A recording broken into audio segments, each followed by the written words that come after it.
Enemy mulligan to 5. That's a good sign.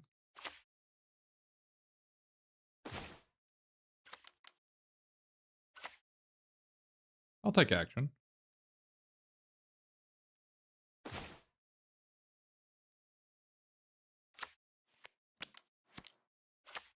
Oh no.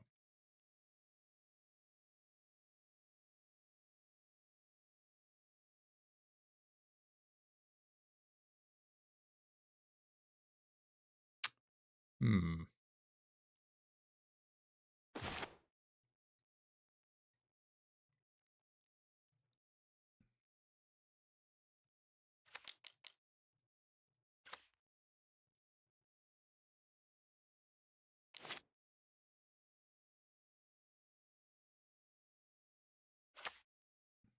Well, they didn't discard any artifacts.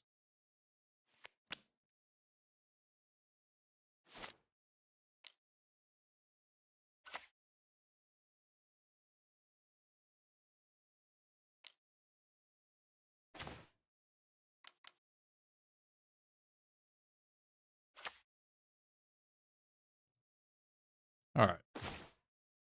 Don't need any more lands. Alright, I said I did not need any more lands.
Pretty good.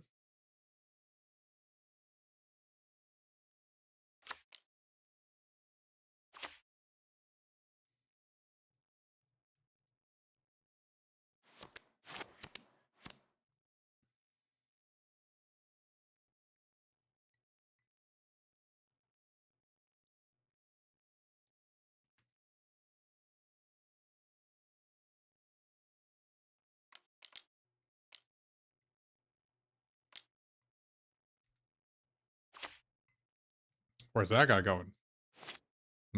Alright.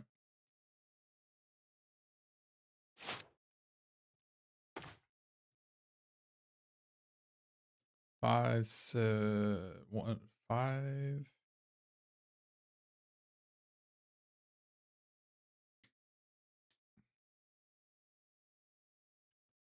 So I could bounce.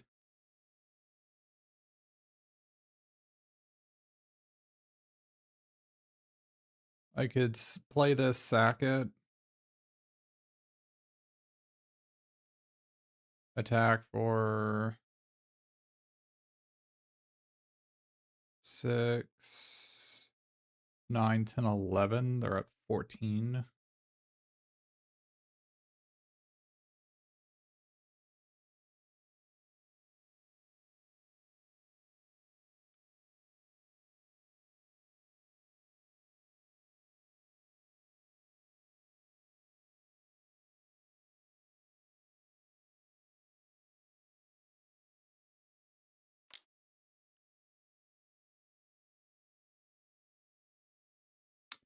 think this is better.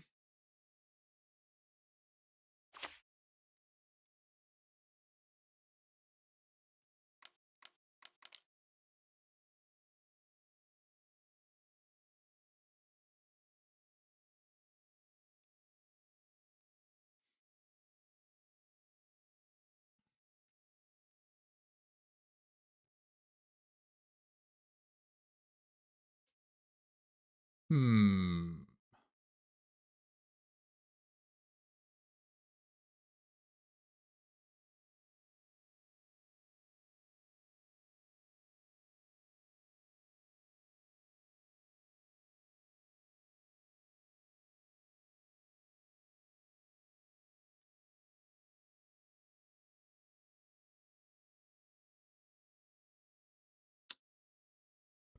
They have that enchantment. Do I need to make your move to kill that enchantment? This can't kill enchantments, right? No. Maybe don't need cryptid against them. Is it on an aggro deck?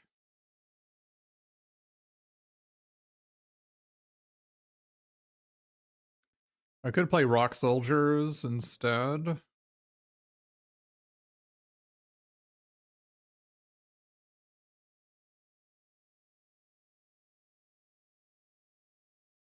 But this only hits non-creature artifacts, and that Donatello's thing makes things creatures.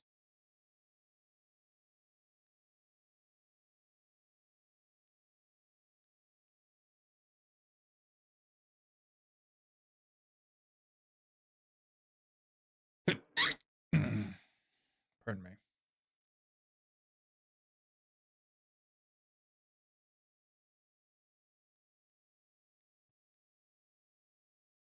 Hmm.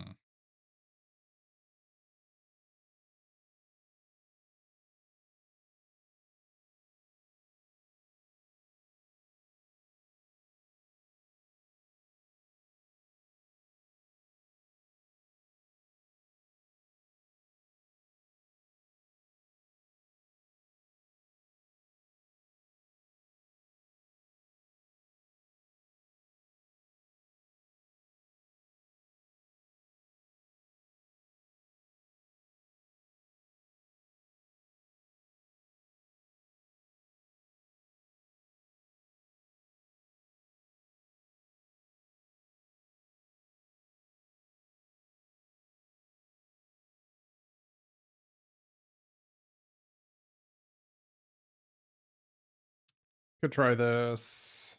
I don't think it's good, but I'll try it.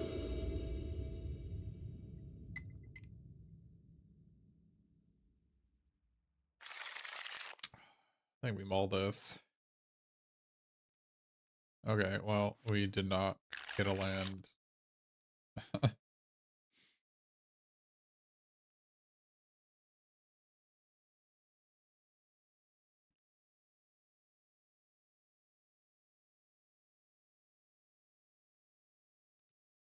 Can we draw a swamp here, turn one? That'd be pretty sick.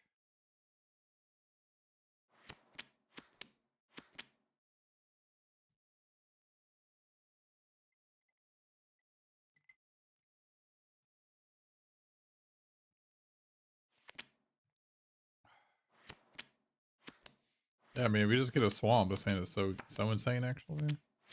Go swamp, scry for a land. Sneak this on turn 3, turn 4, replay this.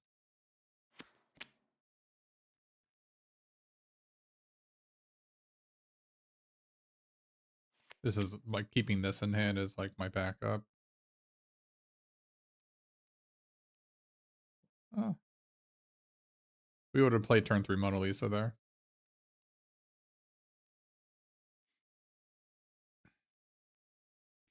Yeah, I'm not sure. Like, obviously the Cryptid is the worst card in the deck. It's like Cryptid or Donatello. I played, the thing is don't have that many artifacts for this thing, but maybe that doesn't matter. I don't know.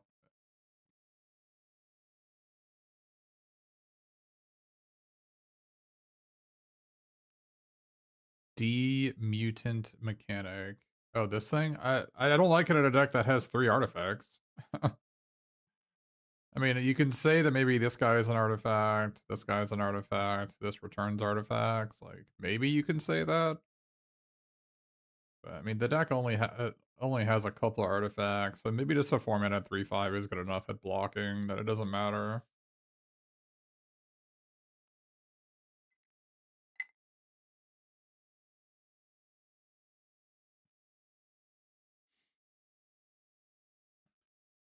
I have a third Dreambeavers I'm not playing. Just because I feel like that's not how things are gonna play out.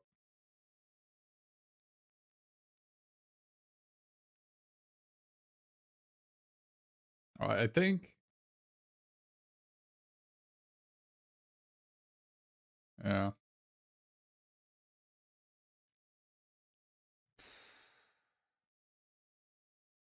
I'm not on the play. This deck is a little slow, but like I almost feel like I need to take out Foot Ninjas if I put in Donatello.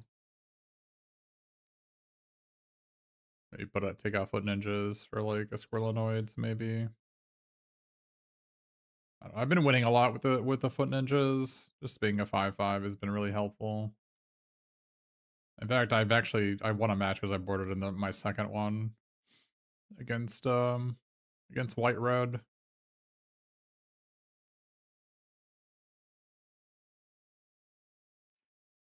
But I think Southern Grit might just be better. I mean,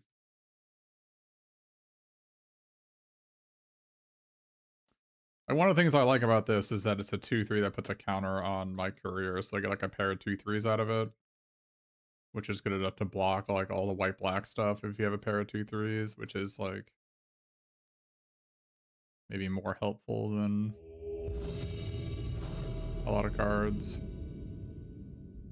I feel like, oh, the enemy has a 50 card deck. What's up with that?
Oh, the people who sign up, who like fire fire a queue and then walk away.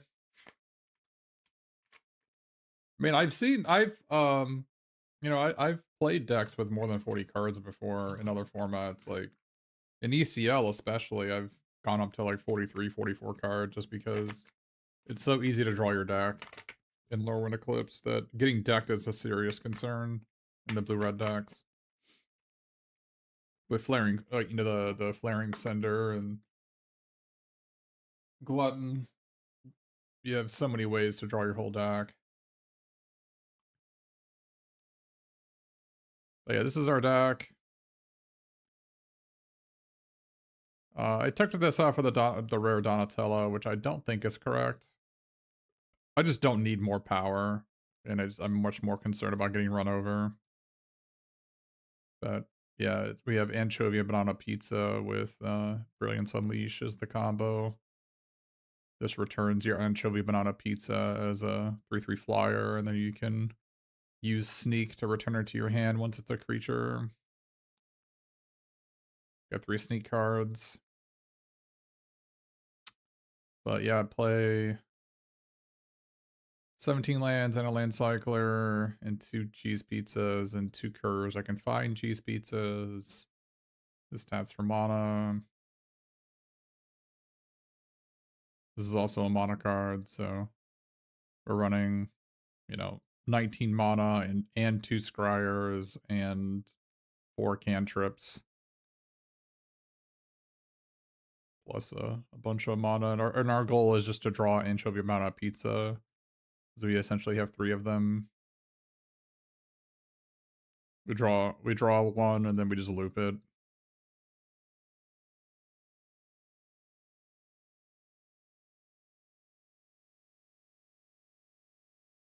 When you're looping anchovy banana pizza, it doesn't really matter what you win with. So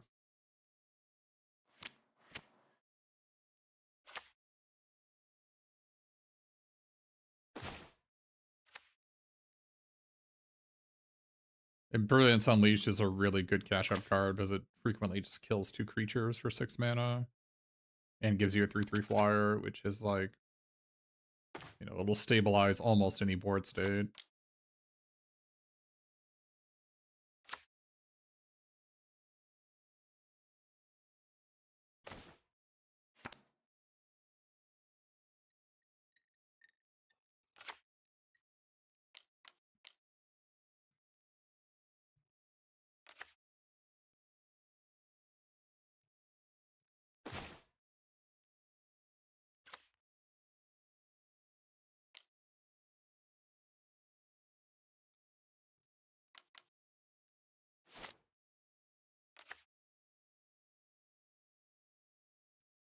Oh, I actually had to discard?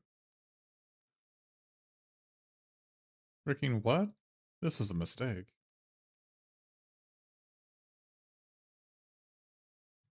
Oh my gosh, this was a mistake.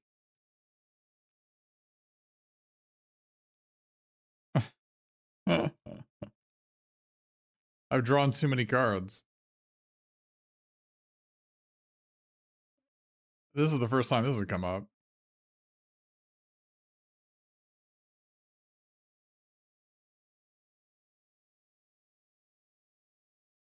Wow. I guess I get rid of my 1/2. Wow, that was not what I should have done. I should have just attacked and played my 3/1.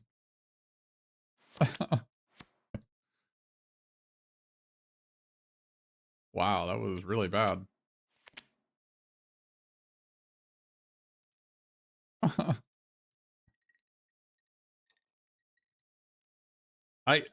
I cannot believe I'm drawing so many cards I have to discard the hand size on turn 3. Like, what is going on?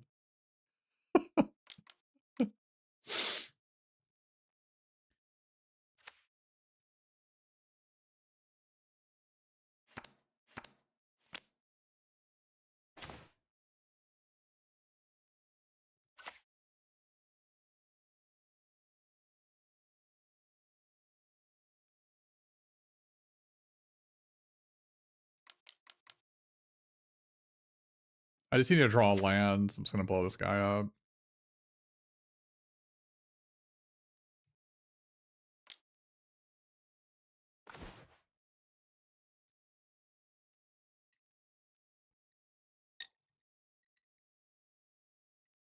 Hey, Demonic Phil, thanks for the sub.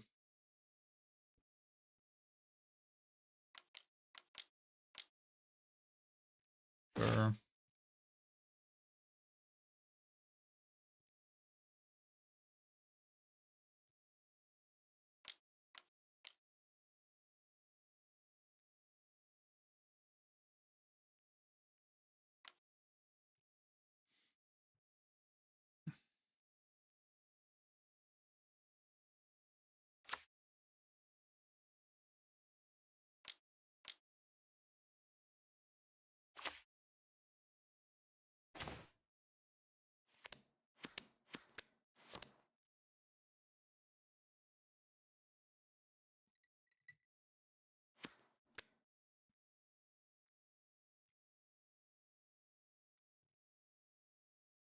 casually killing all my opponent's cards and having 7 cards in my hand every turn. That is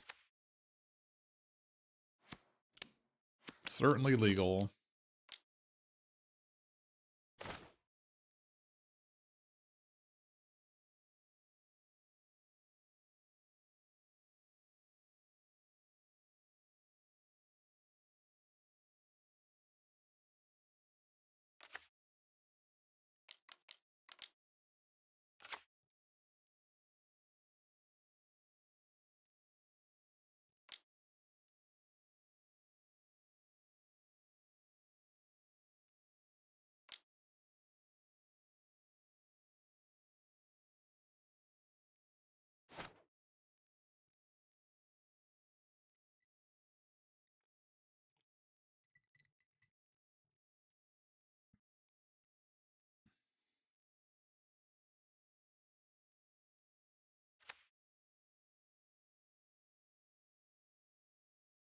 Yeah, Courier Comestibles is like not a very reasonable magic card. There have been sets in the past where like just like 1 and a white draw card has been good.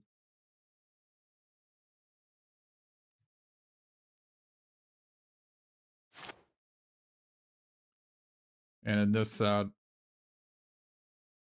it's just 1 on a green tutor.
I assumed they had Tenderize, which is why I didn't do it, but obviously, like, they were dead on board, right? So I assume they didn't put themselves dead on board.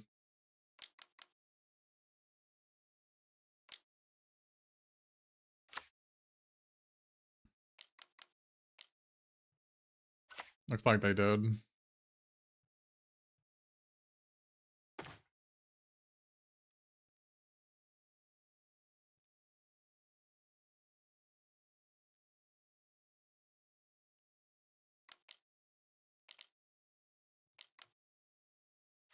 Like, I ended this game with 1,000,000 cards in my hand, 1,000,000 Terminates.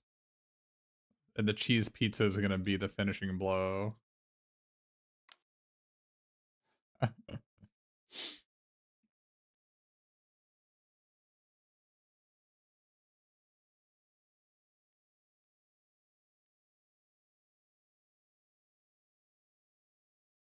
Pretty reasonable if you ask me.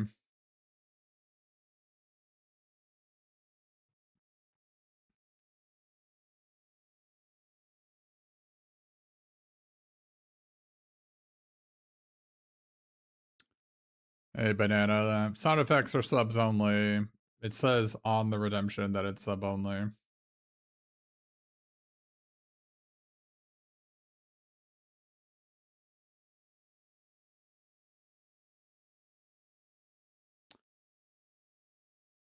Maybe I don't want this guy in the draw. I don't know.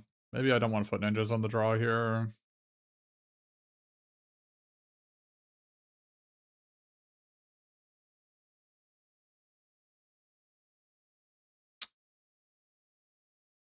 Thinking maybe...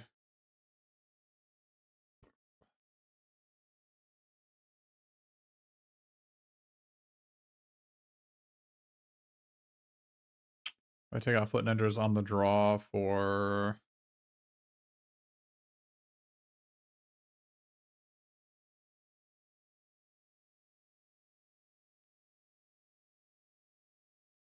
Maybe Pain 101.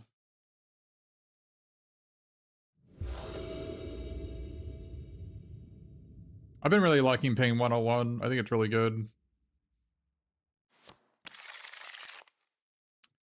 I initially panned it, but there's a lot of ETBs on creatures that are cheap, and there's actually just not that many ways to punish it in the set. And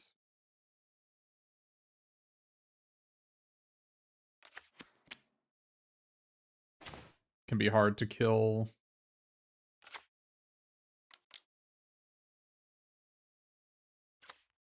bigger creatures without it cheaply. Like, if your opponent sneaks in a 5/5 on turn 4, like, how are you gonna kill it?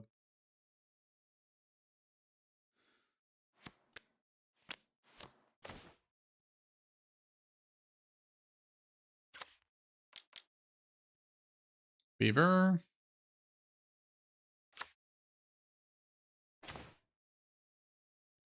I boarded out my 5/5 for this. Well, I guess I had this guy, so it doesn't matter.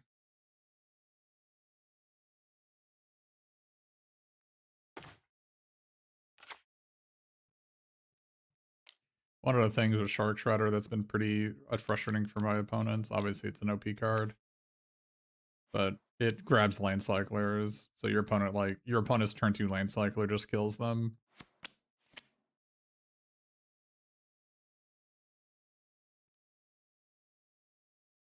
And look how insane my hand is.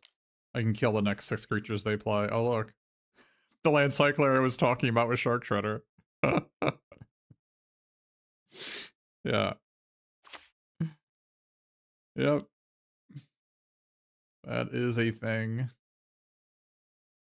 That is the thing. Yeah. So I have found that the sealed format has a lot to do, like, basically all the late game decks are just anchovy banana pizza decks. Like, how many ways can you loop it? And can you draw it? Like, can your deck function if you don't draw it? But we don't have to worry about functioning if we don't draw it, because we have essentially 3 of them.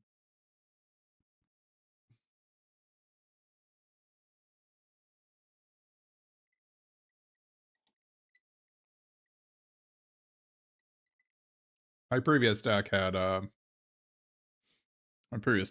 of them.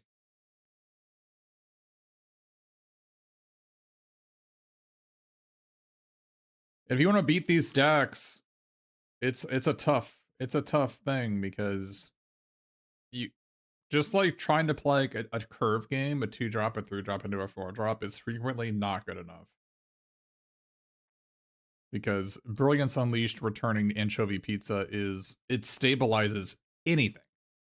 Like, what kind of board do you think your opponent has to have for you to be able to deal 5 and kill any creature and make a 3/3 flyer, and you can sack the 3/3 flyer to gain 3 life? Like, what kind of board state exists where that doesn't just immediately stabilize you?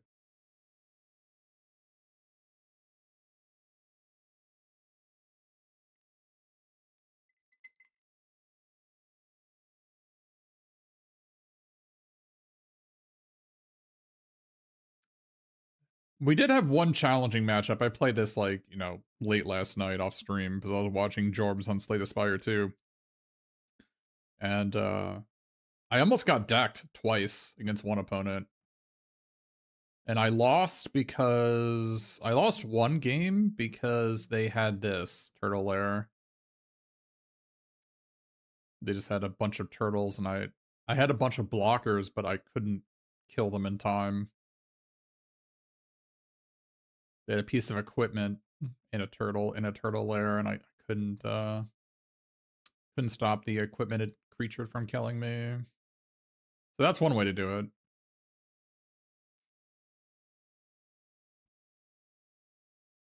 This card is very good.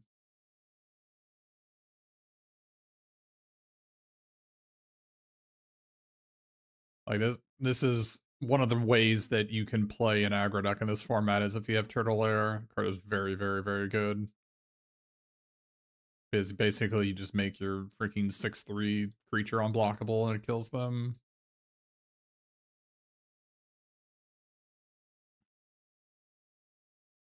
And they're in such a low life total that you can't actually, like, the advantage of the white aggro decks is that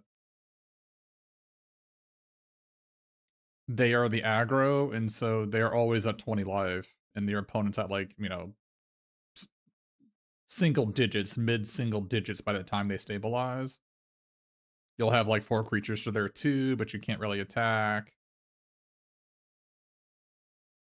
But if you have Turtle Lair, it doesn't, you can just get them that way.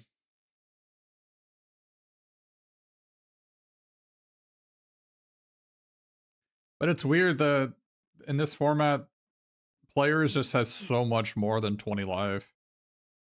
Like, not only do the lands gain life, but like Beaver gains life. All the pizzas gain life. You can rebuy the pizzas to gain even more life. This like kills a guy and gains a life, right? I mean, Pain 101 on any of these guys gains even more life, right? I feel like I lose life every time I eat pizza. I don't know about you. Like, you ever like take a bite of a pizza, then you like clutch your chest because you can feel your arteries clogging?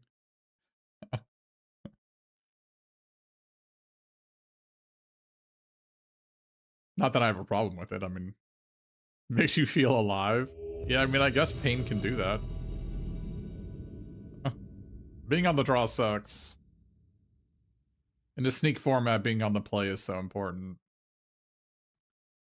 But I mean, you can say that about any format. Although weirdly enough, I think ECL was one of the few formats where being on the draw wasn't that bad. But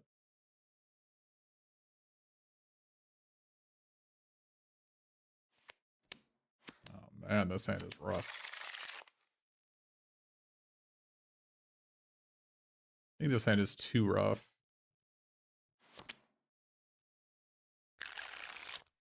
Oh, this hand is much better.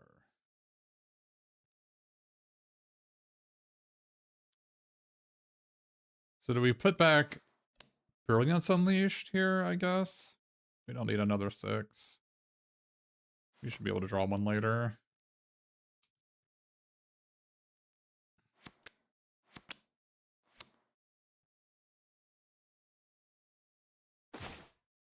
Okay.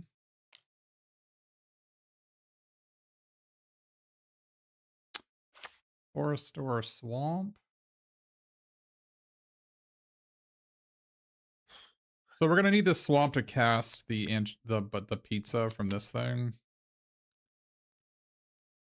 But kind of also just need a forest to be able to cast this guy. We have more swamps in our dock.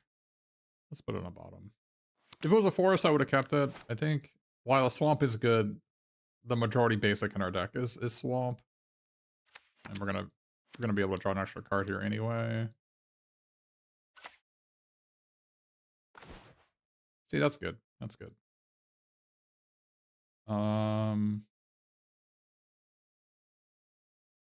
So what do we want to do here? I think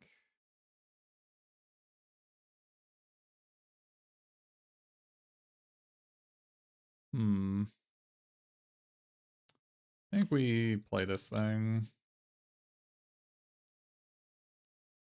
We could draw the 3 and a green card, and that would be really strong. Okay, so I'm glad I put the swamp on the bottom. We can like stomp by the foot and sack the cheese pizza if we need to. Okay, I need to here.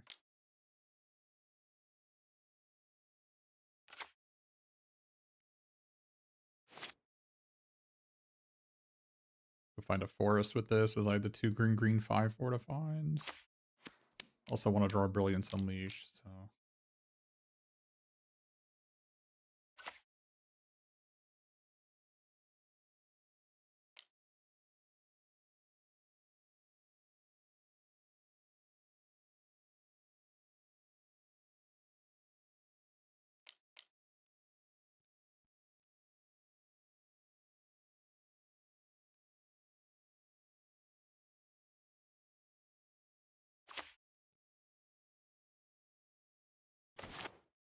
Nice.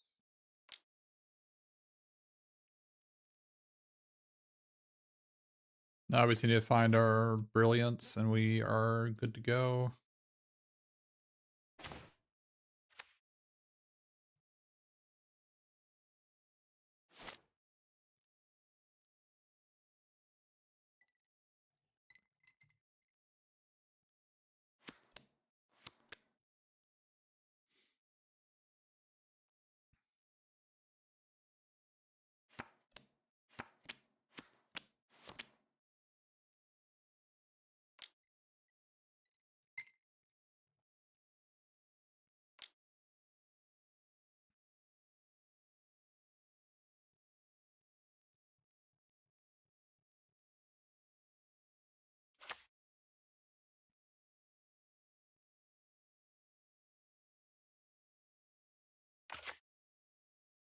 All right.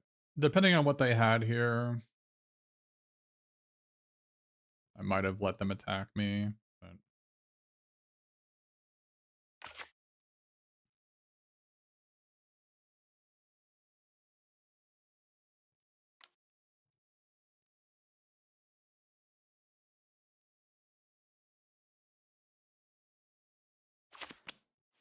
This also gains a bunch of life, right? The surveillance cam.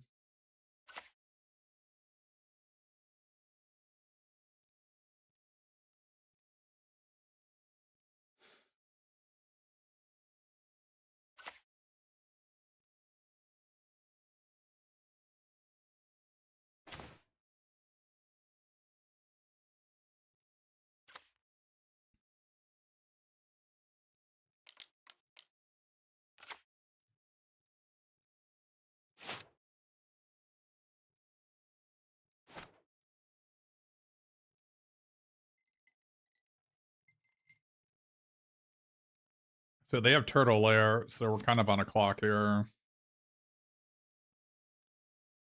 One of the ways I lost was Turtle Cam, like I was saying.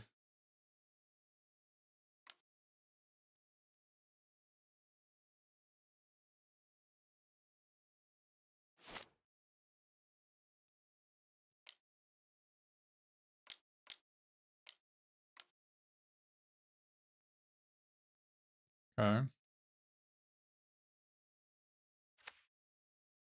Ouch.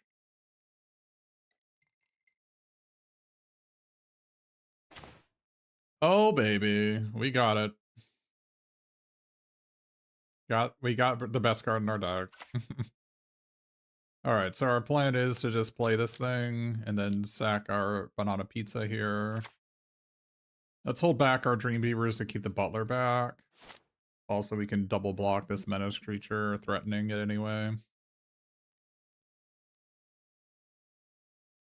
Did you read on Twitter? Yeah, I did. I did read that.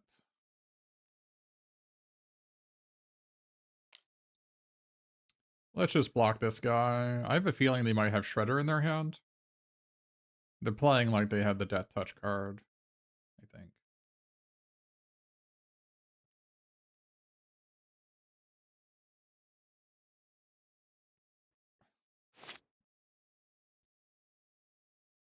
So they're going to play some sort of 5-drop critter here. We're going to kill both of them.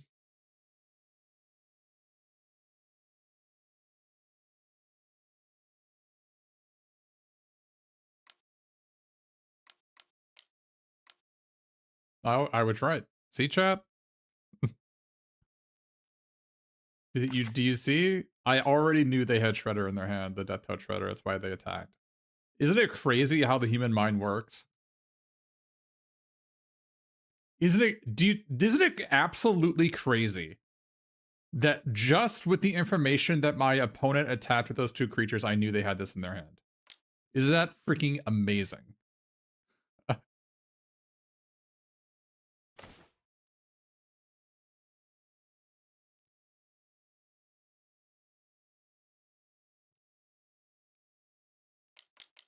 This is so stupid, by the way.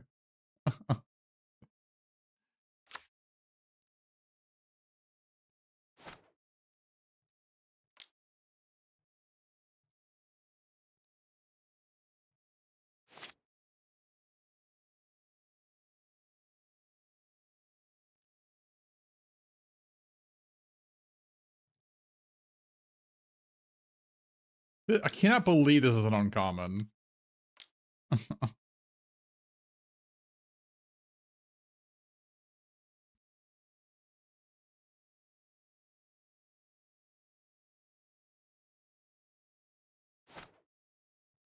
Yeah, but I've had people say that like playing online is worse in real life because you can get like reads on your opponent in real life. And that's just like, that's just not true. Like Arena has a bunch of tells when it comes to the auto tapper and like priority stuff. But I still know what cards are in my opponent's hand just from the way, just from like the actions they take.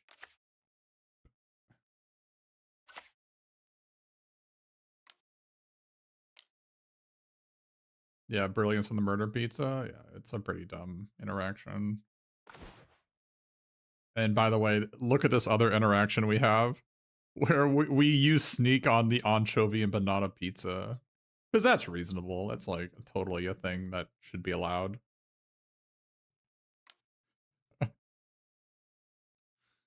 It's like totally fine.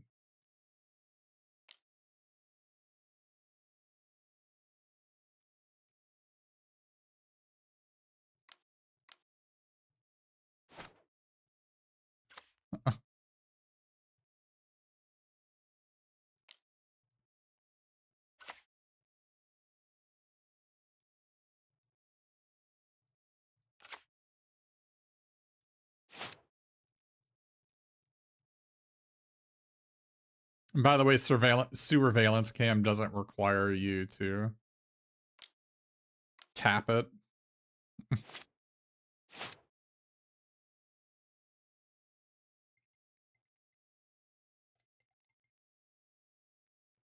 Because why would it?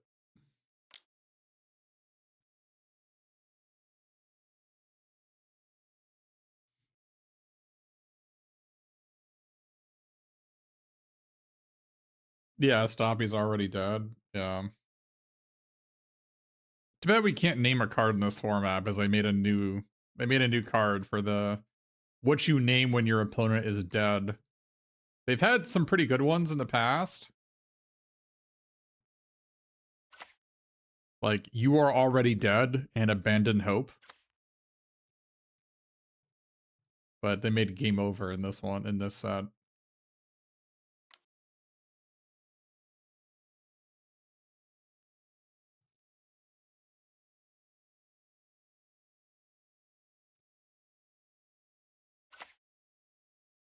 Oh, I didn't even know the guy was a mutant. That's cool.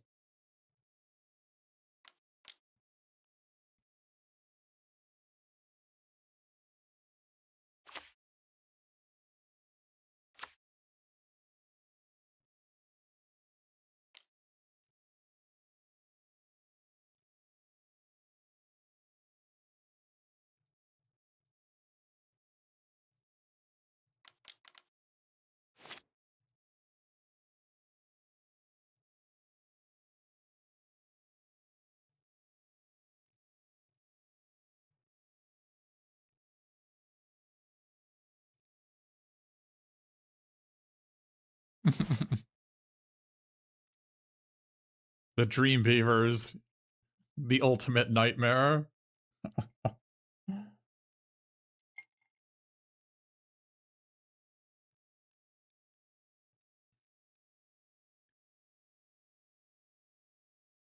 Probably want to bring in Squirrelinoids on the draw here.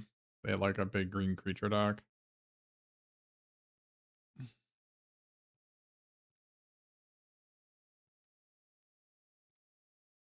I have a third Dreambeavers I'm not playing just because I'm not really that heavy into the sneaking stuff. I've only got 3 sneak cards, so.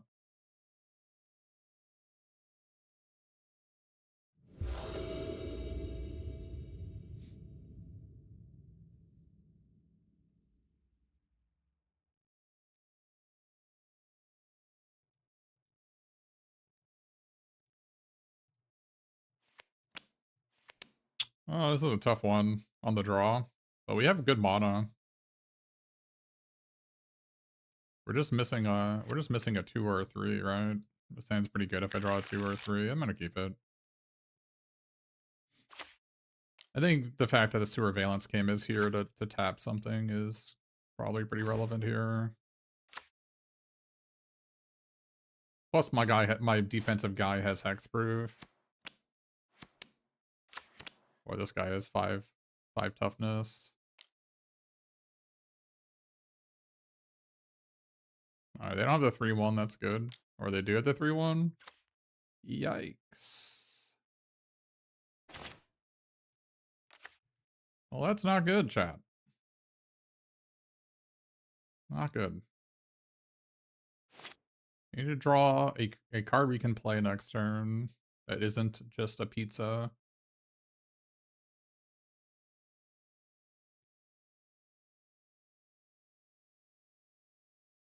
Right, on the draw against 1-drop and Shredder is certainly a thing in the format.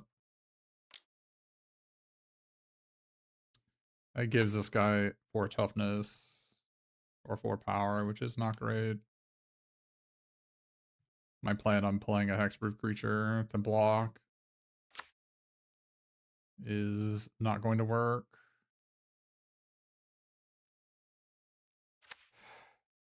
I need to draw a Stomp by the Foot here.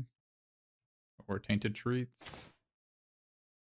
That was not the card I needed to draw, chat.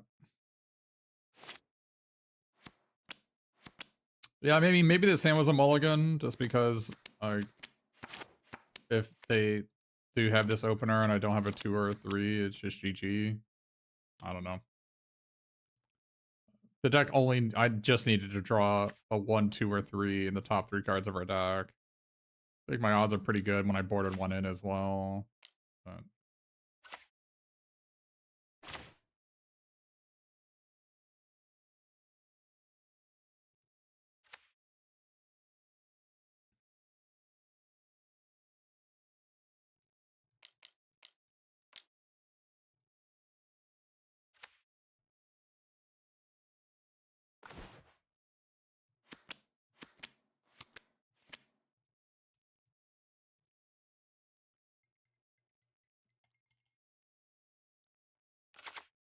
But this was likely a mulligan hand.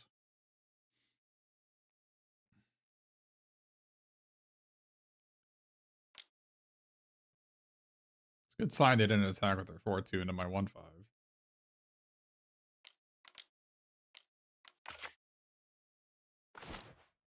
Okay, we drew Stomped by the Foot.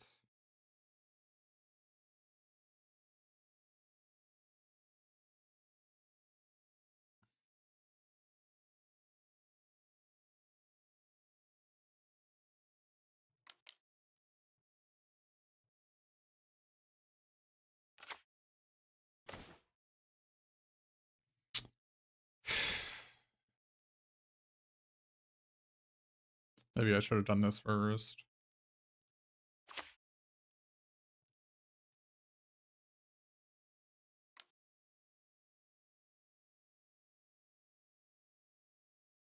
I could sack the Sewer Valence came on their turn to tap something to basically gain some life.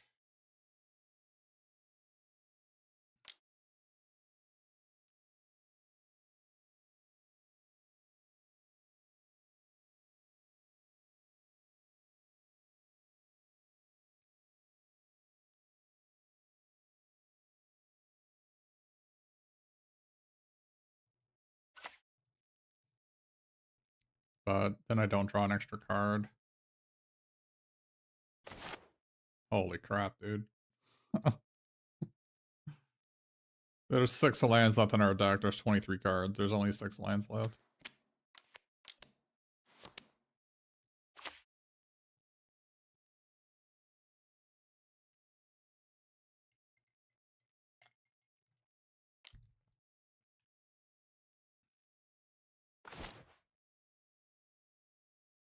Well, there are now 5 lands left.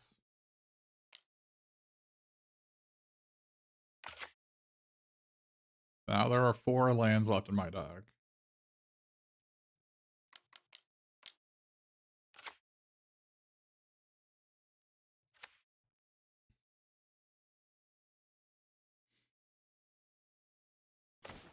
There are 3 lands left in my deck.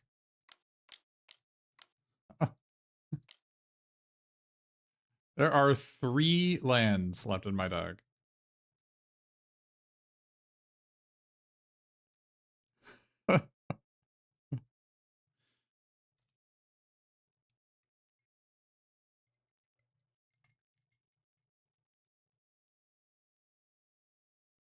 I just wish there was a Thoughtseize effect our opponent could play so they could see my hand, so they can be as amused as I am.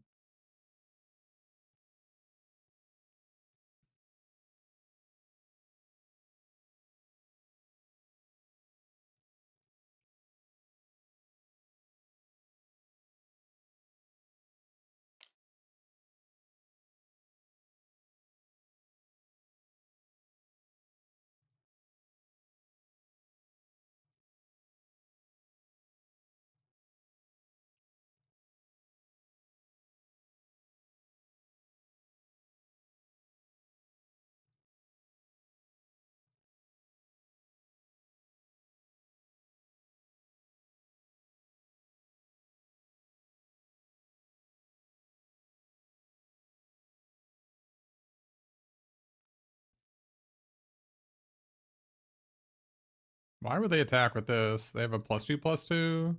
The pizza that gets +2/+2.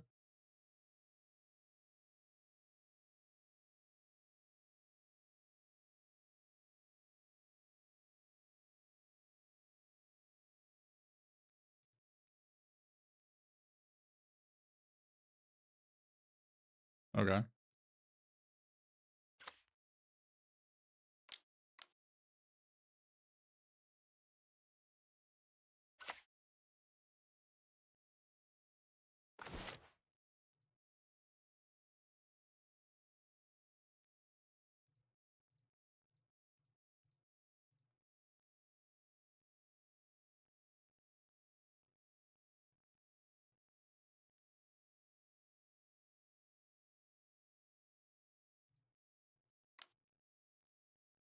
Oh! Oh, this doesn't work. Oh, chat. I needed to play this pre-combat. I can't disenchant. Oh, I threw the game in the trash.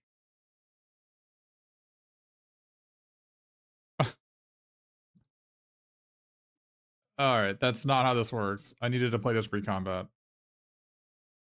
Oh, well.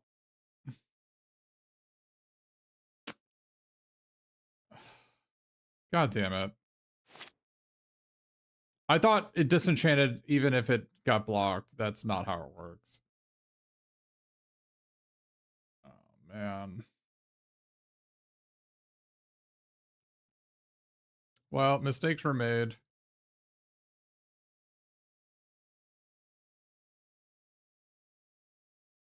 Yeah.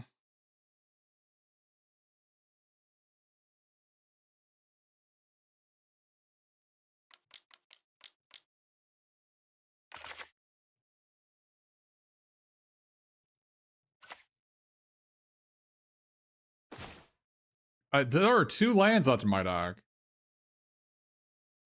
And we're gonna shuffle some back in.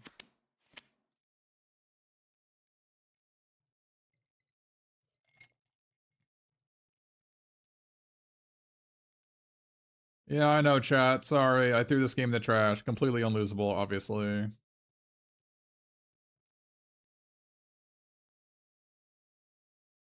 Completely unlosable game.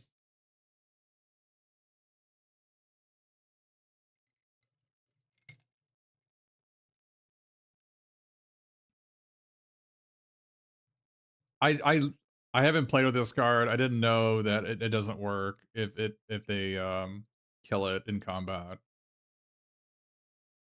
I didn't know.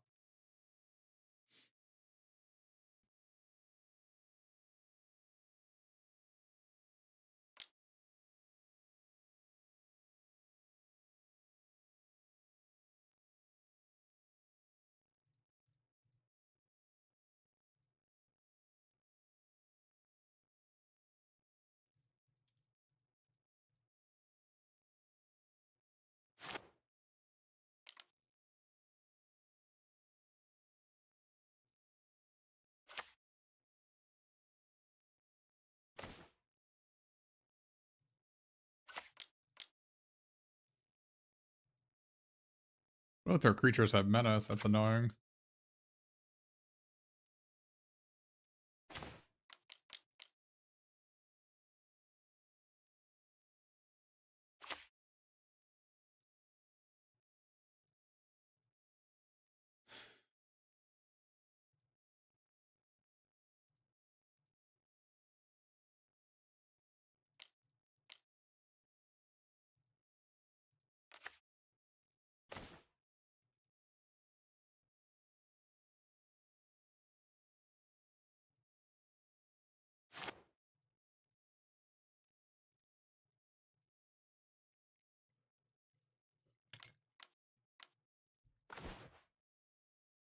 That was a completely unlosable game.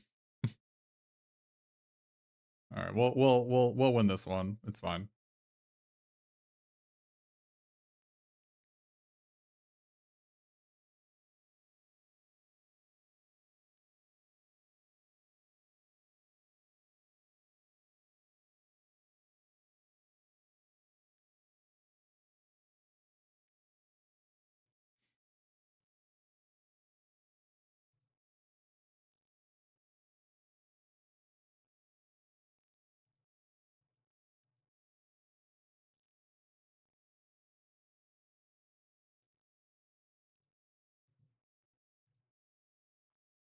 That was also a game where I did not play a card on turns 1, 2, or 3.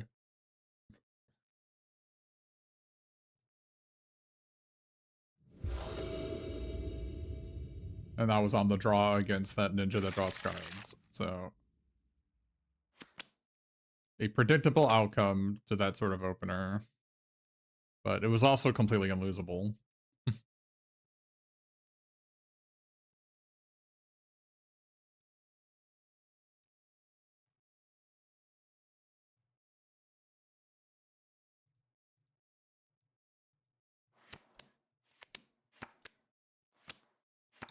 I did do a good job of drawing all but 2 lands in my deck.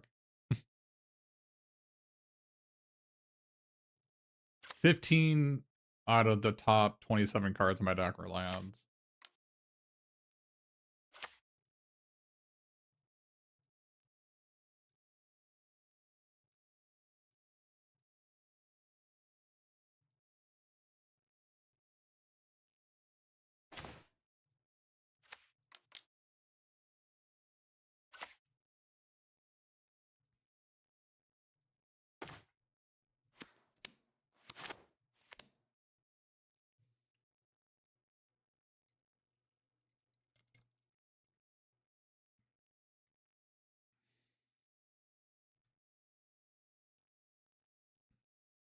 You're gonna play a 1-3 here. 1-3 and then replay the beavers.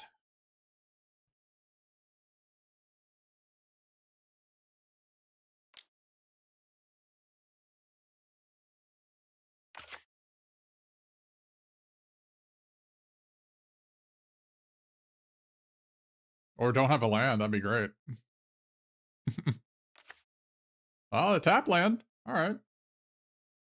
That's like not having a land. Get our last pizza out of our deck. Not gonna attack because we can double block their fellow. Yeah, I mean, I guess also when you play your curry and you take a non-land out of your deck, you're more likely to draw lands, which is, I guess, something.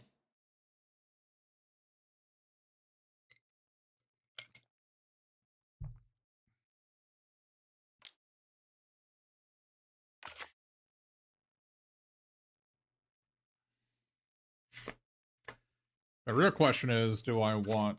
I don't think I want to,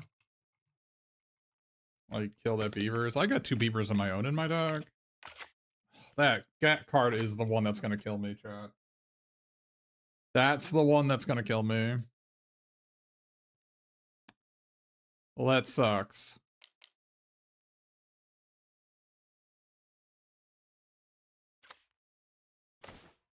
Unless I draw my disenchant, that's the one that's gonna kill me.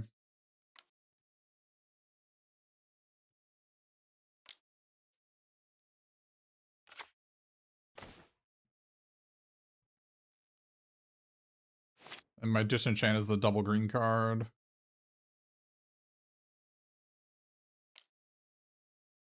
Yeah, I don't care.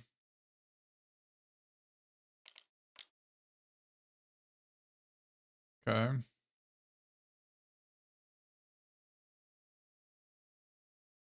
We need to draw a spell, chat.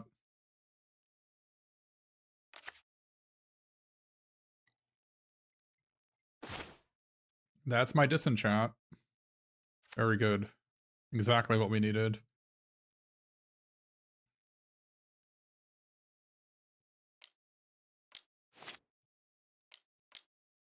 We learned our lesson. We're not going to lose the Death Toucher this time.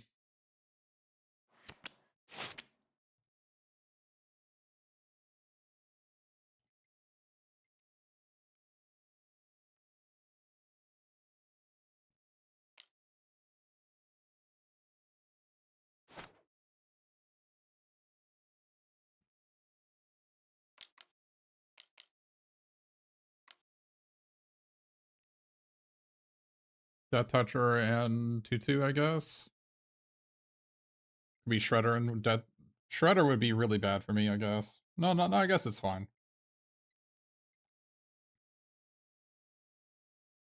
They let them attack me for 1 if they got Shredder.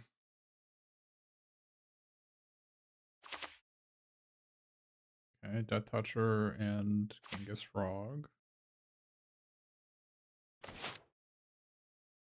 Okay.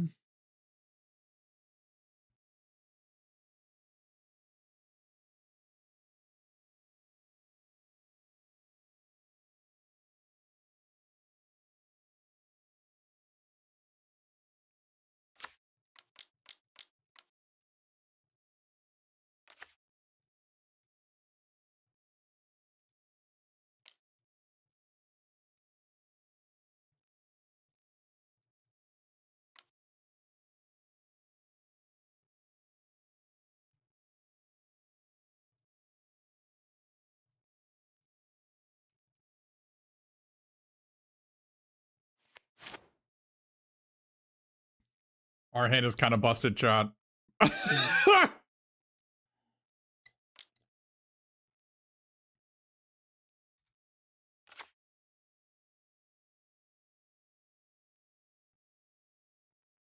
Kambabwa. Hello.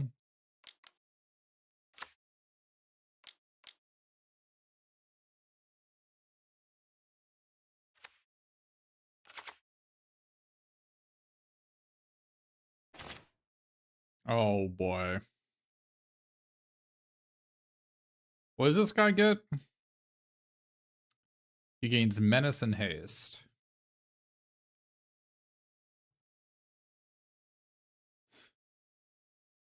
And this guy is Trample?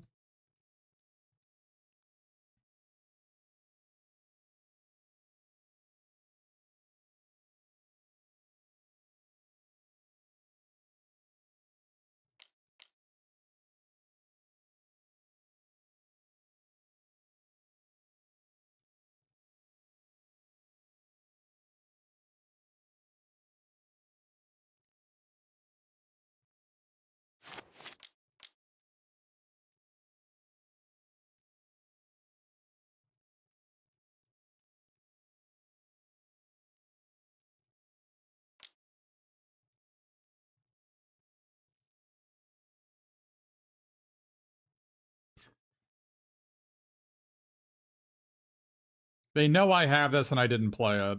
So they know they gotta be doomed here, right?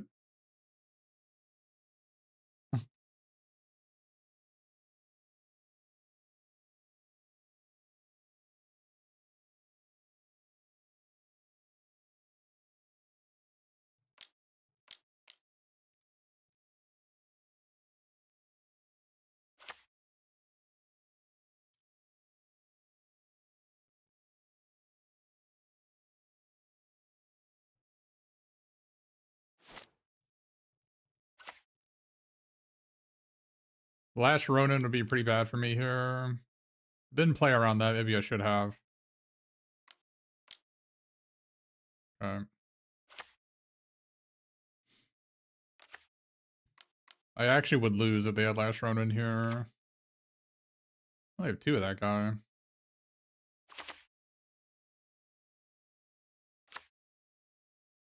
I think I have them here.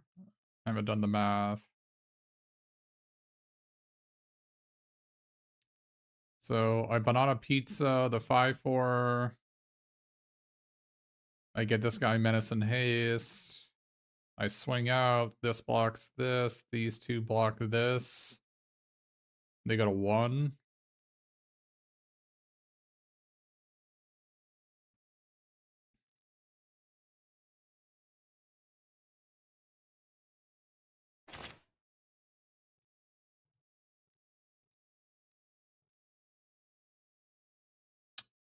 That's lethal.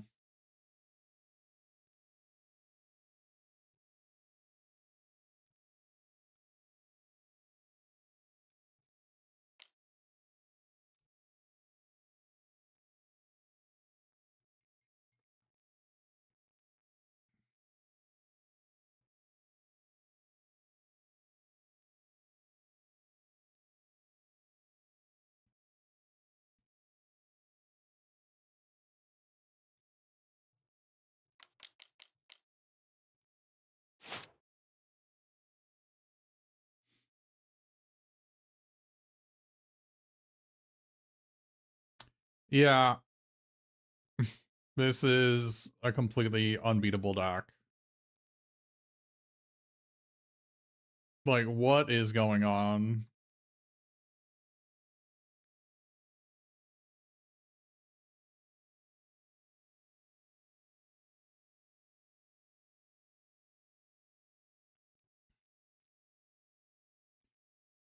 Another trophy for darkest underscore mage.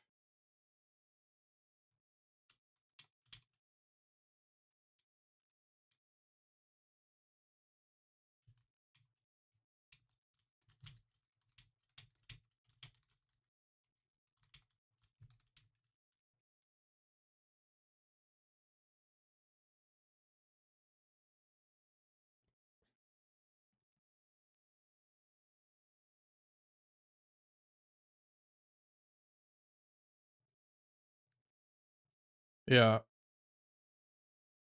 I mean, look at the rares in our deck. We only actually have 4 rares in our deck. But the thing is, like, Metalhead is a virtual rare. Like, these are all virtual rares. Like, these are all rare power level cards. They truly are. Brilliance Unleashed is so stupid.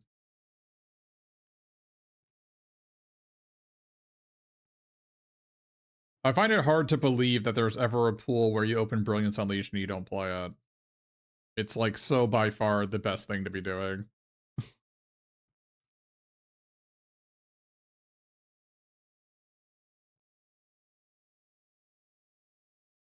Like how if you're playing like a normal deck, how are you supposed to compete against someone who for 6 mana kills 2 creatures, makes a 3/3 flyer, and they can sack the flyer to gain 3 life? Like, in what universe can you ever come back from that effect?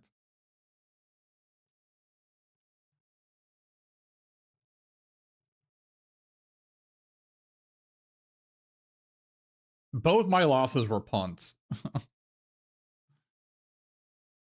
I didn't know Leatherhead didn't work against Death Touchers.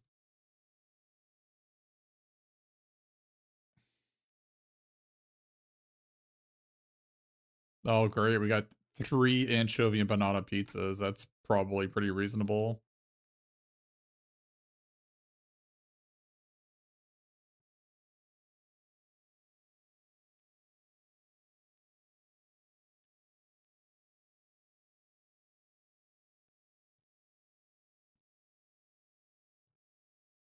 Oh, we also have Sally Pride. I think we found. I think we already know what we're doing.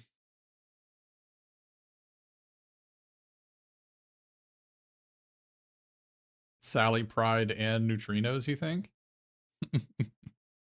That would be funny.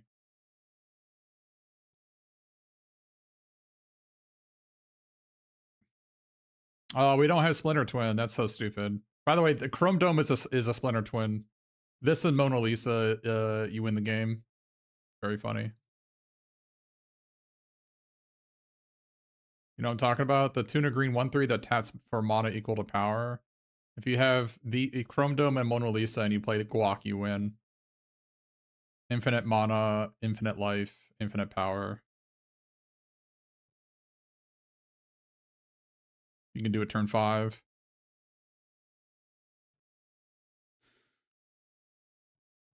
Oh, we got the Leatherhead again.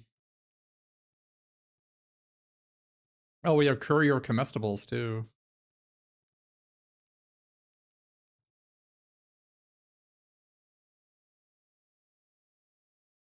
What were they thinking with this guy? Oh, we have Party Planners? Wow.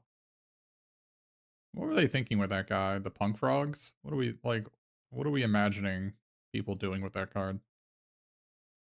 Because if casting it is on the agenda, that's not happening. How is it infinite? Because the 3-mana 1/3 taps for mana equal to power. And this untaps it and gives it +2/+2. And it only takes 5 mana to dupe this. So you tap Mona Lisa for 1 green. You play this on it. It untaps. It then taps for 3. You use Chrome Dome on Guaca Marshmallow Pizza. So you use the 3 from Mona Lisa. And then you spend 2 more mana after that. So it only costs 2 mana. Make another copy. Untap the Mona Lisa. And now she taps for 5. You do it again, now she taps for 7. Do it again, she taps for 9. Do it again, she taps for 11. And once you have a bunch of mana, you can untap other creatures. You can also sack them to gain life if you want. Because you have infinite mana.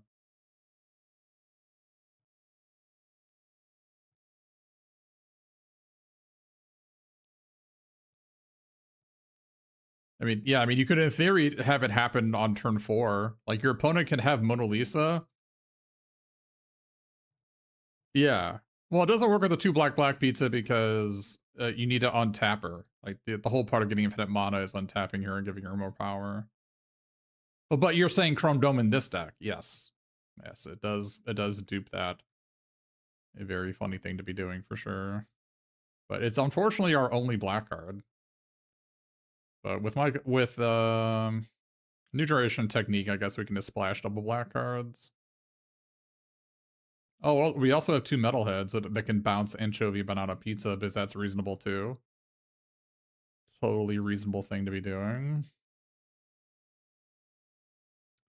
Oh, there's also Bespoke Bow, which says bounce target non-land permanent, which is totally not a thing that you can use to target your own Anchovy Banana Pizza. Welcome to Anchovy and Banana Pizza, the format. I hope you enjoy your stay.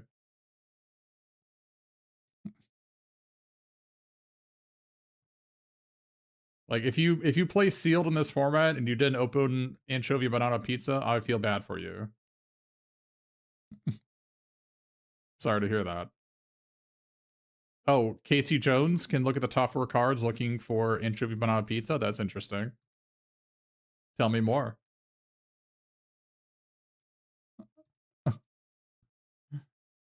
Well, our white cards are Sally Pride and blanks. So, probably not looking at white. I don't plan on having creatures in play anyway. I just plan on killing all my opponent's creatures.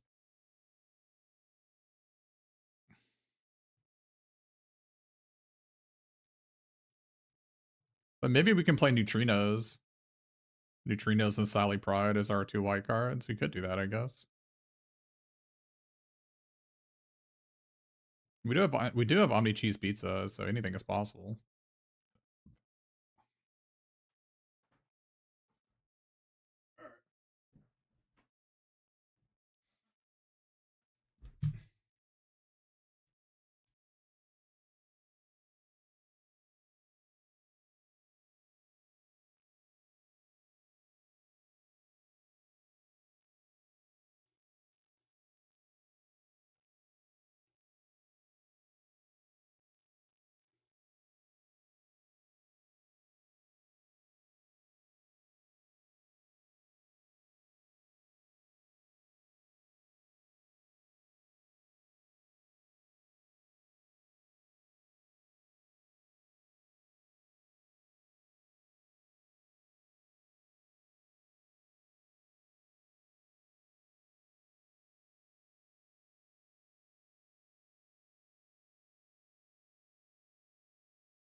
All right.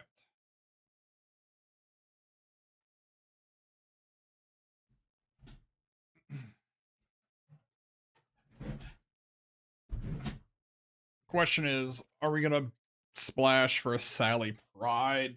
Probably not. Yeah, it's weird. It's weird to me that spicy oatmeal pizza makes you take 3 damage, but anchovy banana pizza doesn't make you lose 1 life or something, right? Like to give it some fair and balanced part of it. Instead, it's just completely ridiculous. Completely ridiculous with no downside.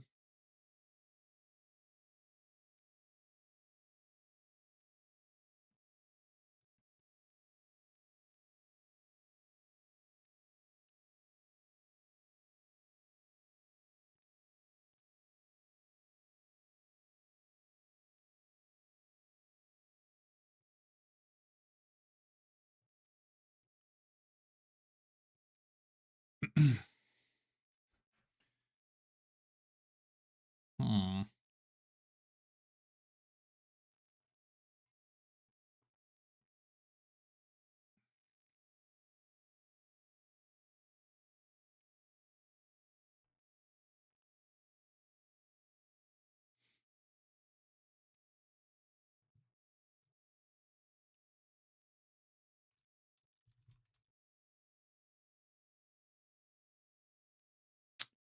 Probably don't need these.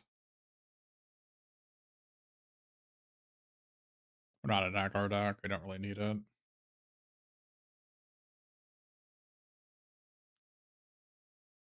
Is this a mutant? It is. Probably need to play some cowabungas.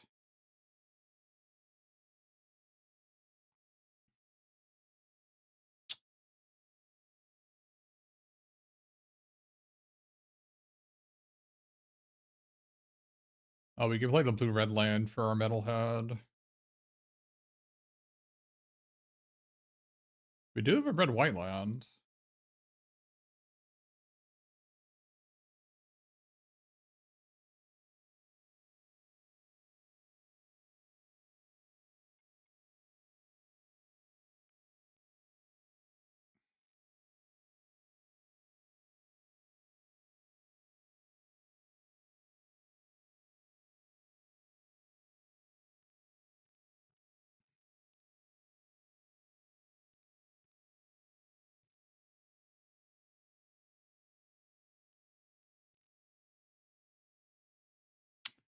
Hey, Aldevob. We don't have that many mutants, though. Just these 2 rares. Can find this thing. These aren't mutants, but they are turtles. They are turtles.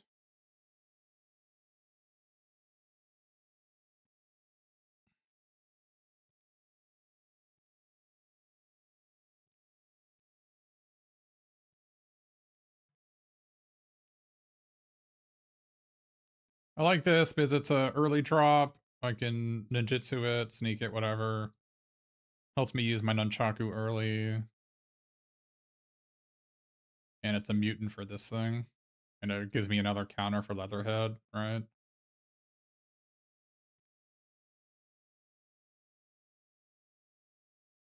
It's like not amazing. Clearly not amazing, but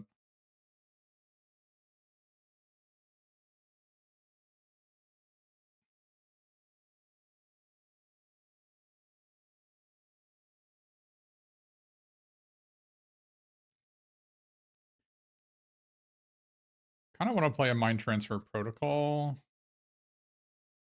so that my opponents get punished if they block this.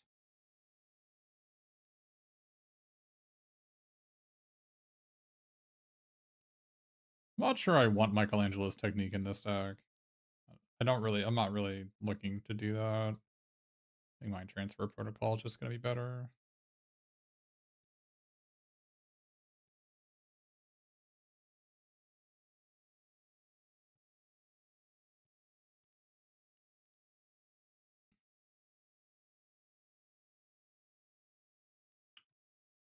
The other question is, do I just like cut Do I cut these guys?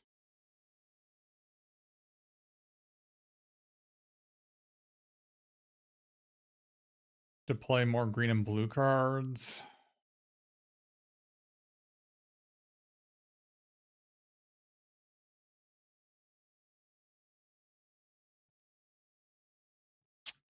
I don't have a lot of good green and blue cards is the problem.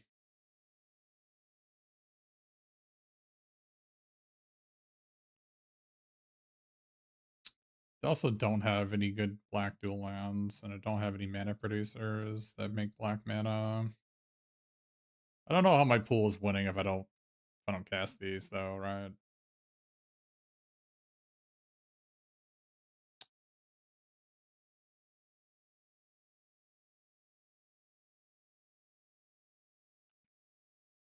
It sucks our black is just 3 pizzas and mostly blanks.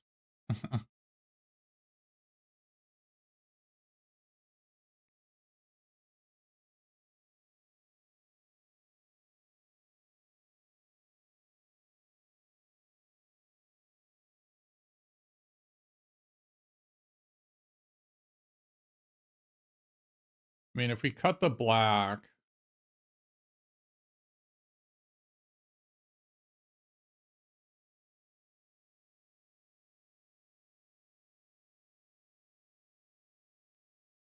if we cut the black,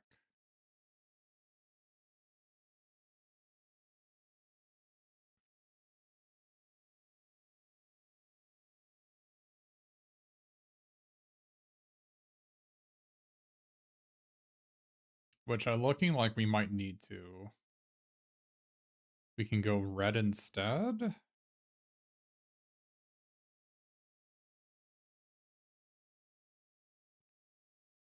If we go red instead.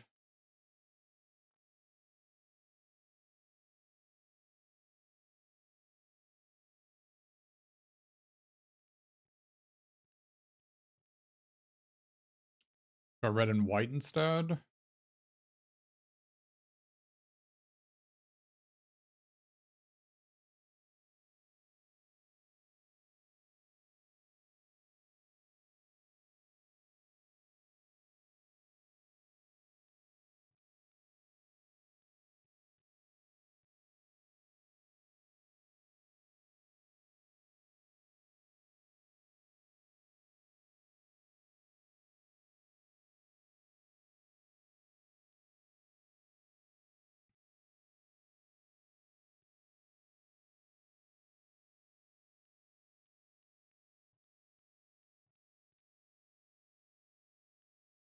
And then we play technique, basic and grab.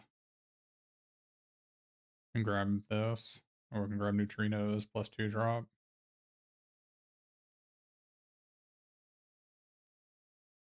Is this better?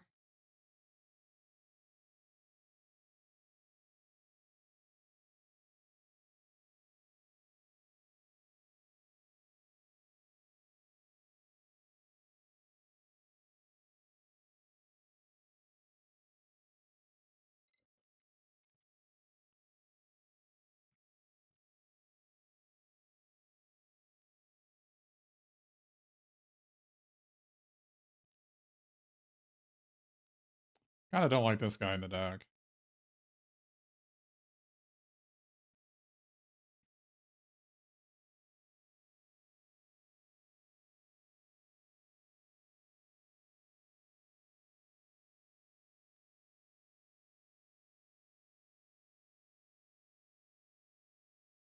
Can play this instead. Don't like these 2 cards. Good, instead of playing this, we can play Cowabunga.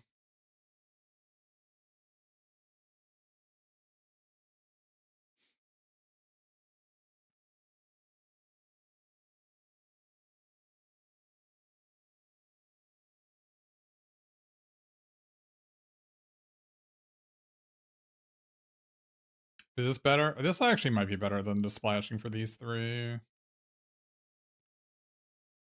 My neutrinos on this.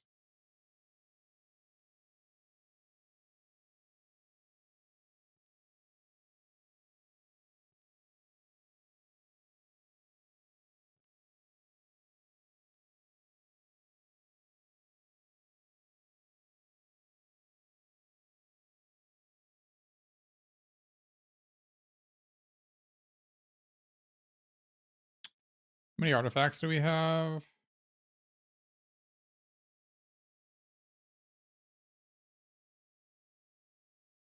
Not enough.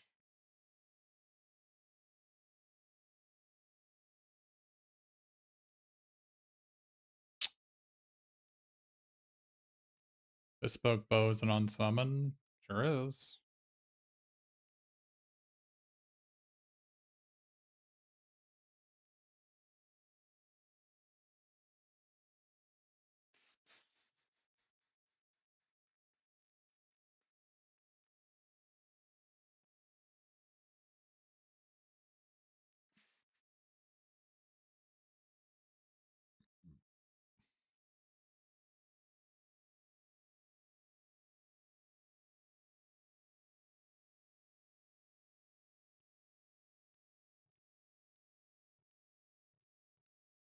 Would like another 2-drop if I want to play Michelangelo's technique. But Mauser's my basically only one.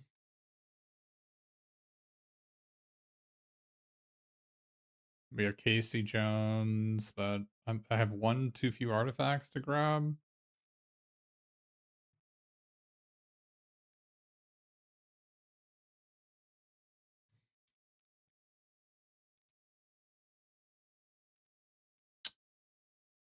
%60. How many do I need? I think I need 11, right? I need about 11. 12 is ideal. And you can obviously do this if you want. I don't think that's not meaningfully different.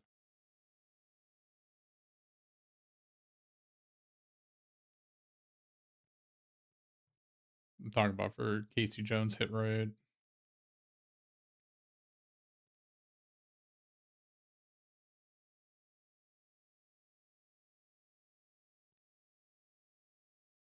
I could bend over backwards for it, but I just don't think it's worth it.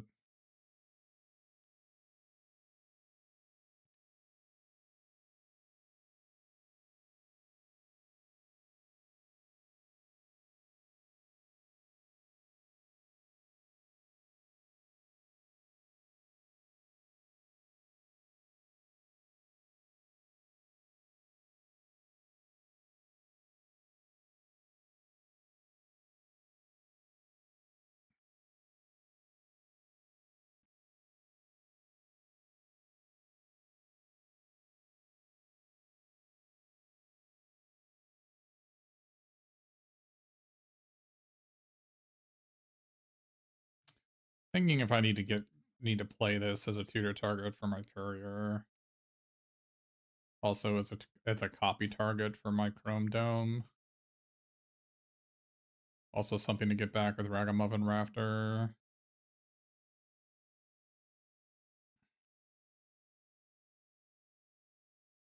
Another punish card if they block my commando as well. Kind of like that.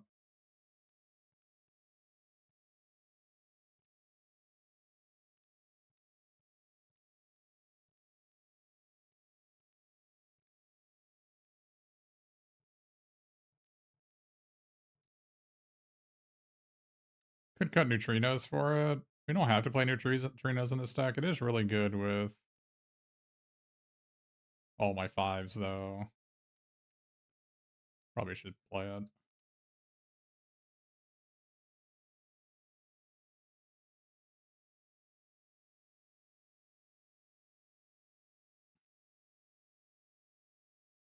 This looks fine to me. I think this is better than the black deck. Instead of 3 anchovy banana pizzas, we have Sally Pride neutrinos. And spicy oatmeal pizza instead of those 3. And Armada, basically the big reason to do it is Armada is so much better in this deck. So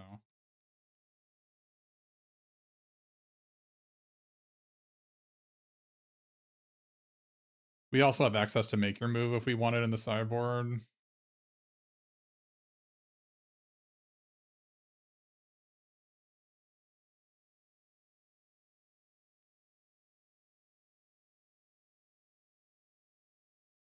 I don't know if we need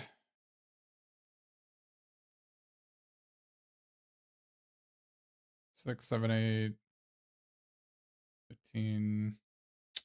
Yeah, I guess we can't afford 2 mountains.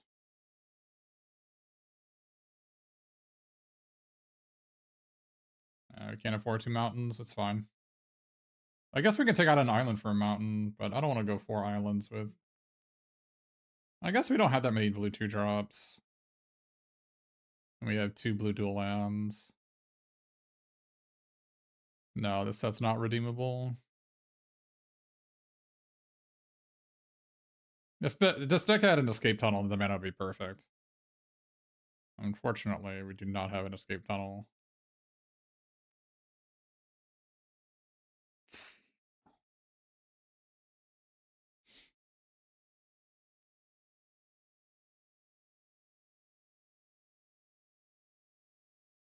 Let's do this. I guess we actually don't need that many forests in retrospect. Alright, this is fine.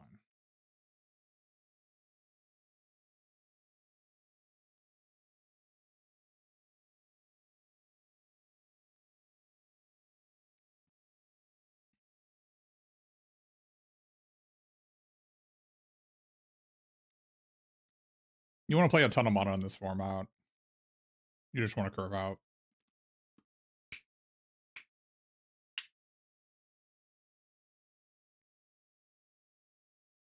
My decks have all been minimum 17 lands and a land cycler. And some cantrips at 2.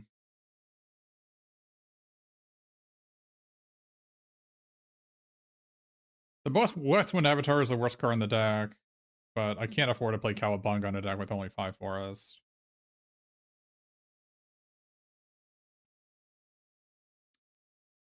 The only other option I have is to play 18 lands, which is like potentially reasonable here.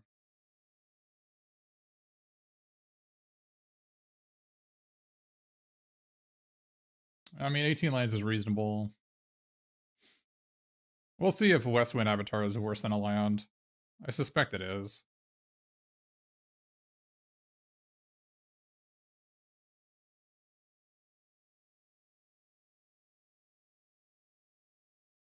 I suspect it's worse than a land, but we shall see.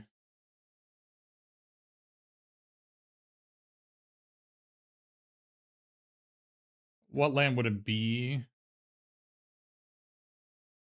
Probably. I mean, if it was the green land cycler, it'd just be so much better. That's what I'd be looking for, I think. But it's probably over an island. Like, if I had a green land cycler, I could take out a forest for an island, basically. So it's basically over an island.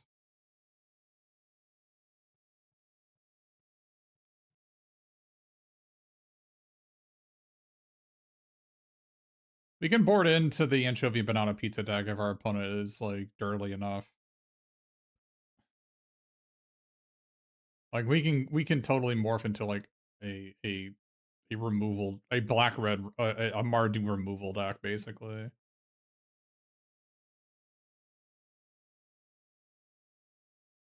Is it okay to play tap lands in this format? It's okay to play tap lands in every format.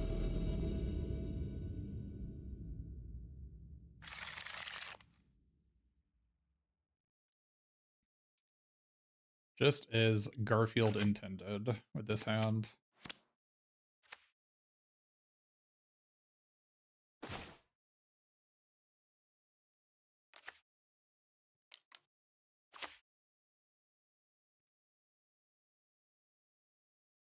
I guess we just take this.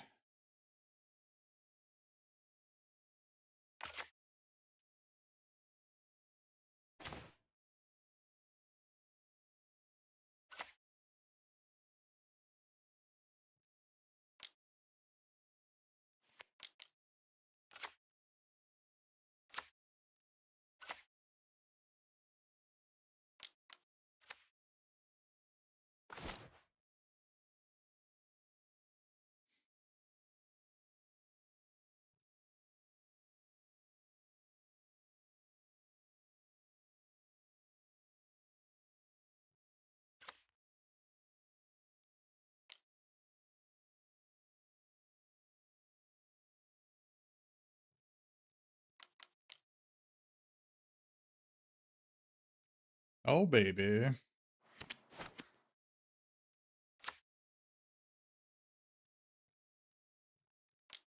3/4 draw a card, yep.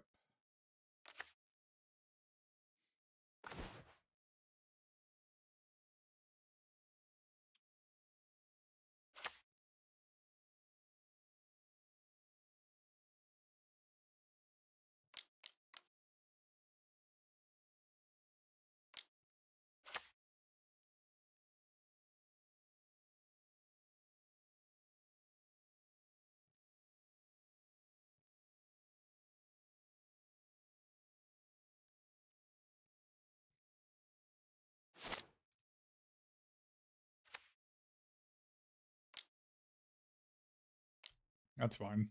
I'll take 4.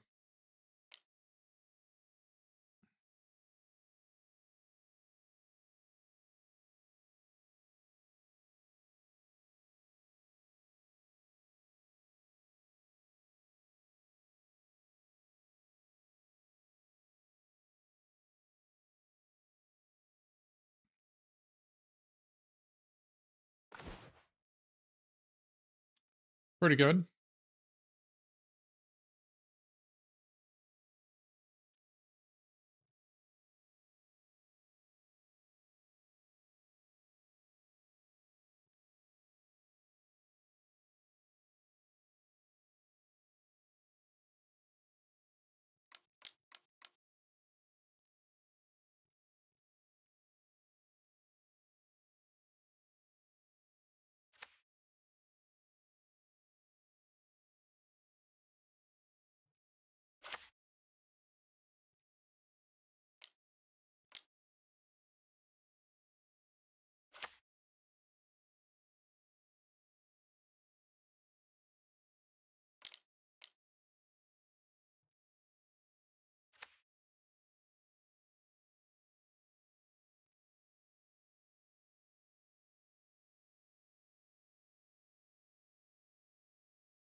The man Ray is here.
We have quite a board state.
Quite a board state we have.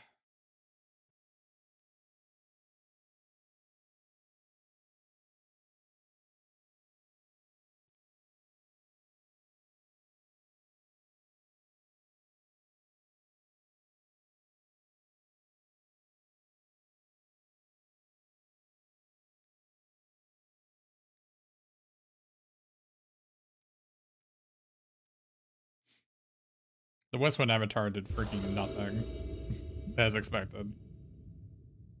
But maybe we just need it to be able to gain life, or because the spicy oatmeal pizza is going to be slapping our face.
I will choose to tap your creature.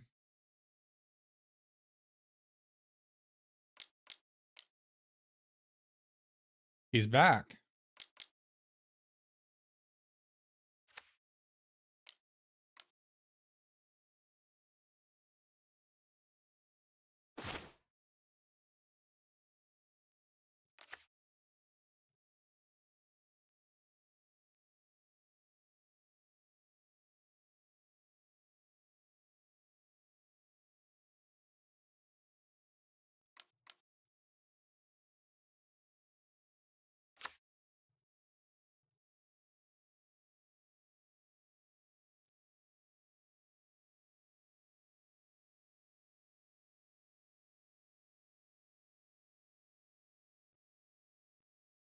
I could attack for 4 here. It wouldn't be bad.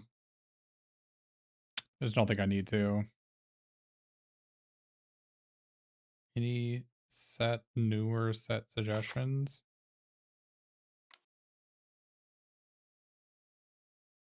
Yeah, to CMS 53. I'm not sure what's going on there.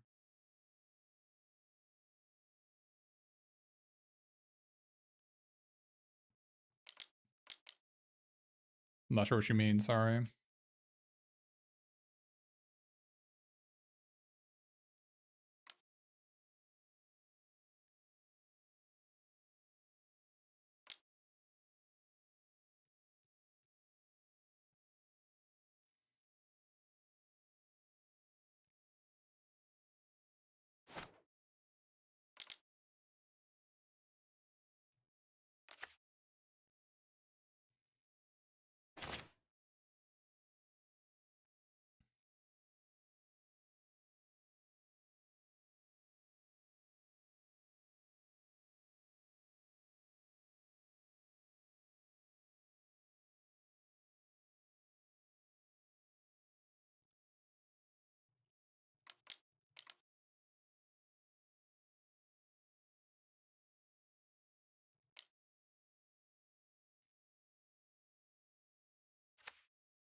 I mean, Lorna Eclipsed is one of the best cards, one of the best sets of all time for limited, so you could play that one. In fact, you can still play that on MTGO. All the premier events are still Lorna Eclipsed if you want to play that when it's online.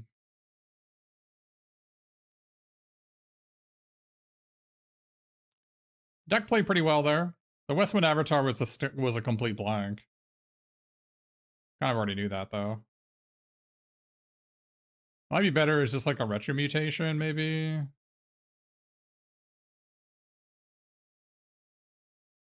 I don't know. I don't think we actually need this card to win. Like, it's nice when you have new generation technique to have a 7-drop that you can play immediately afterwards. But 7 mana is just so much, and it just dies to like everything.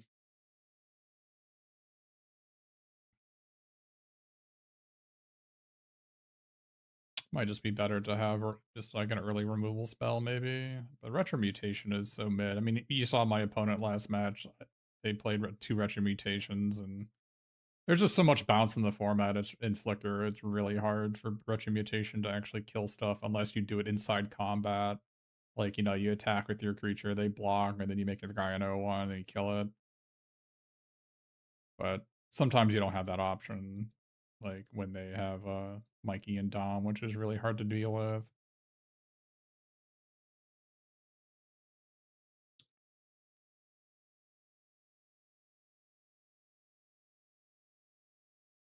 It could just be a Mauser as well.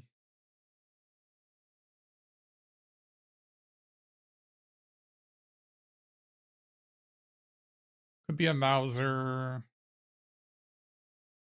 Could be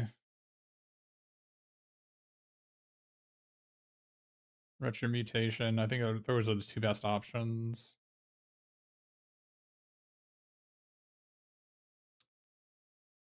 Could in theory be another Mind Transfer Protocol as well.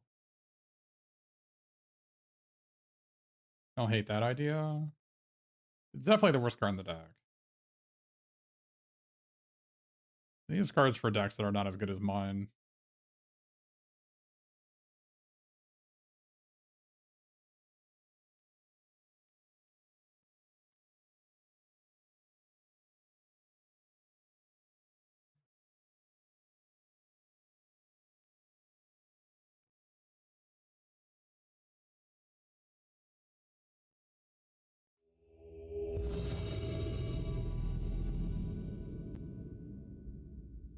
I think your best plan to play sealed CMS 53 is to play it online on either MTGO, probably MTGO sealed or Arena.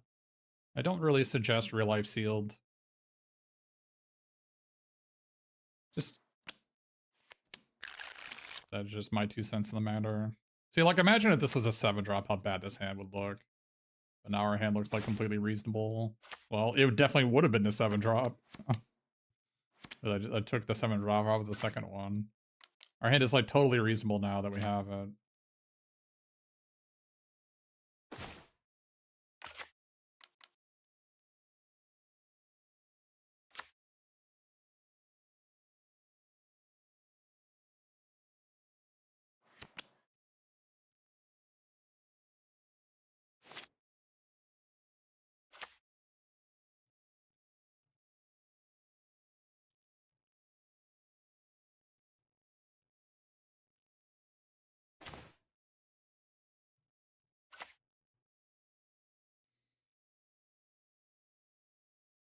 We could bring in our Make Your Moves for that card.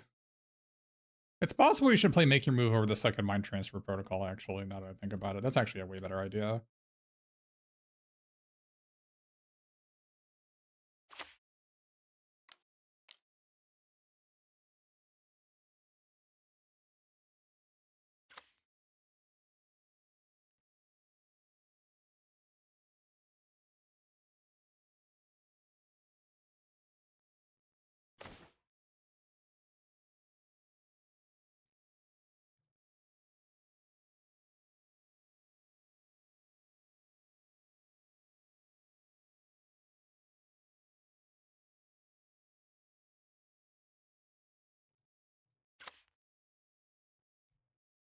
I need to be cognizant that Ooze doesn't require you to exile a creature.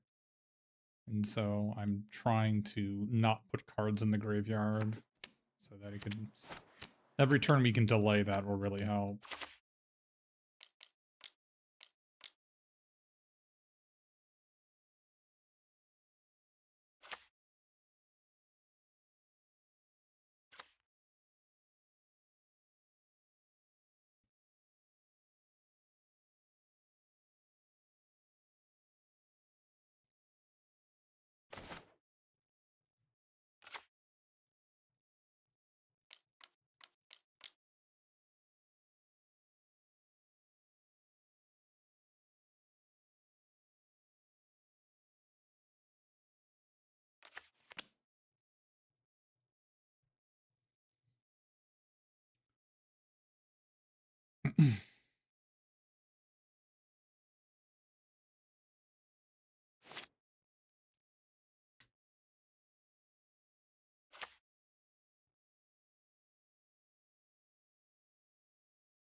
So they could have -2/-2, but that's fine.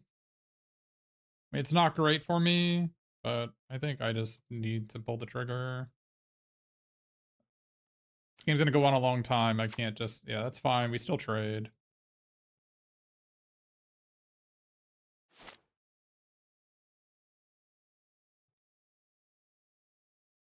They just need to get their Ooze online, which is definitely what's happening here, but...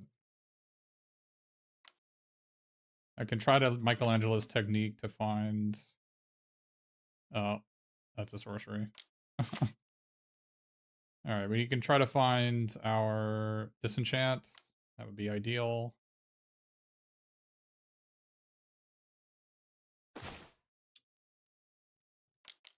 Yeah.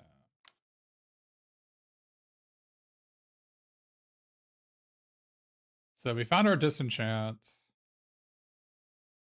We also have Mikey and Dawn, but I think we just need to get our Disenchant here.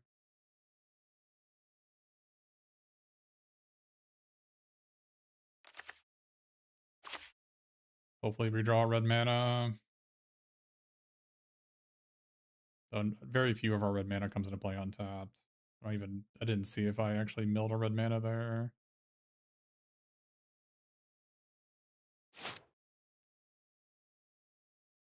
Yeah.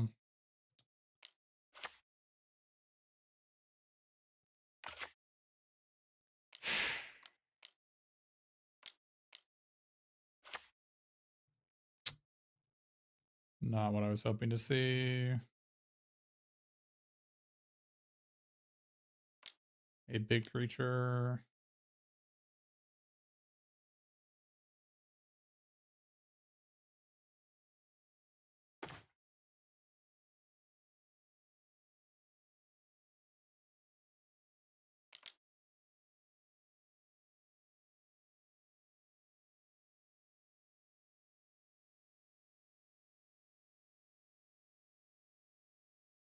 I think we're dead now.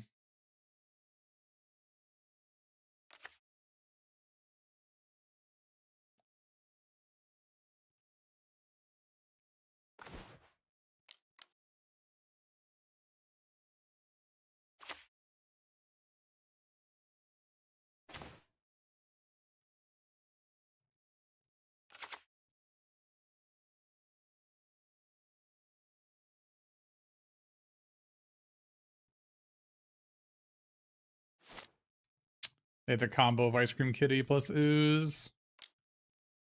It's really troubling.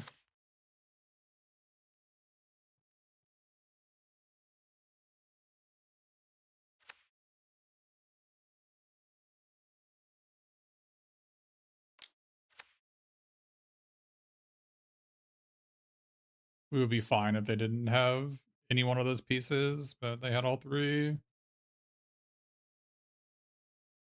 Yeah, I should have taken, instead of the second Mind Transfer Protocol, I should just main deck and make your move. That's a way better idea.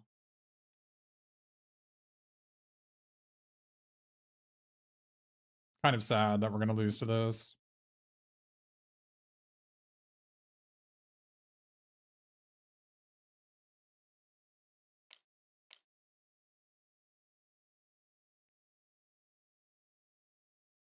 I'm not sure why they're doing that.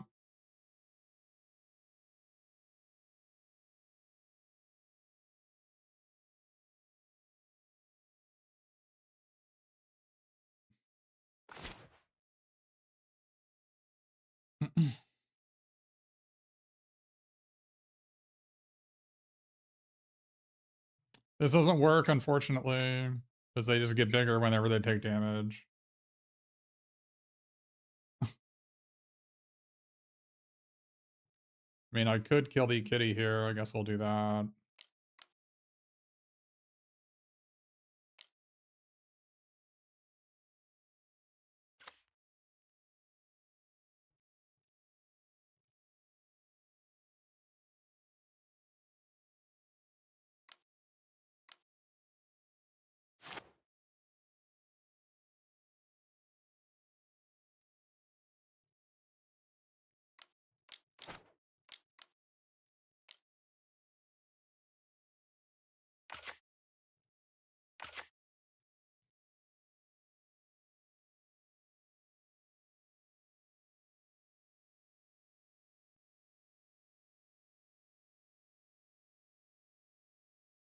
They have only one card in hand, I guess.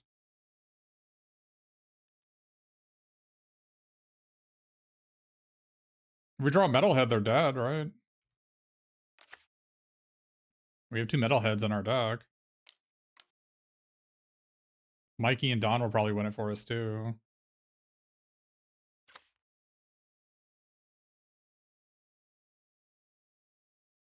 We draw one of our two Metalheads.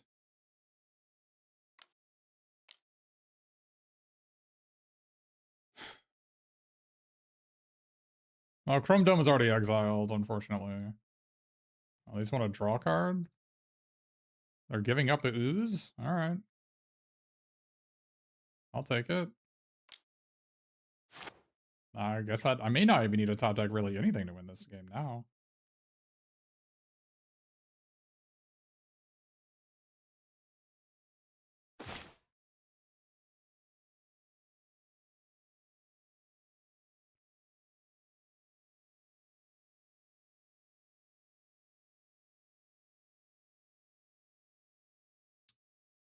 Guess we can do this here.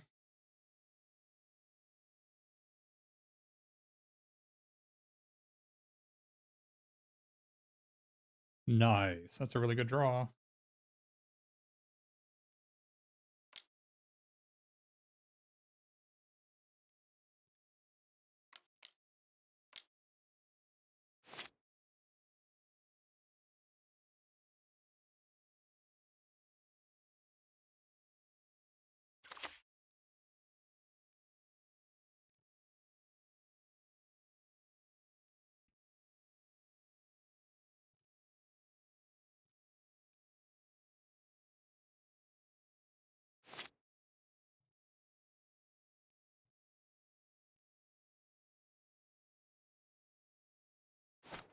Sneaking the foods that ETB kill stuff is pretty funny.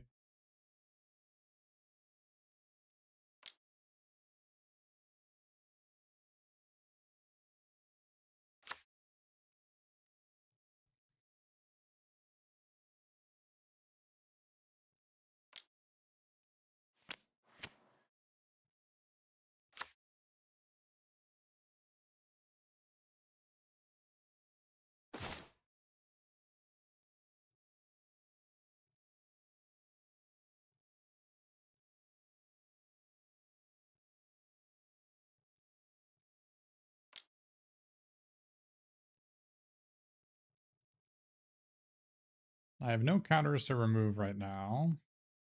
I do have one mutagen in my deck.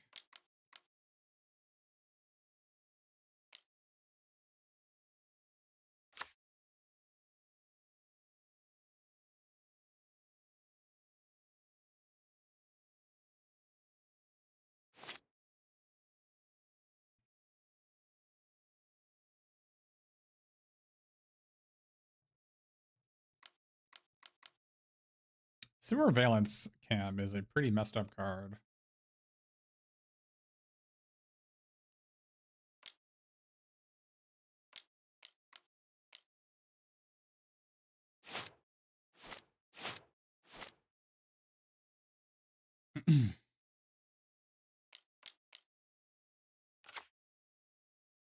Oh no.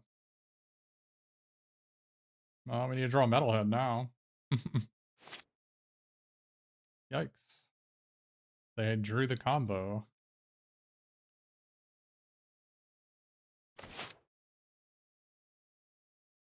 Uh-oh.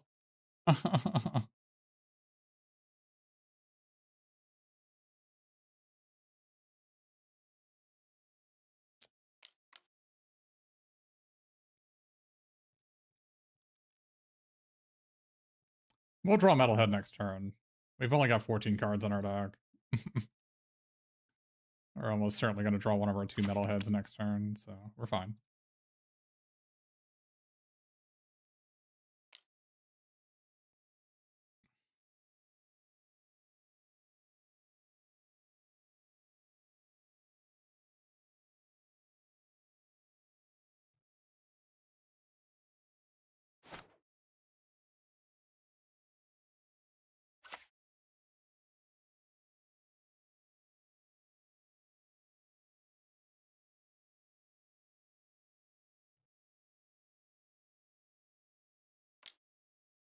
Is your mind prepared to be blown, chat? Are you ready?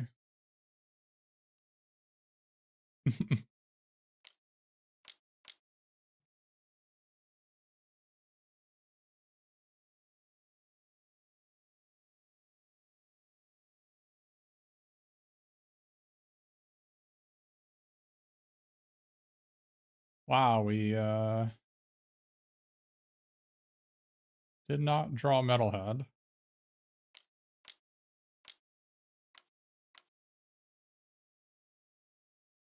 Okay.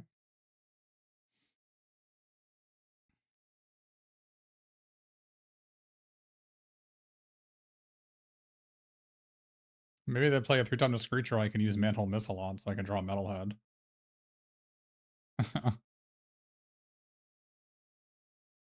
I mean, we have 2 of them in our deck. Right? Oh, no, we have 1 of them in our deck. One of them got oozed earlier. Oh, boy. Well, they did play something that I could Mantle Missile.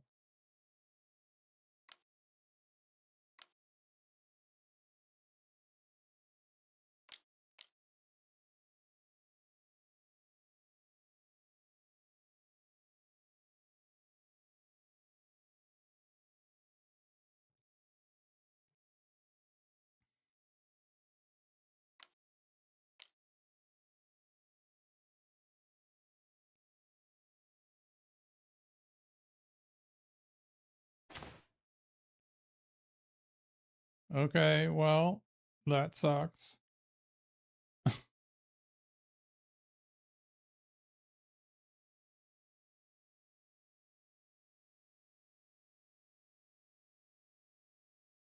That's a pretty impressive display of drawing every land in my deck.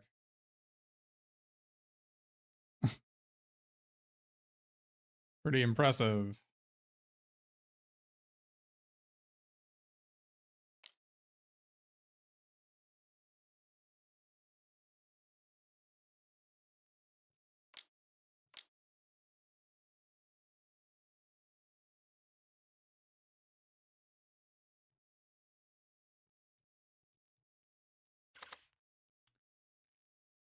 Very cool.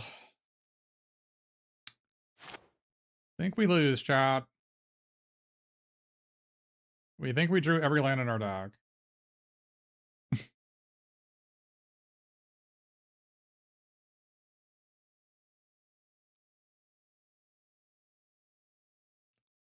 Was not part of the game plan.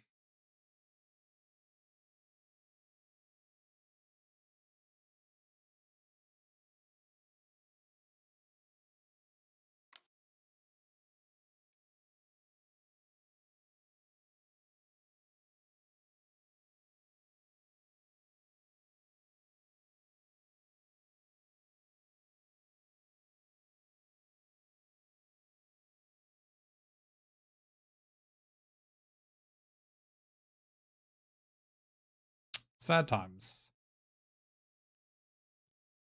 We can bring in 2 make your moves though, and that will solve most of our problems, I think.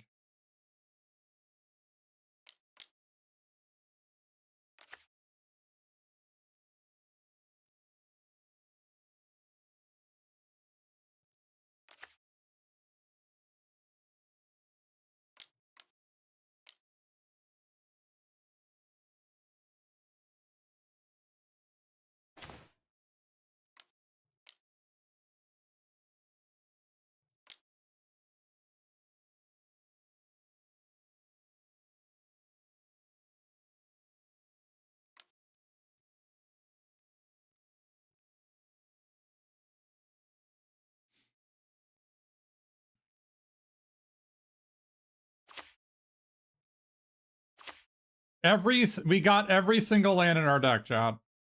We got all of them. Every single land. That's impressive. We drew every land in our deck. Holy crap.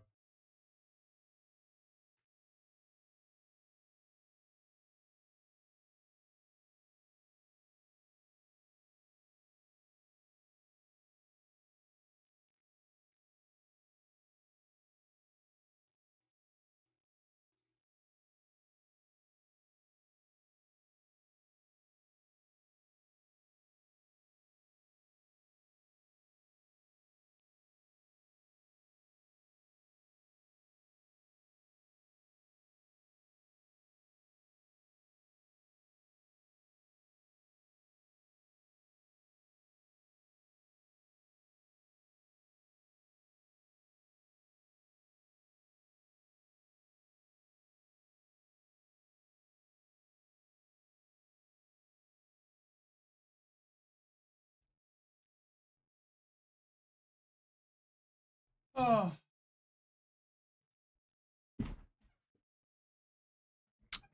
Very impressive.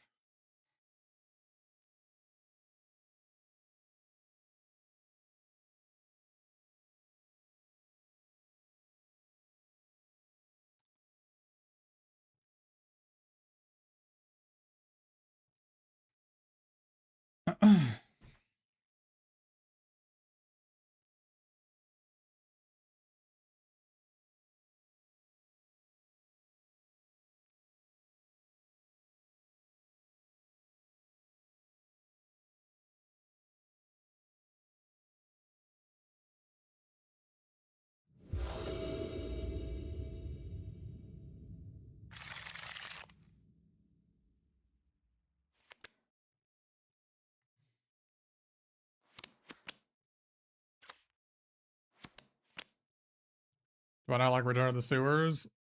No. Doesn't do anything. The tempo card in a format that goes to turn 20.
Maybe I was supposed to wait and play it next turn, but then I can't play this next turn anyway because I did play my lands in the wrong order.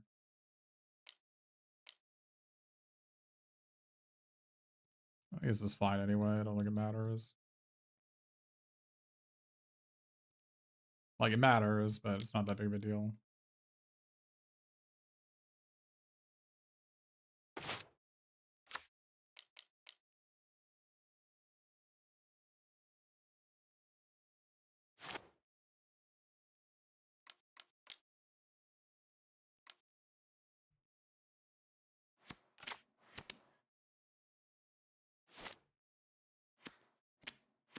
Could have played Neutrinos first, maybe.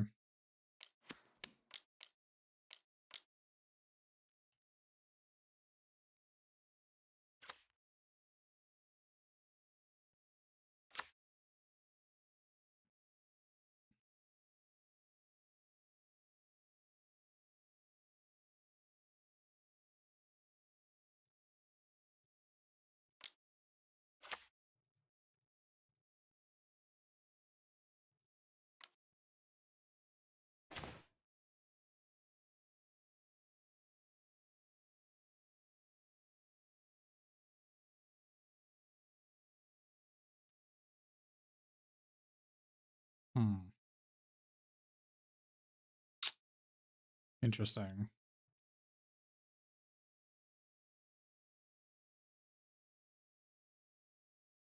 Do I try to draw a land here and just play cheese? Because if I draw a land, I kill them next turn. If I don't draw a land, we're in bad spot. I guess I have Saved by the Shell if they try to target this.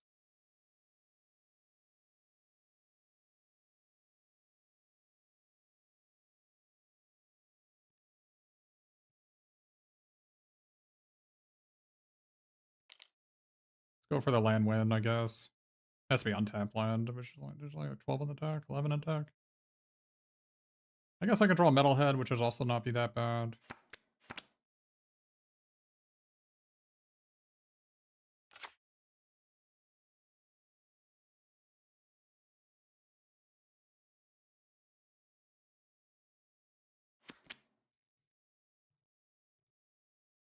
Yeah, untap land and they're dead. I mean, assuming they don't kill neutrinos. They're dead.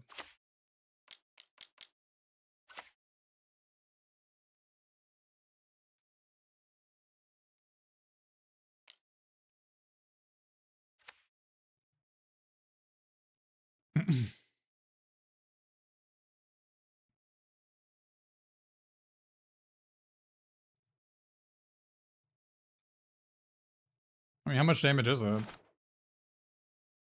This is +4, so it's 10.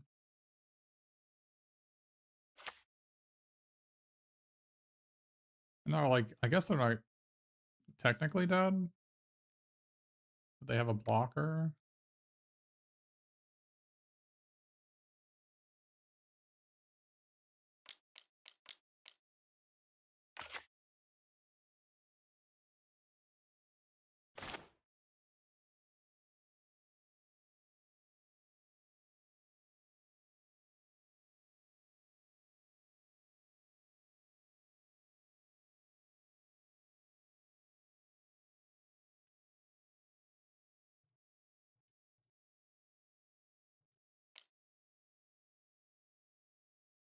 Wait, do I die in the counter swing?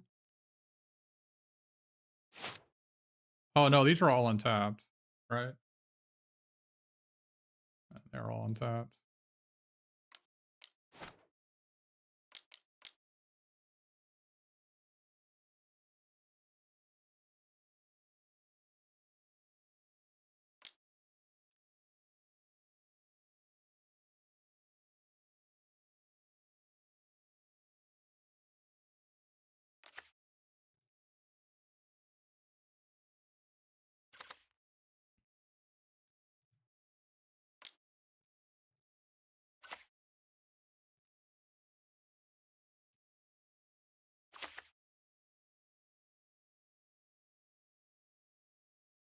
No, it's 14 if they block that. They are dead.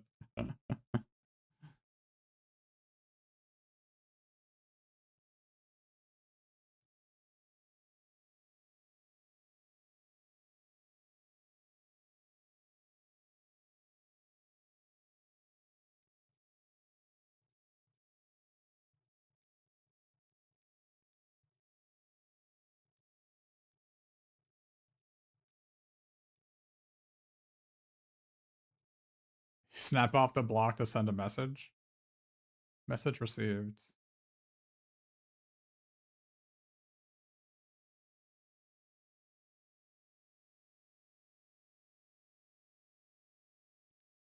I decide if I want retromutation instead of this on the draw.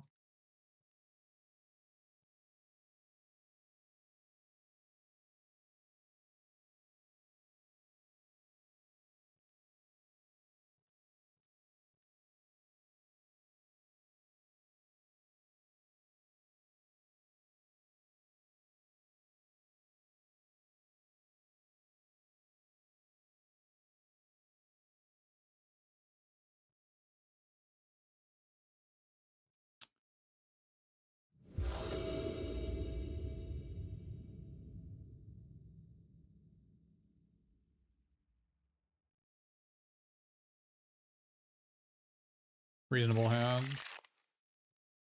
Not a good hand, but reasonable.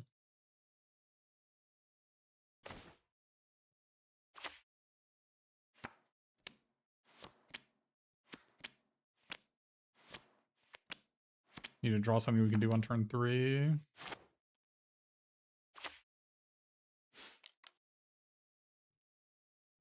We have our disenchant in our hand.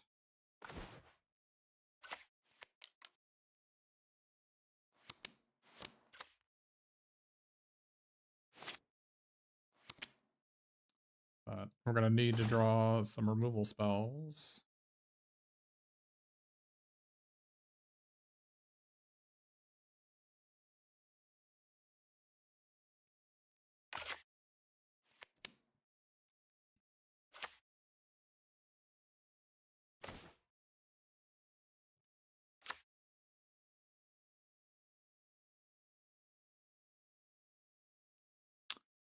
Our Ragamuffin Raptor is not happy.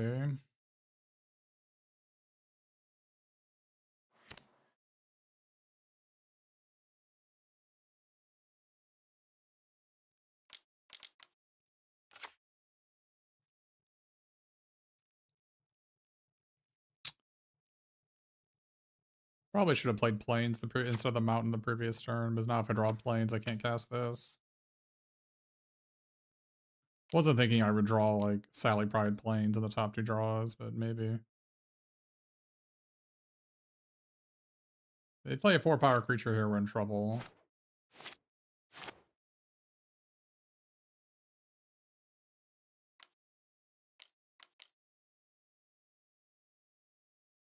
Like, they play this guy, we're in trouble.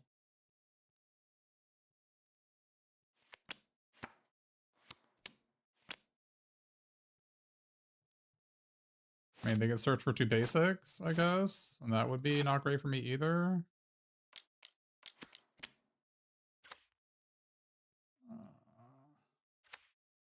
Need to draw 2 in a blue instant, Nunchaku. Interactive spell. Metalhead. The 2 metalheads we can draw. I mean, I want to draw Plains, but I don't want to draw Plains this time. Okay, so we play that. And we look for Metalhead.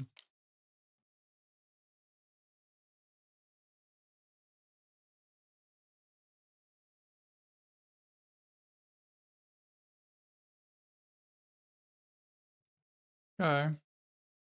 Made the choice easy for me. No Plains here.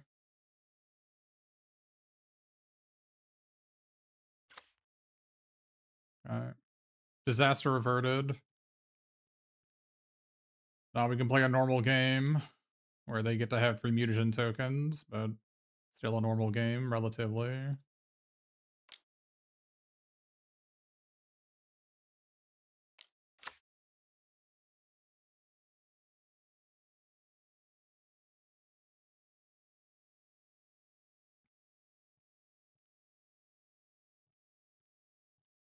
I don't know what to feel about Michelangelo's technique. It's just, I think being able to filter like non-creatures out of your deck is maybe a proponent of the card's power level.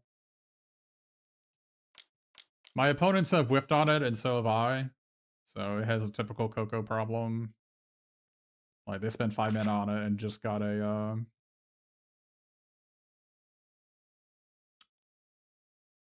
just got a...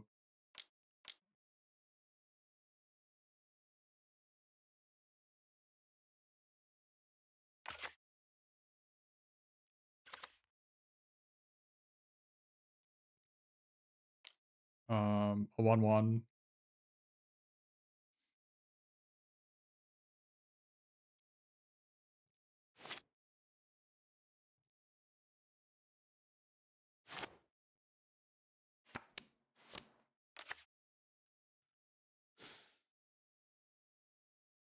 And they just play BFF their DOB, right? So...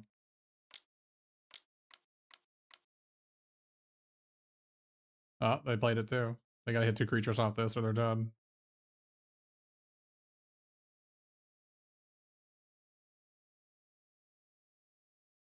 Chrome Dome is kind of dumb. I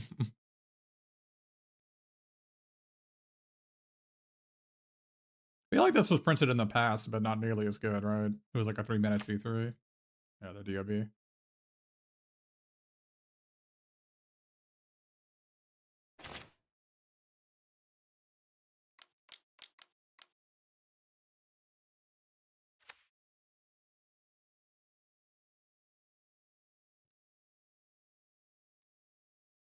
Oh no, they gained a life. I didn't see that they gained a life. Ah, shnikes. I didn't see they gained a life. How did they gain a life? Oh, they played a tap land. Oh. Whoops.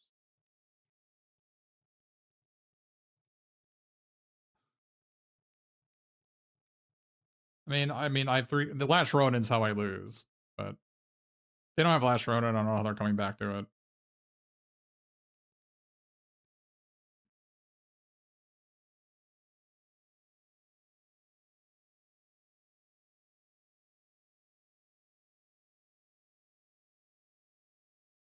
I just literally didn't see that they gained a life.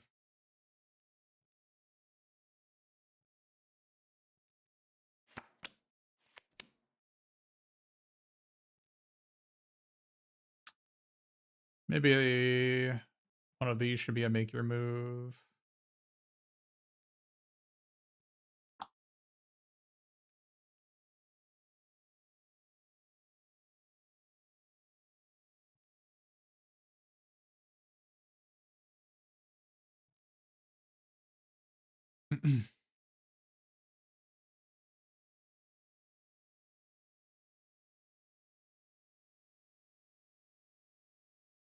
Yeah, I don't like this card. I've never liked these types of effects in sealed.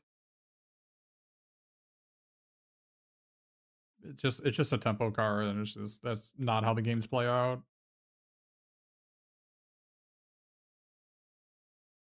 Like when your opponent plays a Westwind Avatar, Return of the Sewers on it does not actually help you.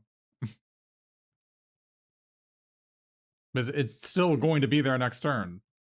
They're gonna draw it and play it. And you're like, well, I really wish my Return of the Sewers was a retro mutation that actually solved the problem as opposed to putting it on top of their deck, which did not solve any problems.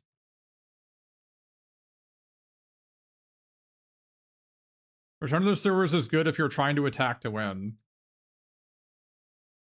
Like, if you have to attack to win. But there's... The way I play sealed, I don't play decks that attack to win. I play decks that go way over the top and just kill them with rares or kill them with exhaustion, running them out of cards. Or like 2 or 3 card combo cards. Like, attacking with like 2/2s and win it is just not how I win games. In fact, most of the time, if I have a sealed deck where I have to attack to win, I would rather not play the sealed. I just drop from the tournament. So...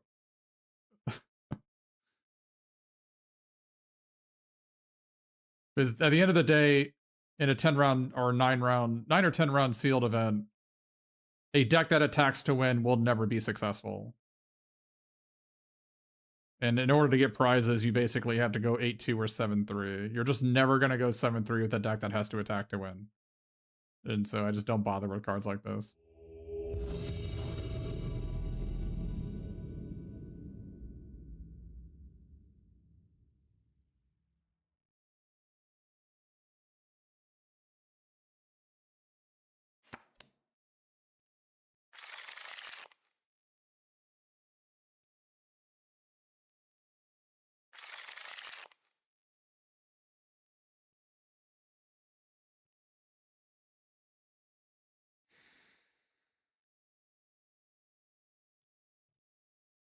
We have a lot of islands in our deck. We should be fine.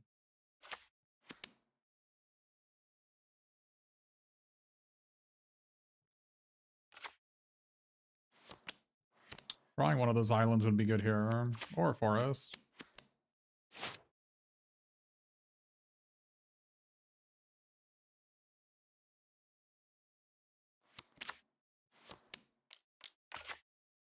That guy's pretty good.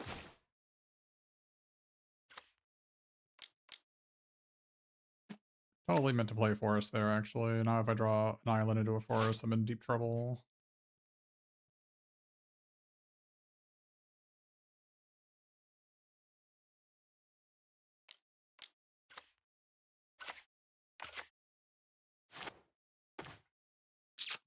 Fudge.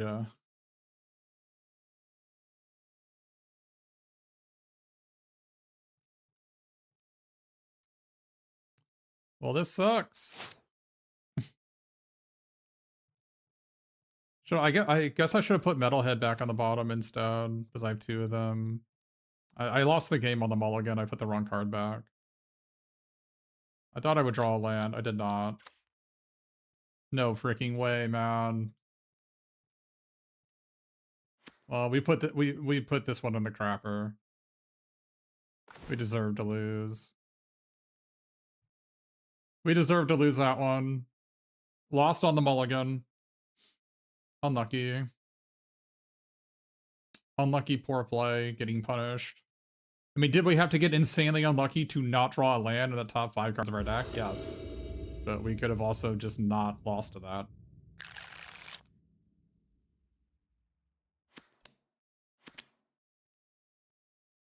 Yes, it has island cycling. Darkest Mage in my mind told me to put Metalhead on the bottom, but I just thought I would draw lands.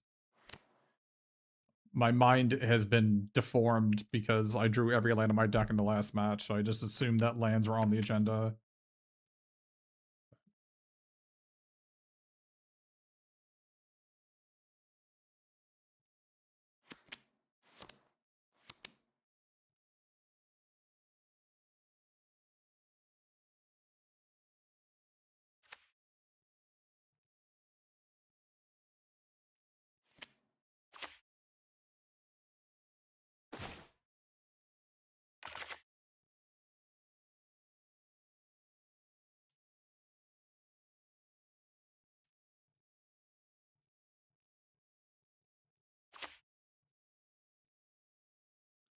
I'm gonna do a little, like, minor thing here where I'm gonna take an island out of my deck before I draw a random card, because I don't want to draw an island.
I want the 3/4 flyer or the pizza.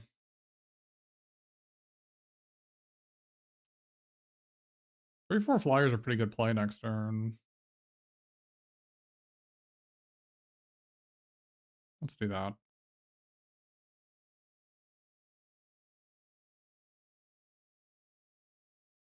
Like, we play pizza. We play this looking for a land. And we play this, and then next turn we play these two.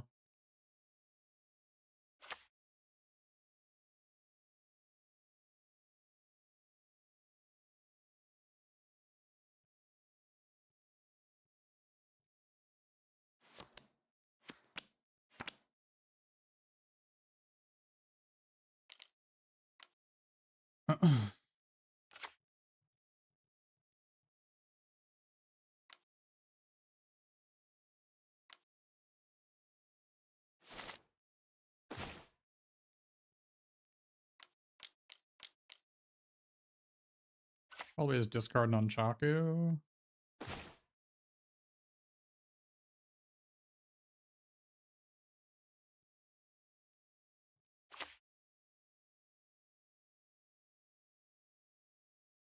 I mean, we can lose this game. We either discard Nunchaku or Pizza. I don't know which one's worse, but this is a totally losable game.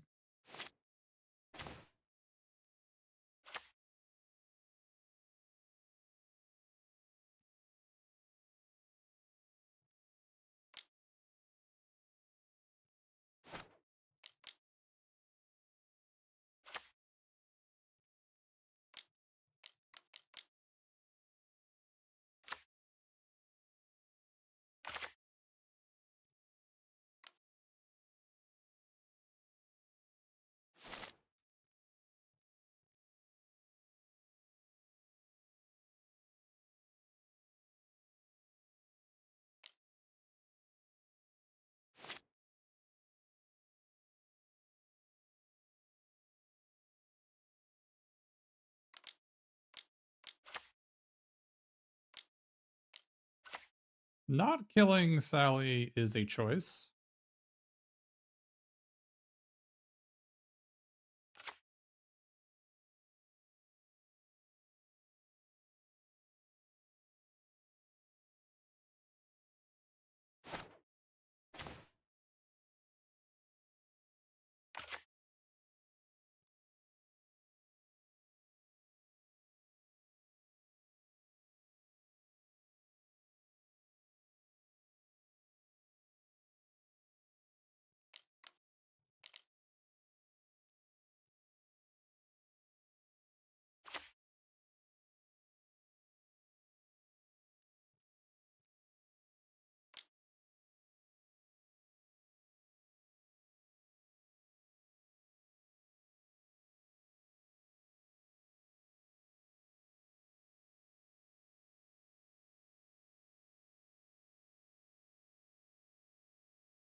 Novel Nunchaku is hard to use here.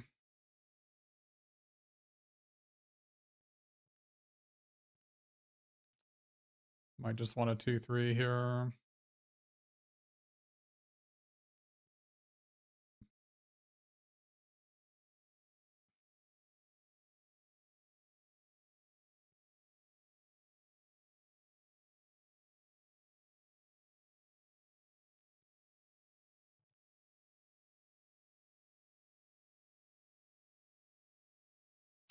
Maybe you want to cut this on the draw, actually. Actually cut that on the draw.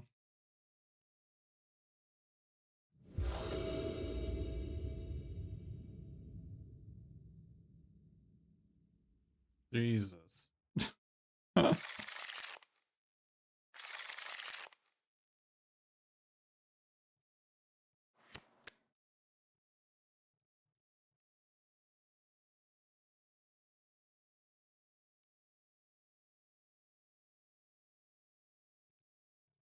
It's either Metalhead or Crustacean Commando. It's a choice. I don't know which one's better. I just felt like the 2-mana 0/3, I couldn't if I had an island, I probably would have kept the 0/3 instead of Metalhead. But the fact that I don't have an island makes it so I can't really cast it anytime soon.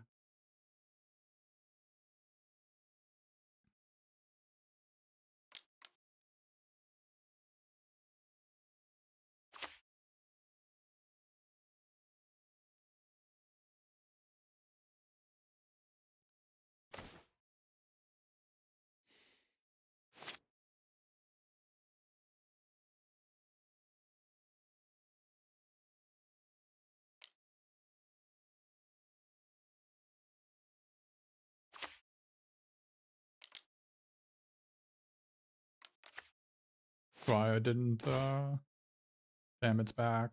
Well, not for long.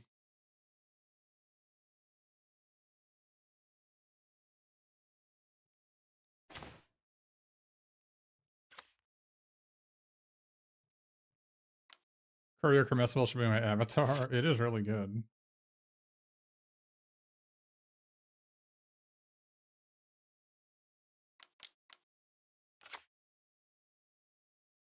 Okay.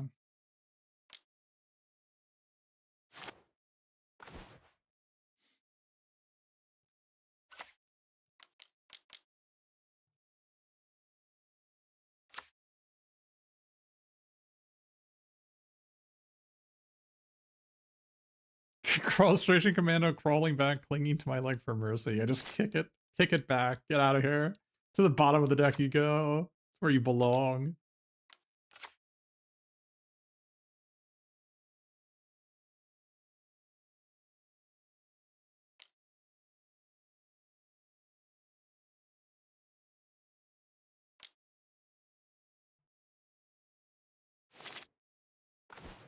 Oh man, we needed a land so badly there.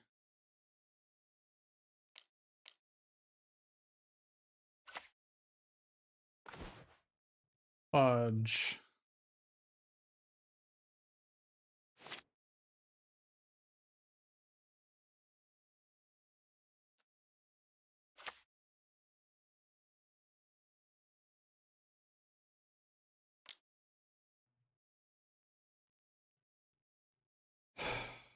That's really bad.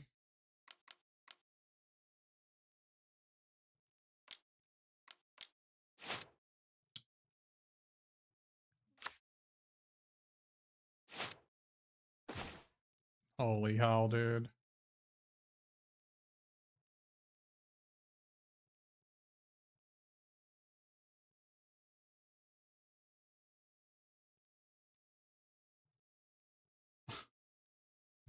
How do we not draw a land?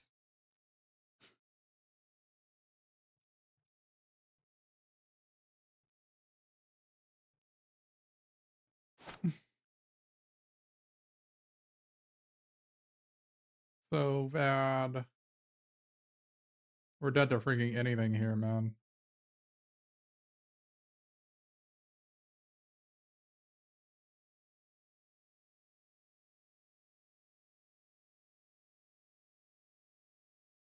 Are you serious?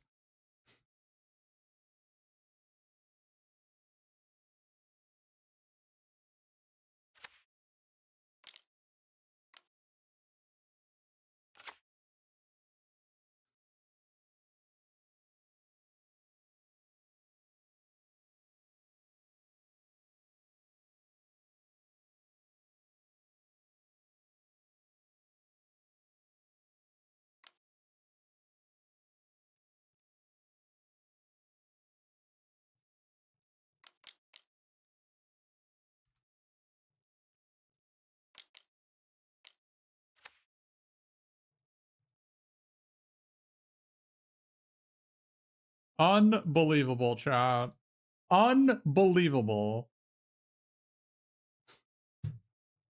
This is such an XO deck. I cannot freaking believe that we did not draw a land.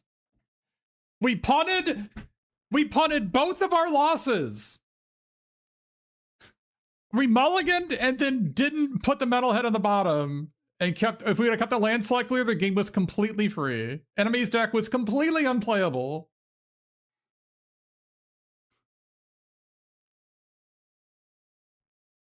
Unbelievable. Put us in the game? They would have lost on the spot if I had drawn a land.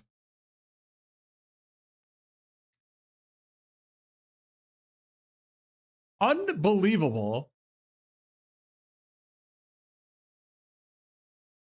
All because I lost the match because I mulliganed and kept Metalhead over Crustacean over the Cycler.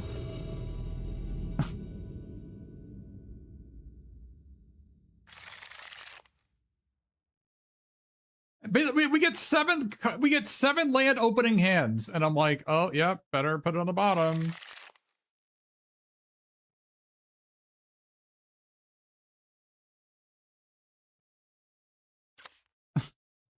We get freaking 7 land opening hands.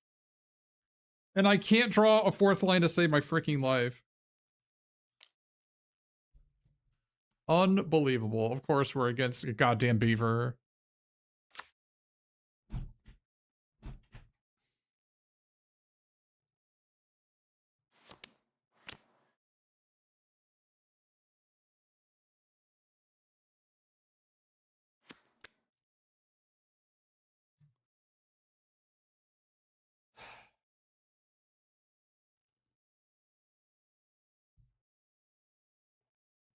Hey, Vivale. GG earlier. Cool.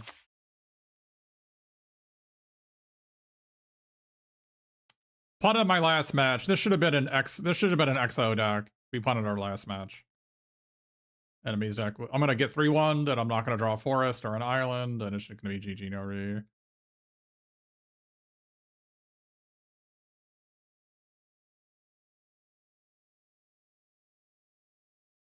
Want to draw a tapped green source here on turn 4.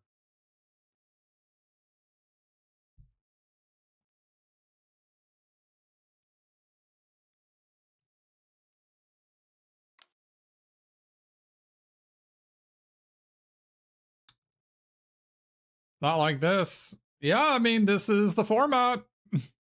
One of the only ways to beat these decks is to actually go Beaver into 3-1 when I don't have a 1 or 2 or 3 or 4 or 5.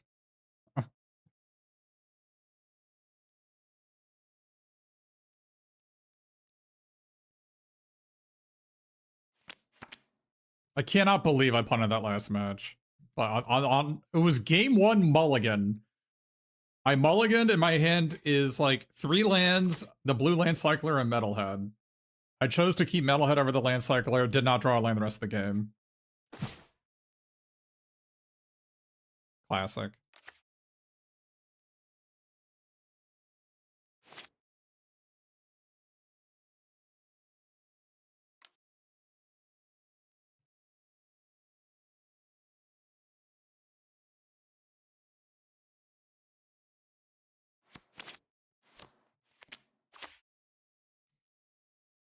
Maybe they discard the hand size.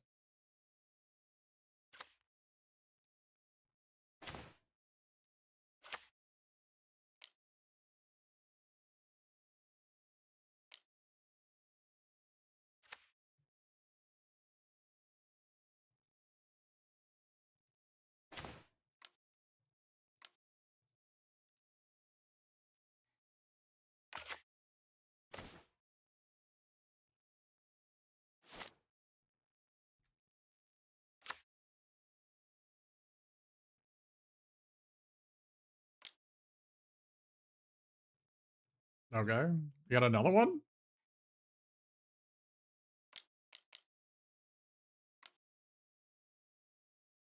Okay.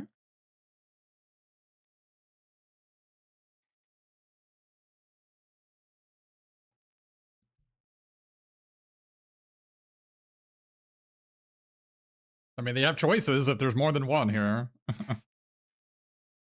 Of course. Oh, of course they get Splitter, man!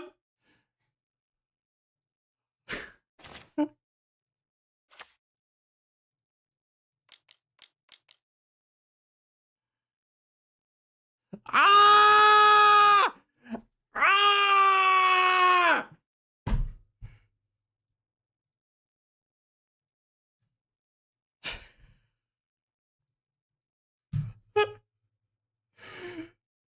Bro.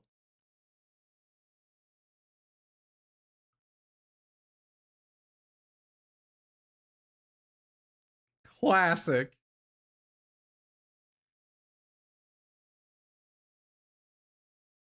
This is how this deck loses. The universe conspiring.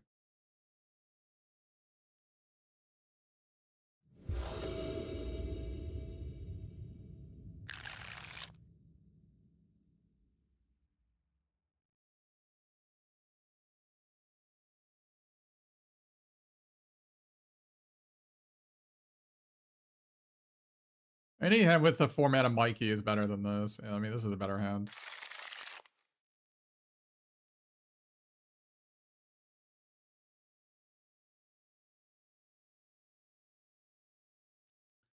It's either Metalhead or the fourth land I need to put on the bottom. I think it's keeping the Commando.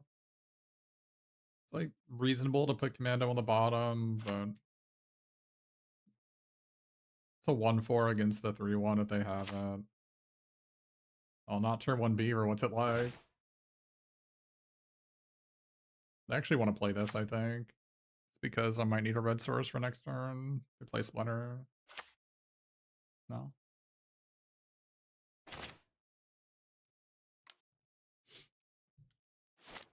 I probably just want to put this. Now that they don't have a creature, I'm probably just gonna Manhole Missile and get rid of the Commando. Okay, well, they didn't do anything.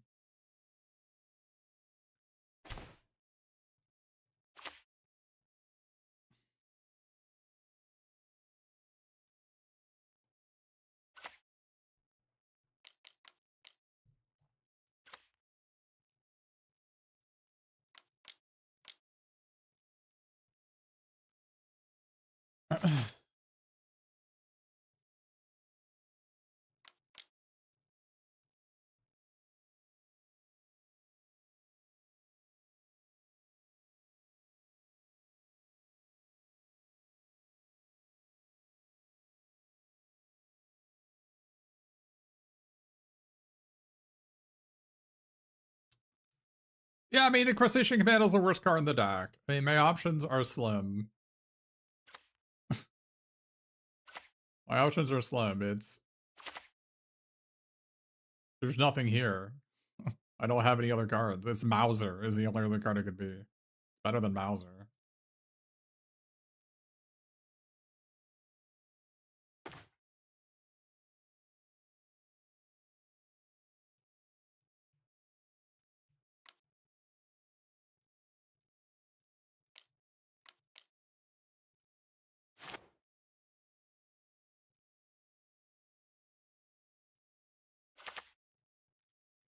Party Dude?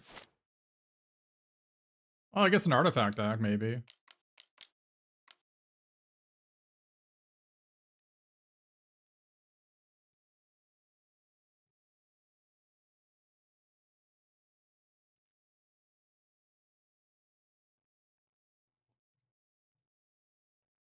Crustacean Commando is really good with the new like one of the cool things about Crustacean Commando in this format is that you can attack with it on turn 3. And if they block, they lose to Mind Transfer Protocol. If they don't block, you can sneak with it, right? So that's a cool aspect of the card.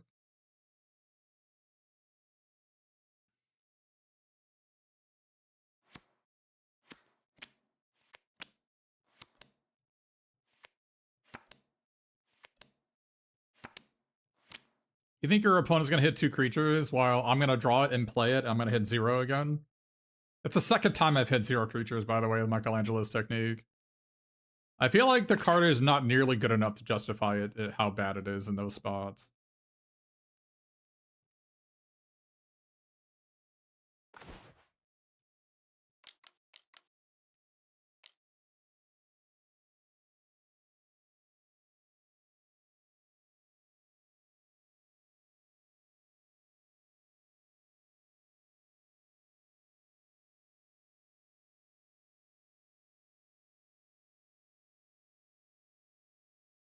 Yeah, in blue-red, it's different because you're trying to attack to win, right?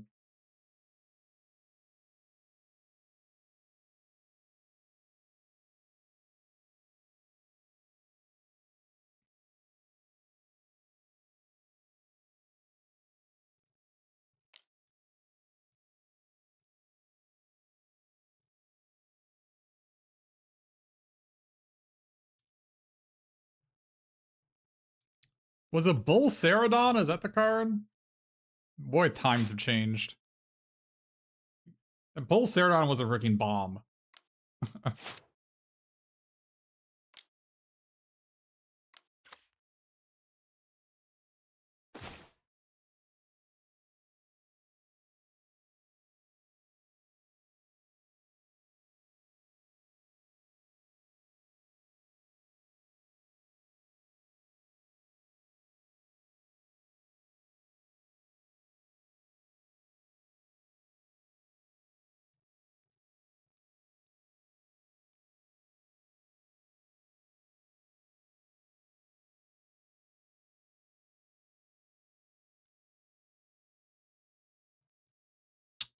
We can muffin back our guy.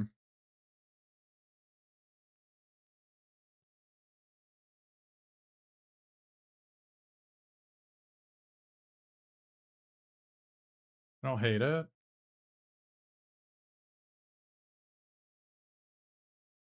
I think this is just maybe better. I kind of just want to discard Crustacean Commando, though.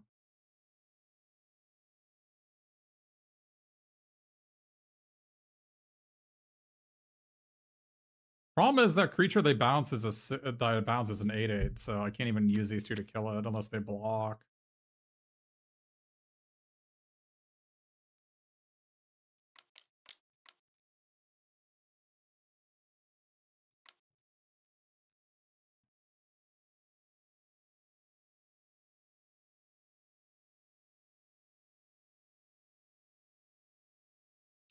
They could like play the 6-drop and then play a land and play a 2-drop, and that would suck.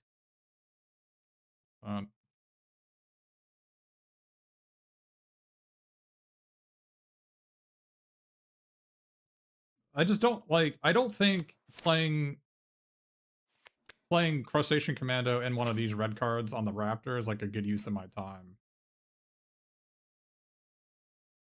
Like this at least progresses my board, right? And like if I draw a land next turn, then I can like bolt the Butler, bounce their 8/8, attack for 4. Next turn, bounce the 8/8 and they're dead, right? Seems like a plan.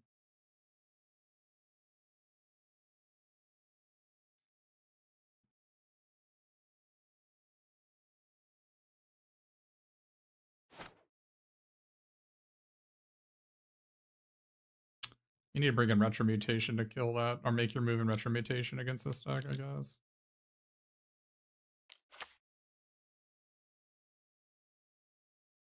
Land would be really good here. Land would probably win me the game if I draw it. Not a land.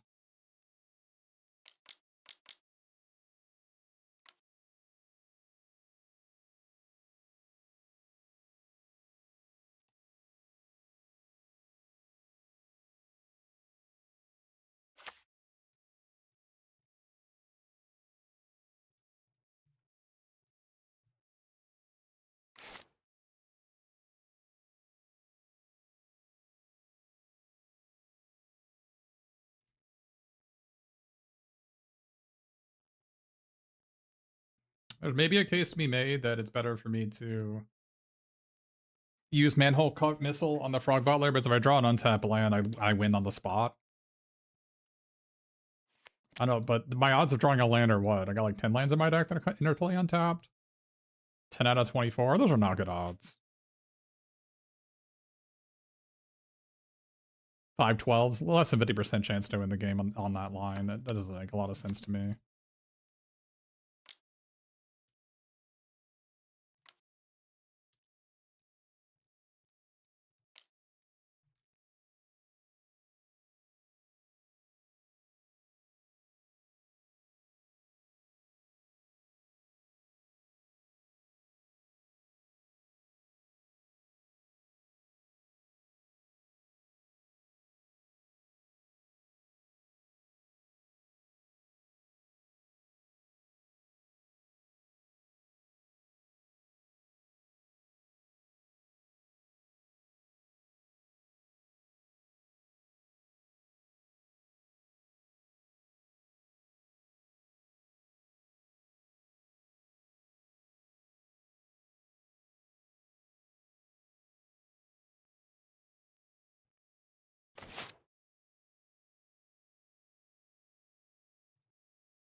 They have a say by the shell themselves. This could be bad.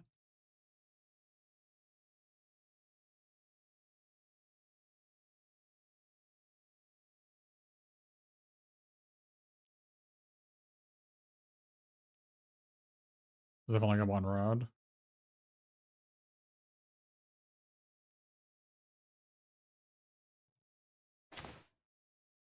Tap my white mana like a doofus.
I mean, they were dead if I just played the crustacean, but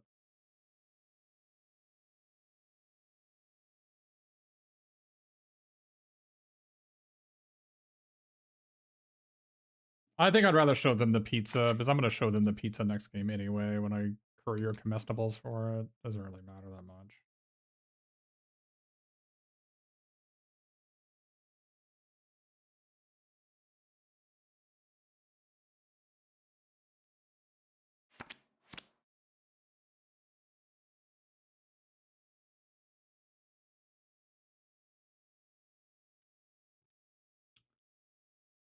Yeah, so we need to bring in either the second make your move or a retro mutation. Retro mutation is better against Frog Butler Tenderize stuff, but they have a Shredder's technique to kill the retro mutation, so I should probably just bring in make your move, and if they have Tenderize, whatever.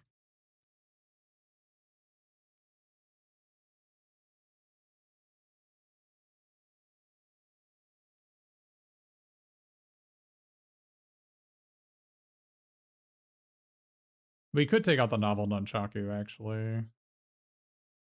If they have Death Touchers and giant creatures, it's not going to be useful. Could I can just retro this thing instead?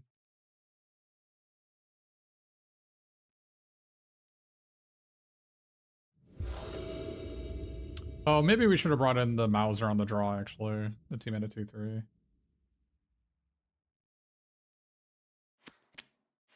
Hand is fine on the draw. I just need to draw a land, right?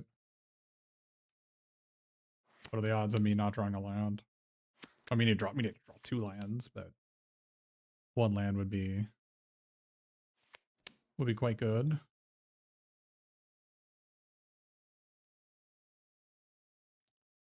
A mulligan? Nope. Turn 1 beaver. GG no re.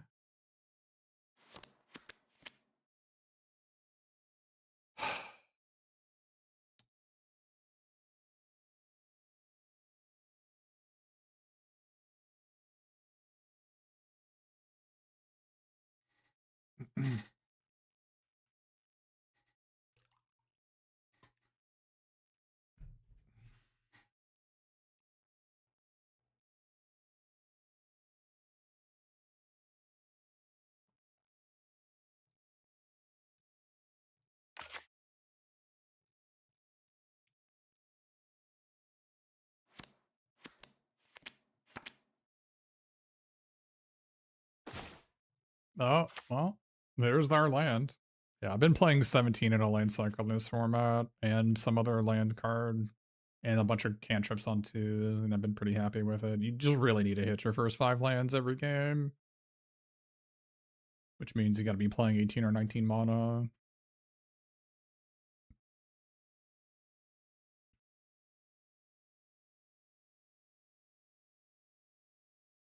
I'm expecting maybe Frog Butler here. Frog Butler or Probably just wrong butler. Nothing? Well, I'm not going to say I'm sad to see that. Question is, Chad, are we not going to draw another land? It would be just my luck for both the losses for this deck to be games where I don't draw lands. It'd be the darkest underscore mage classic of two-lander and brick off.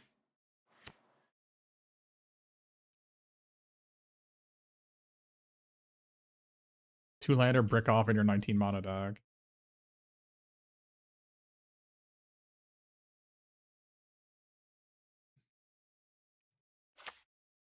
Three mana, 3/1. Blow that guy up.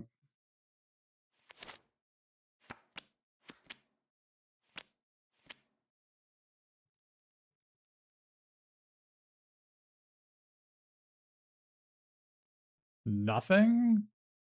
Well, I'm not going to say no to that. Now we can draw a tap land. Jeez. Ah, we're not going to get there, chat! I can feel it in my bones! We are not going to draw a land! We are going to keep a two-lander on the drawn brick again. For the third time in this event. Third time.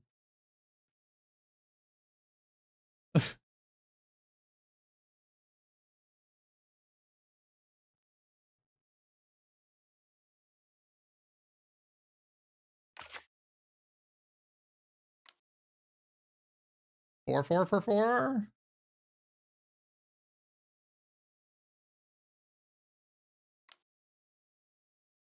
All right.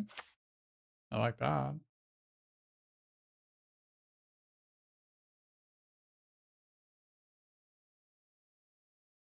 Am I pissing away this Michelangelo's technique because F that card? Or do I get rid of neutrinos? It's probably get rid of neutrinos, right? It's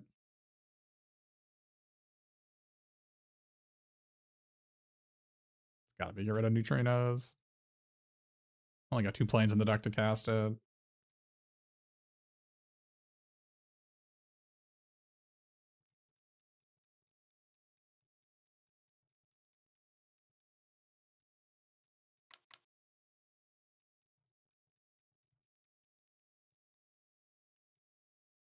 Oh, we drew a planes, chat.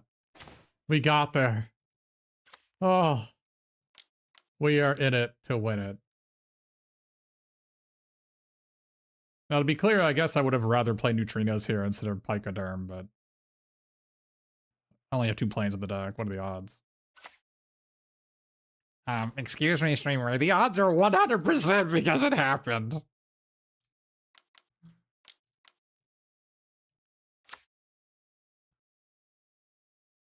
Well. That is a large creature. Good thing we boarded in a second make your move.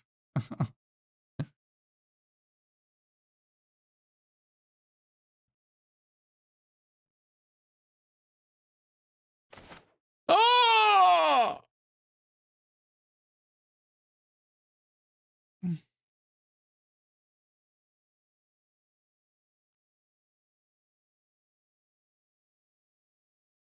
We boarded this in, by the way, over the nunchaku.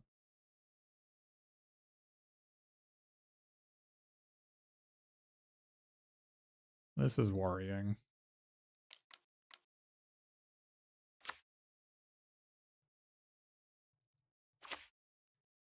Now they might have the 6 mana 8/8 here.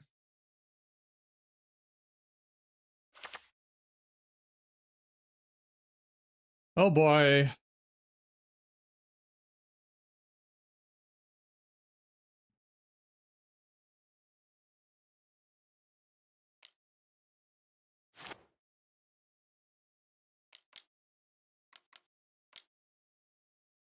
All right.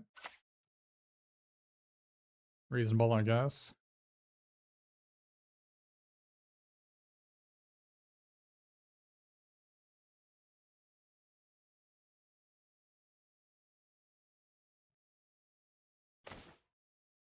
Okay.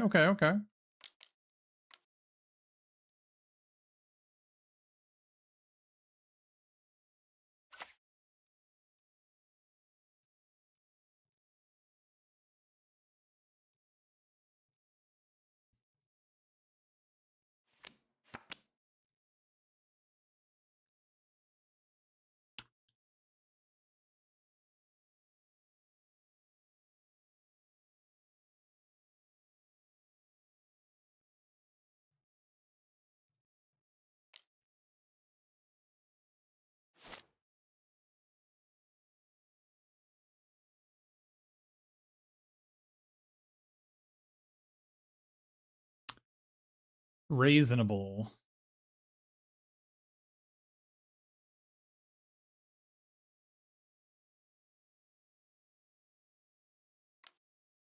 Remember, we have 2 metalheads in our deck, so good shot that our Michelangelo's technique will hit one. Not 100%, obviously, but good shot. Favored. You just hit a draft where you got the combo? Nice.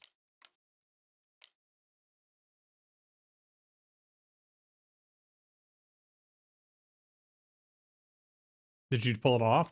Was your opponent angry? Yeah, Chrome Dome, Mona Lisa, and the Marshmallow Pizza is infinite life and infinite mana, infinite power. It is kind of dumb. Especially since you can tutor for the food pretty easily.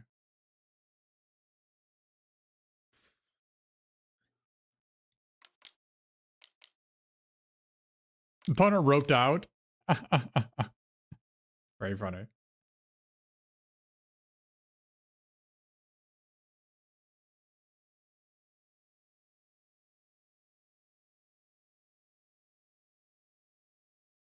Enemy has got to be sad that they just didn't play a card on the first 5 turns of the game, so this is the punishment you receive. You get what you deserve! I don't know, man. This Michelangelo's technique. Again, I have some bad cards in my deck. I'm not saying Michelangelo's technique is like one of the bad cards, but I mean, it kind of is. I just don't know if we need to have that sort of variance in our deck when all we need is just a ham sandwich. And this guy can deliver nothing like it did twice today already. Like, not even just like a crustacean commando, just like a freaking nothing. Party Dude? Bro, I'm not playing that card. I'm not an attacking deck. You play Party Dude in a deck that's trying to attack to win. I'm not attacking to win.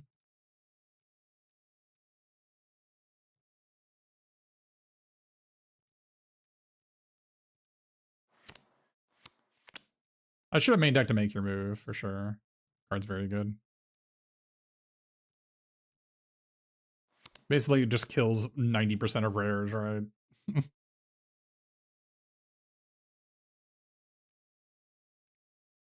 Like, how many cards does this really not kill that matter? Probably the Oracle Moldiah that's in my deck, but that's basically it, right?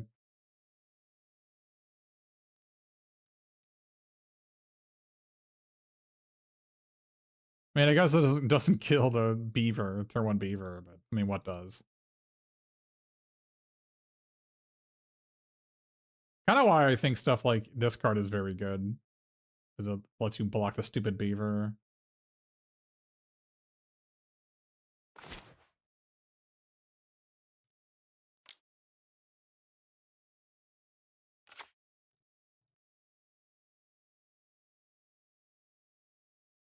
I'll take action.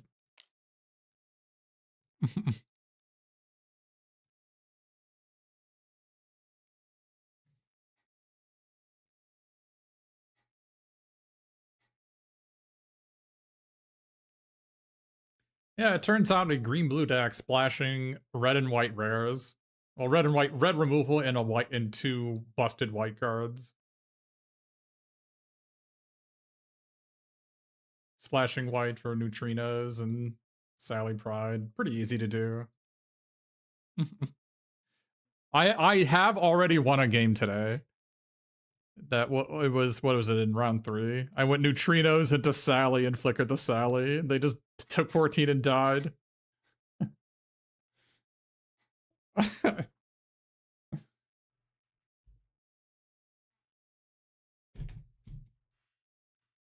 Because neutrinos gets +1/+1 attack for every creature that comes into play, and Sally makes a lot of creatures, so.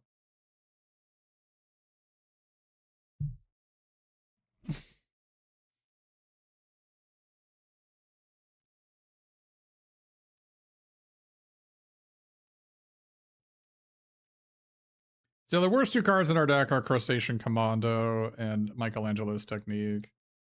But we really just don't have alternatives. So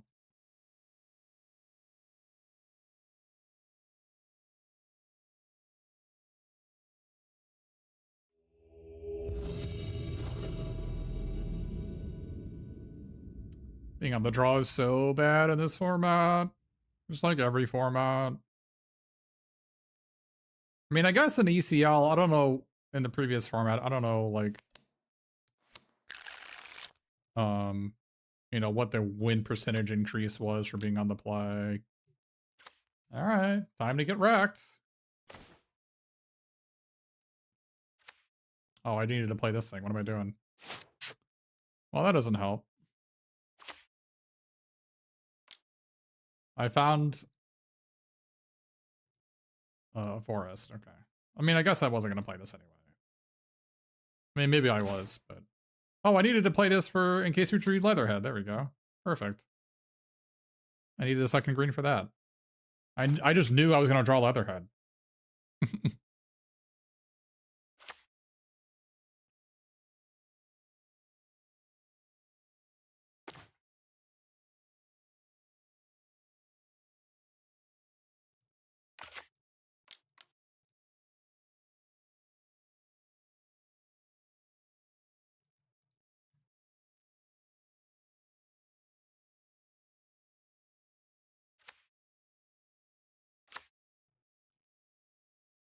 I'm not blocking that. They can have it.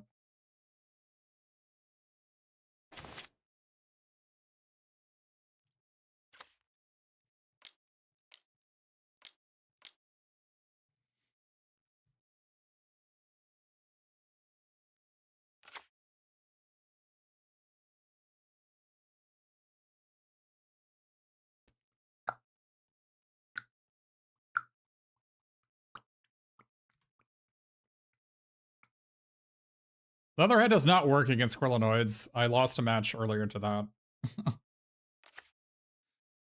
Turns out Leatherhead has to live through combat to remove a counter. I didn't know that.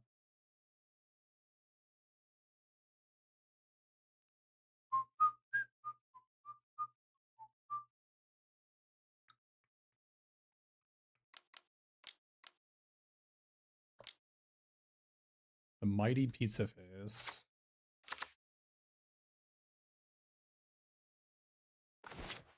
Well, that our enemy is not going to be happy with how this turns out.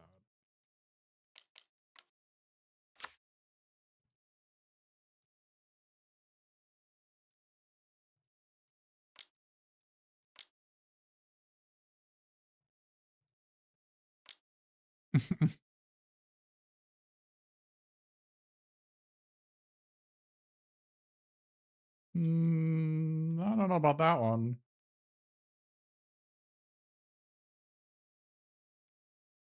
Am I getting freaking Lash Ronin here? Am I getting Lash Ronin?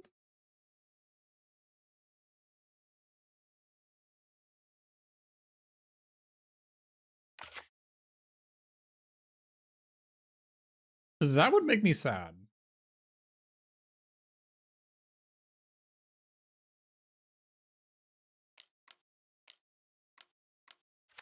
Okay, I did not get Lash Ronin. I don't... They decided to throw their pizza face directly into the graveyard. Which I guess is a reasonable thing to do.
No, might as well block. Why would you block? If I remove a counter, a hexproof with a ++1 counter, that's like better than gaining 4 life. Right? I don't know why they didn't just ragamuffin back the 1/1 death touch. But I know. Removing a +1/+1 counter from Leatherhead is better than gaining 4 life. Like, quite a lot.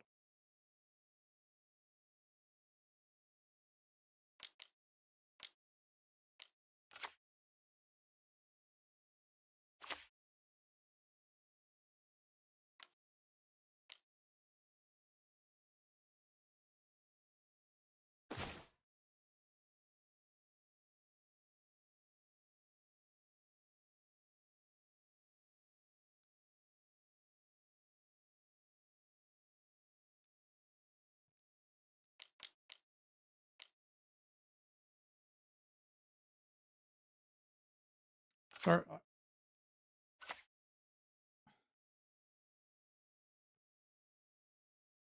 Oh, they have Saved by the Shell here. We're in trouble.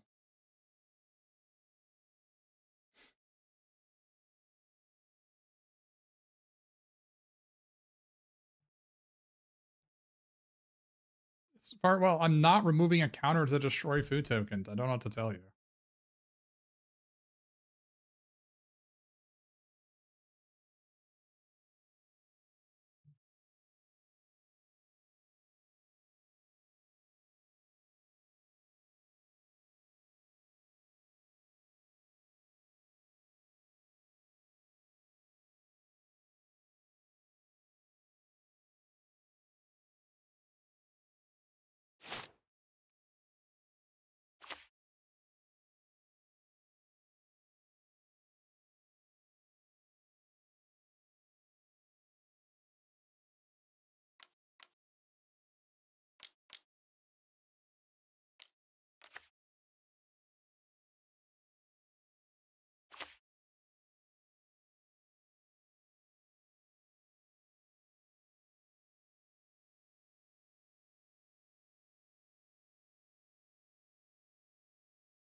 That is ambitious.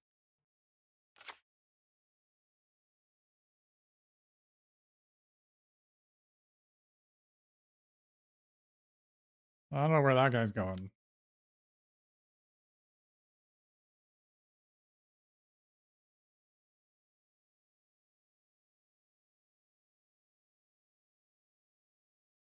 Let's see if they hit the right food token.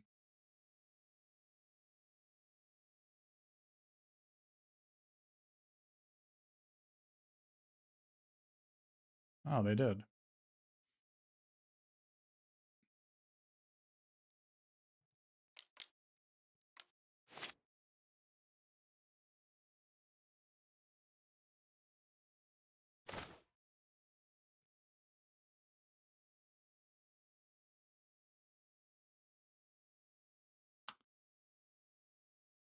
Seven, they go to 2, they go to 1.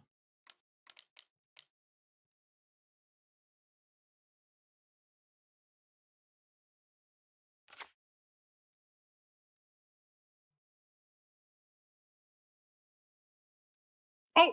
What? Okay.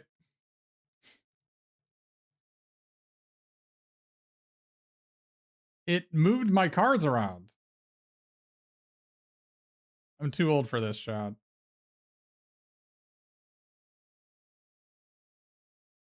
I'm too old for this. Now we can lose. They should be dead right here, but got sloppy in my old age.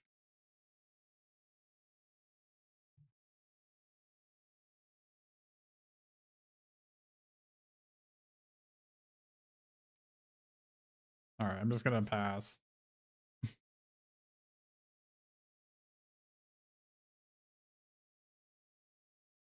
I guess I just pass. I'm gonna hit Leatherhead next turn anyway, it doesn't matter.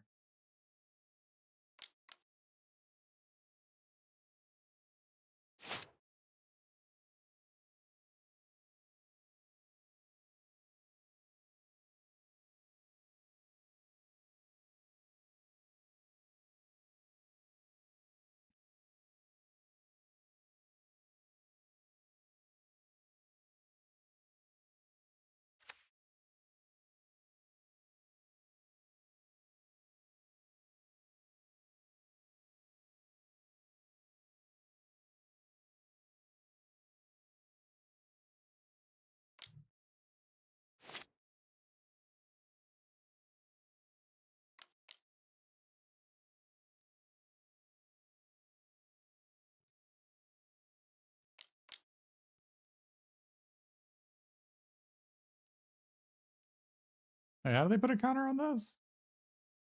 What happened?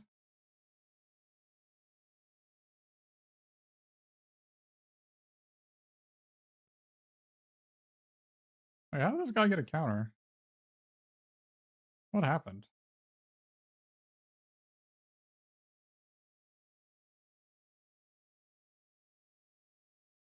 Oh, they used the +1/+1 counter from last muted into from last turn, right?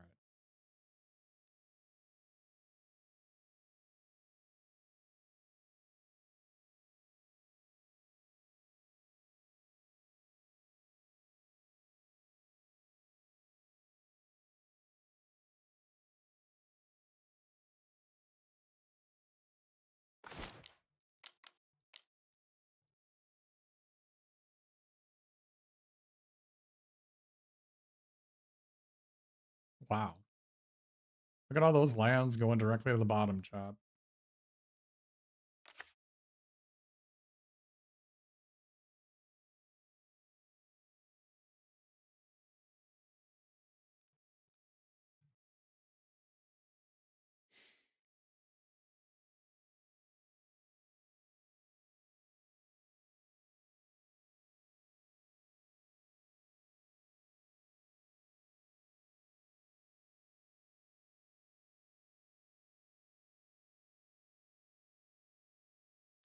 This technique has been so bad for me. I think you really need to be able to hit a 4-drop and a 2-drop to make it good. Or filter lands out of your deck with like escape tunnels and stuff.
But we did put 5 lands on the bottom, right? So there's only 3 lands left. There's only 3 lands left in our deck.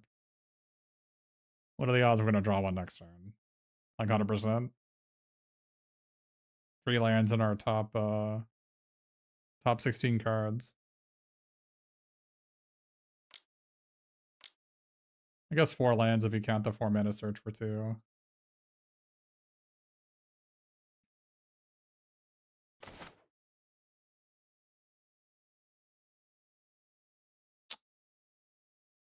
Mm-hmm. Why didn't I play pizza? I'm not sure the nature of your question.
They didn't have different blocks.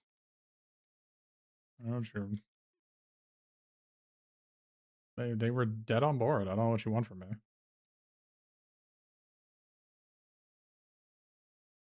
They knew I had it in my hand as I returned it earlier.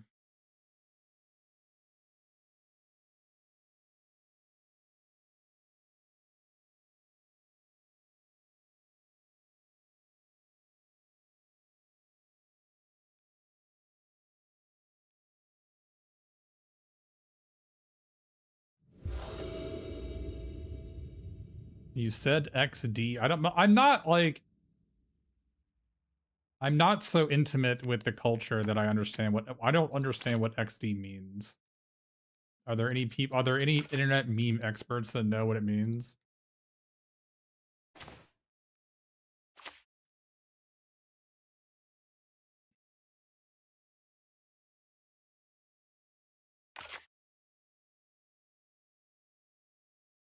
I know every time I turn into Gab's stream, he has some sort of like bizarre rat on the screen dancing. Incredibly distracting. I just don't know what it means.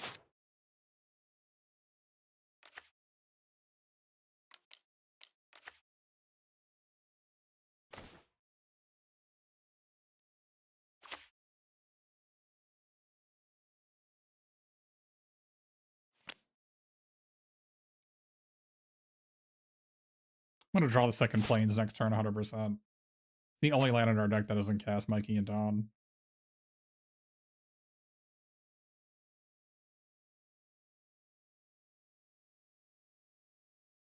The rat is a metaphor for love. Someone closing their eyes and laughing? But what does that have to do with the rat?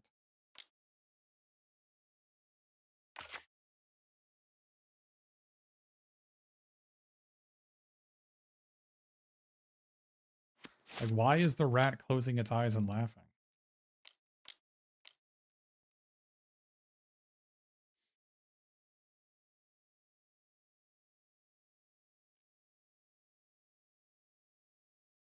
Make your move is so good in this format.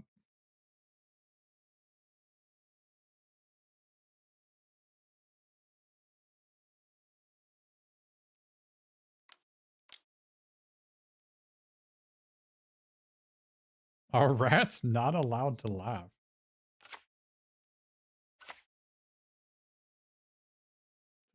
I drew... Oh, Dimension X is the other land that doesn't use Mikey, by the way. Unbelievable.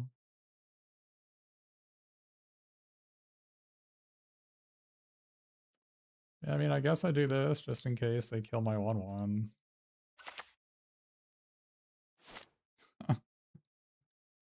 Cannot believe I drew... There's 2 lands in our deck that don't cast Mikey, and I drew one of them. This card mostly is just 2 colorless mana. I have 2 plains, 1 mountain, and a Dimension X. So 4 lands out of my 18 that I'm playing don't cast it, and I have 3 of them out of 4.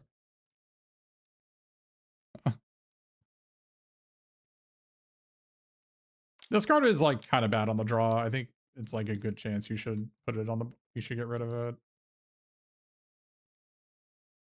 Are we getting saved by the shell? No, they wouldn't get saved by the shell. Are we? We're getting saved by the shell. Wow.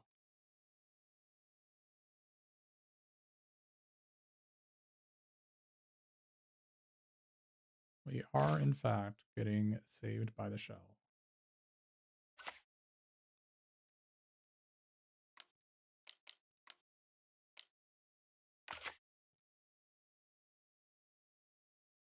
Give me back Commando because I have Nunchaku.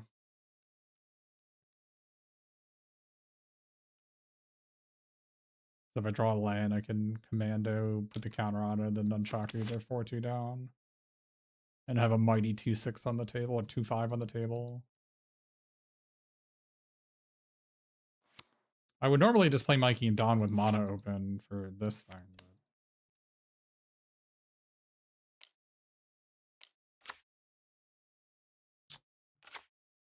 Hmm.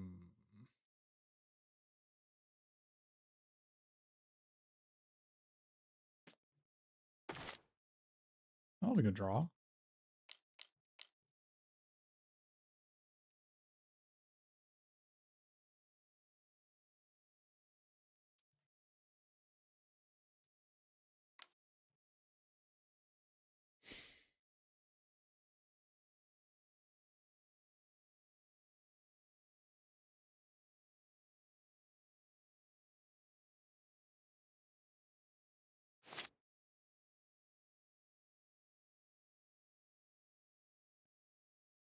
It'd be pretty funny if that the +2/+2 thing to untap it didn't hit me.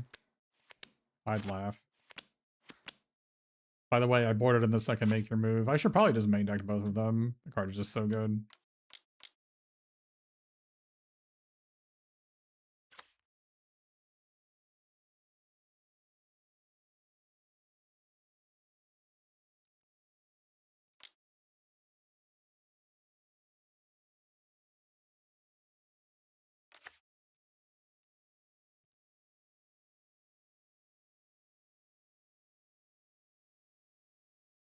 I'll take action.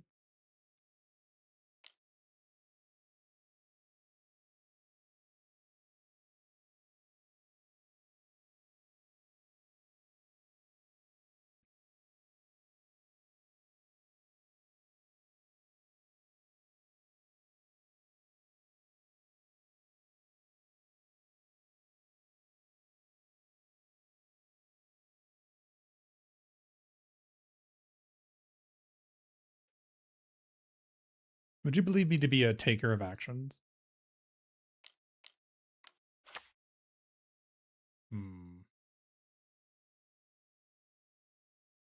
Not a big fan of how this happened.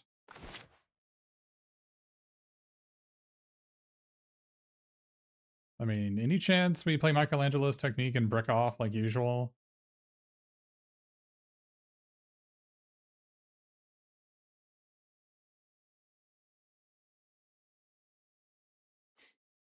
Is that really our only play here?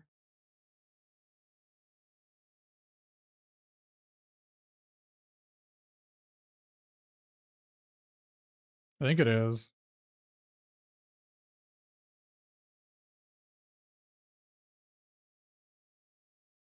I don't even know what I can really hit, though. It's just Metalhead, right? Spin the wheel for a Metalhead. It needs to be a forest on top, not just any land.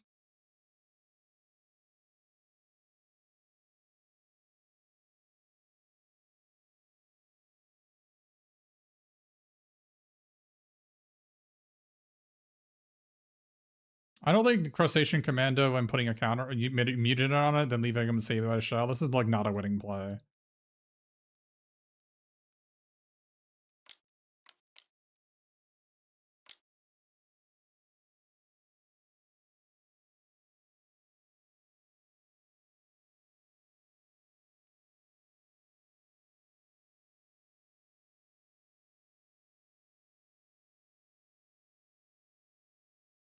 I mean, I don't.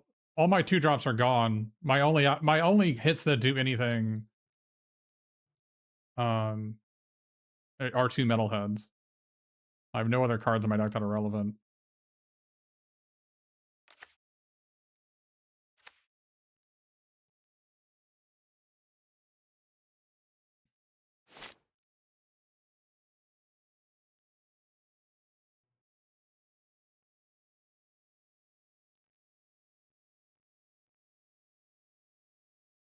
Technique is freaking garbage. I really hated it. I literally have bricked twice with it in this sealed. Like I cast it and hit no creatures. Actual complete garbage. And I also have no 6-drops in my deck. I have 2 Metalheads, which are kind of 6-drops, but pay ward cost, please.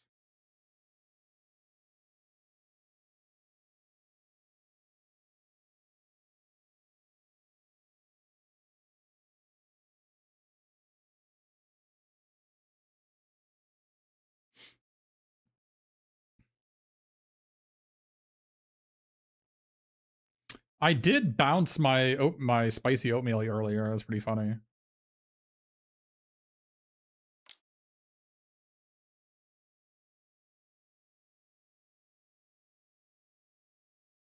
He's gonna attack me for 1.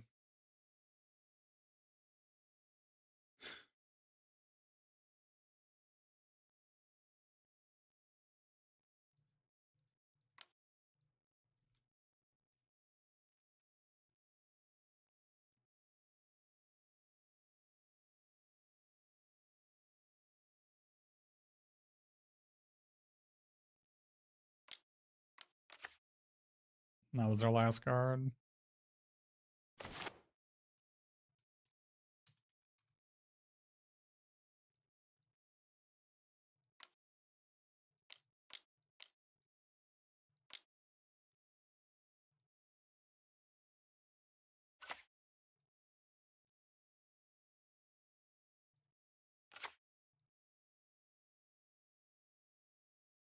Not just any metalhead, it's a 5/5 metalhead.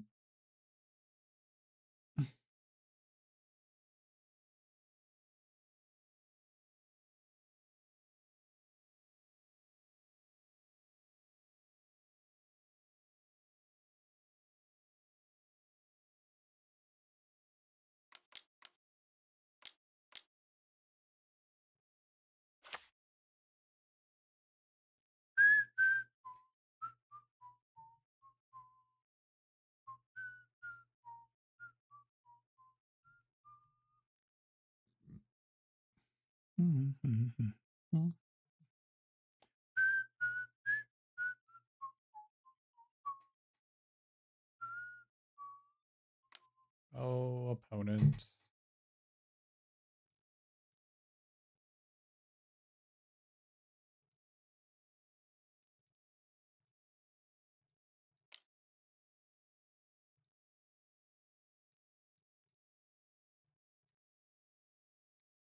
I'll take action.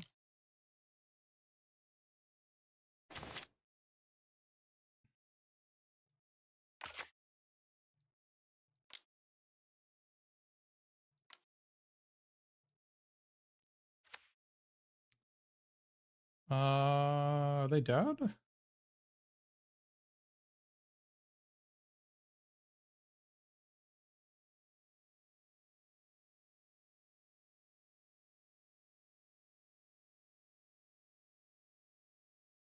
Not quite.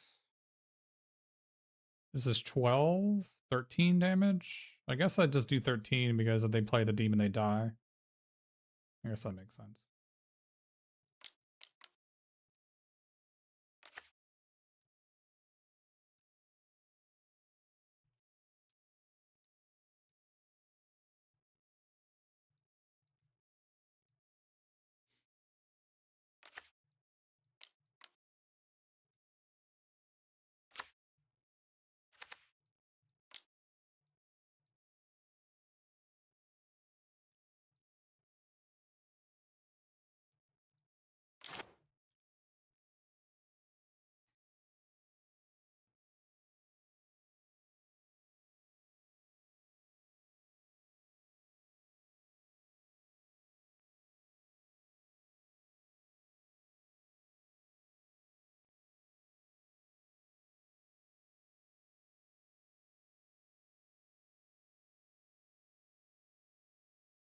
This deck should have exoed. I punted my 1 loss.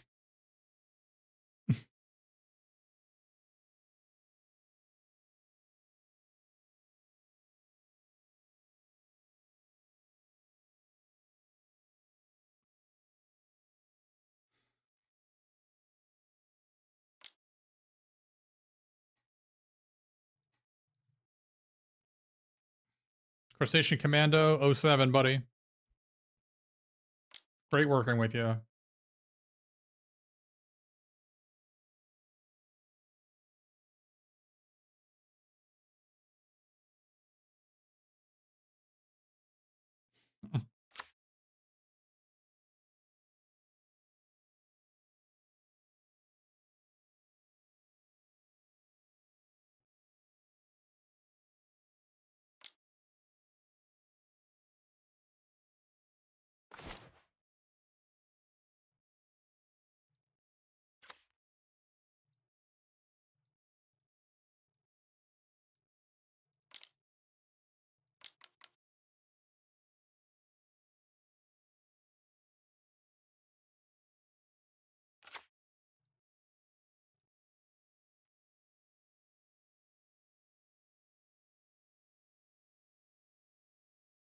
We're just rolling up the score right now.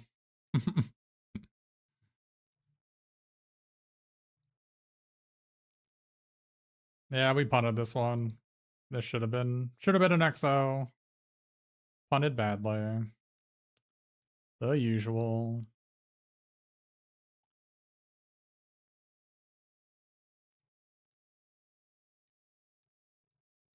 Worst cards in the deck were Crustacean Commando and Michelangelo's Technique, but I didn't really have very many options, so.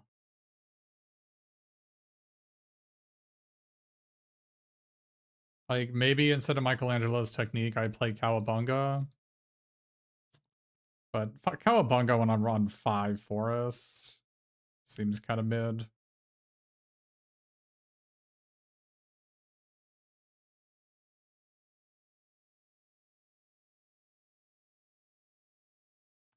I think Crustacean Commando was better than Mauser by quite a lot, so.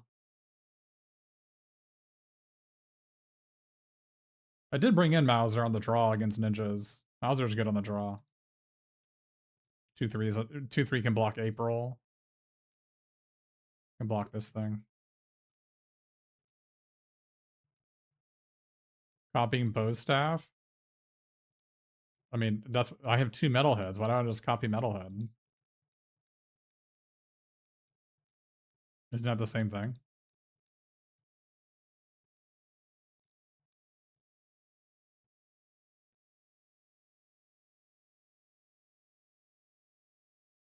Yeah, Chrome Dome is busted. Like clearly busted. It just does so many things, and it also has part of the Splinter Twin in the format. The alternative build I had was also quite good, which is this one, but I think the one I had was much better. They're both decks I'd be happy to play. I mean, obviously, 3 banana pizzas with Omni Chrome Dome to copy them. Ragamuffin to rebuy them. Metalheads can bounce your artifacts. So we have 4 banana pizzas because we have a courier comestibles. So 4 of these pizzas and 4 ways to dupe them, which is kind of just the nature of the format to me. Every seal deck so far that is just how can you copy or terminate foods? The format.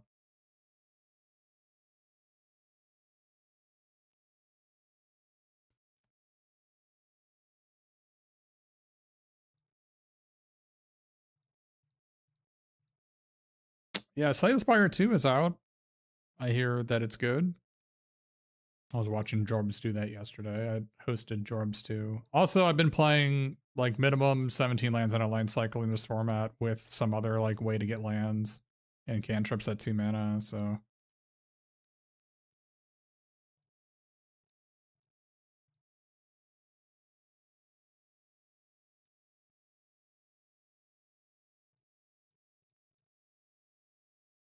Yeah, just watch Jorbs. I mean, Jorbs is usually pretty good at telling people how to properly play the game, I guess.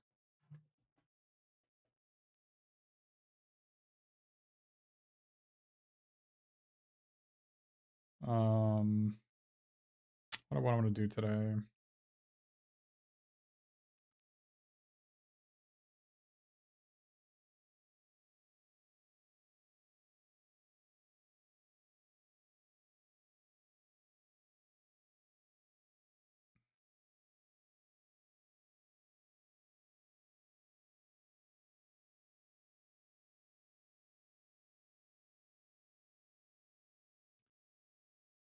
Trying to figure out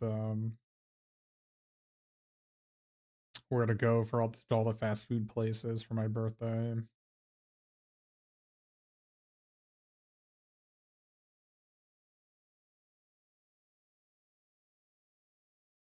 They all give you free stuff.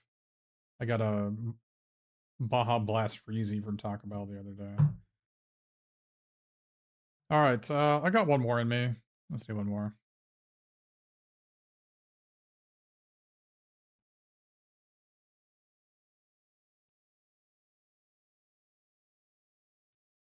Wow, I guess we're not playing white.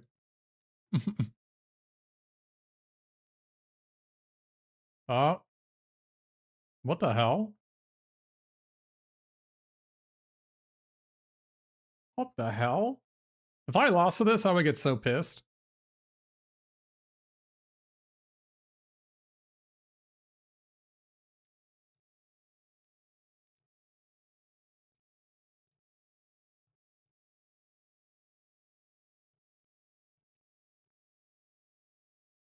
All right, first thing you want to do is just take out your bad cards, because good decks have good cards.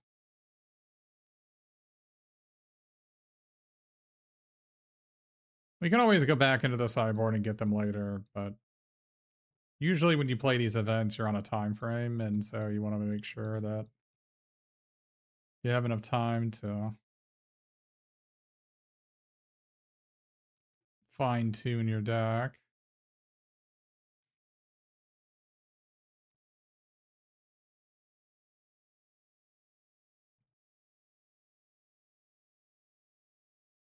Two Janika's Techniques. That's a good sideboard card.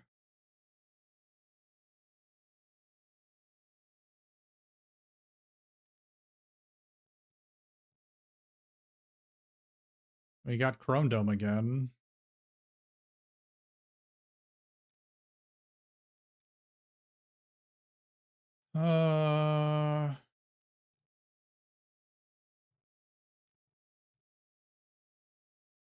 I've been liking Pain 101. I've enjoyed what it has offered me in games.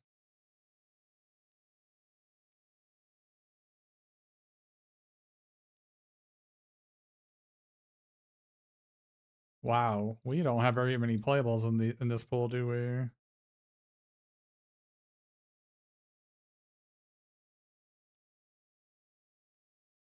Are there planeswalkers around? There aren't planeswalkers in Universes Beyond sets. I guess we're not playing white.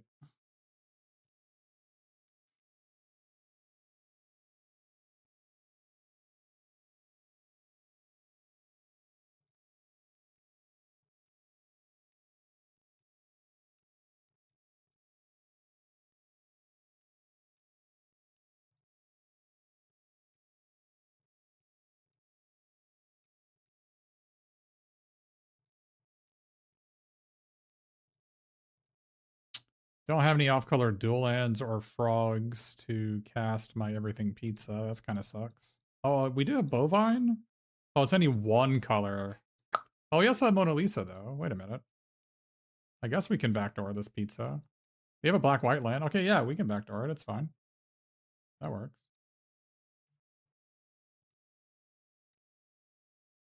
That works. Okay.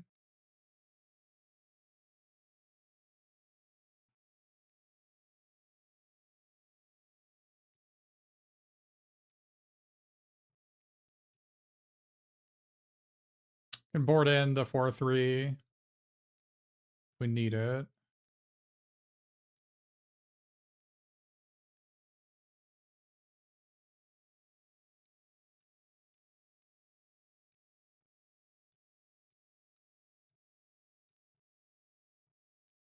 I don't think we have any synergy for the Foot Elite. I mean, we just had Splinter. Splinter and Mona Lisa.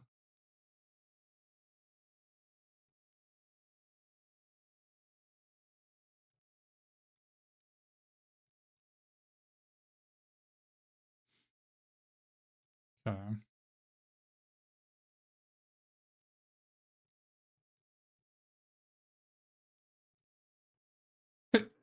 Pardon me.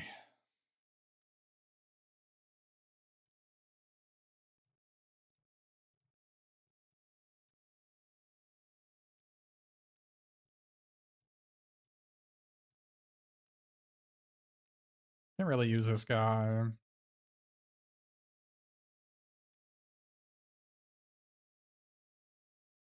What does he do? Sacrifice 4 mana, sack a token, draw a card. That is pretty freaking slow.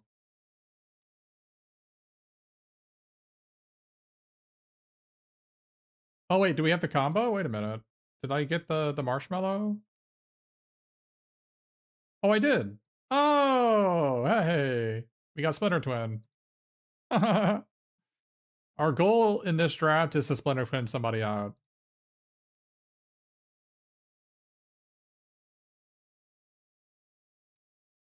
That's pretty funny. I was just talking about it, and now we get to do it. I guess we just take the black cards out.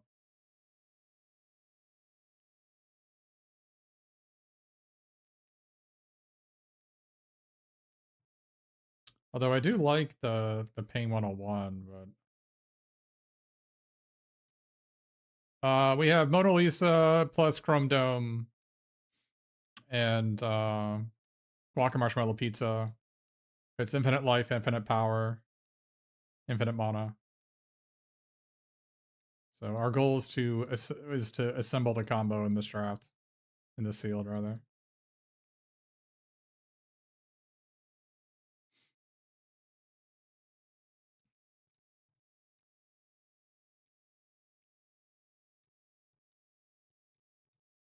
We want to main deck this Mutant Chain Reaction. I guess April is actually really good in this deck. We can play these things. Maybe a Bespoke Bow. Should play one of these. I don't know about Mondo. Is Mondo better? I don't think Mondo is actually better. We need to play one of these. We can play...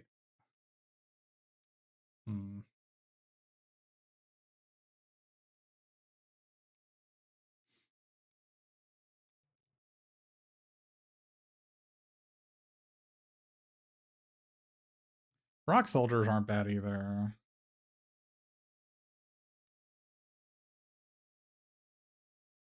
Play Ice Cream Kitty.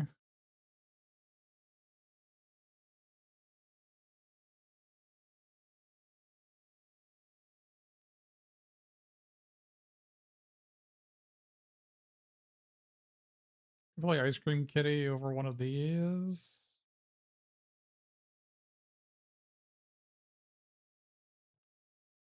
Machines. I think that card's pretty unplayable.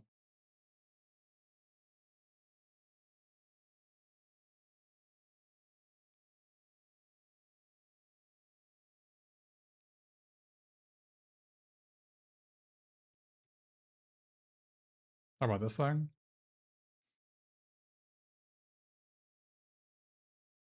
I think this guy's unplayable.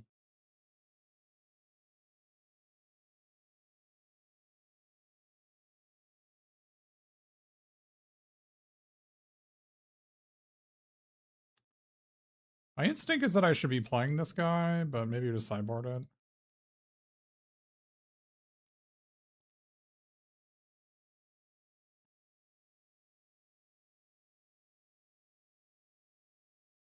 We need to cut some non-lands for... We need to cut some of these. Gotta cut like 3 of these.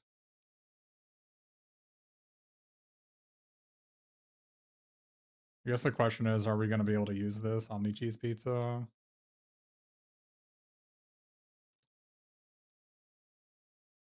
Yeah, we can.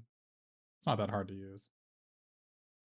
We just need one. You just need these two in like a Sewer Surveillance Cam, and that does it. That's not that hard to do.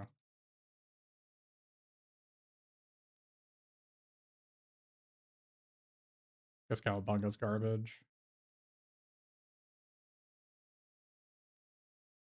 So these are the 2 worst cards on our deck. We do need a win condition. We might have to play this Donatello. Is Gecko or April better?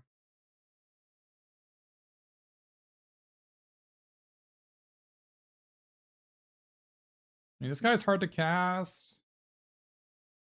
April, I can pump with like mutagen tokens.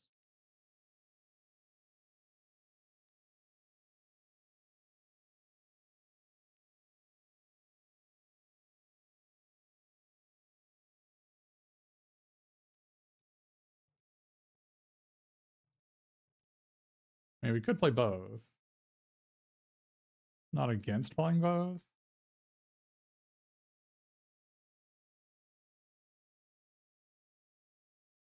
Kind of want to play a bespoke bow, though.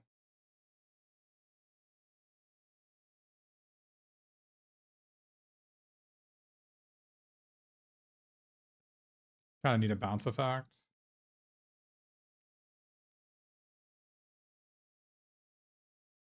Yeah, we might need to play Donatello just because we currently have no creatures that can win the game, which is kind of bad outside of the combo.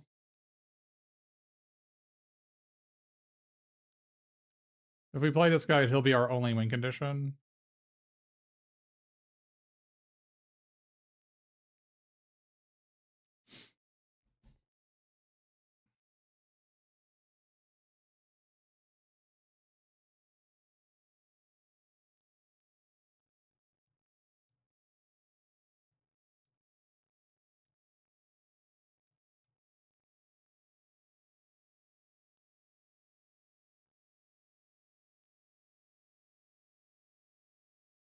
Do I just not play Saved by the Shell in this deck?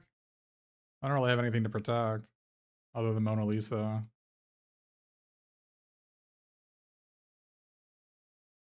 I've already got Fugitive Droid.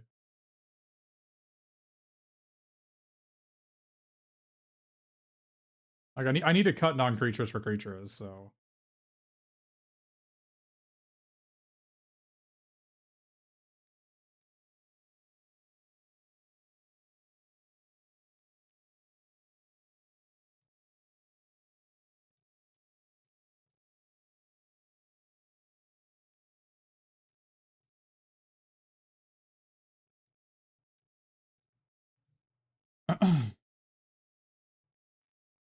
is there any chance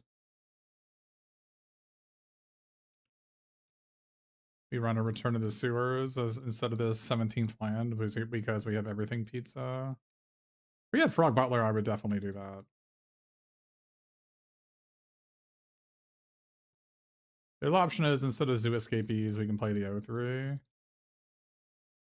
Because the O3 is an artifact for this guy and this guy.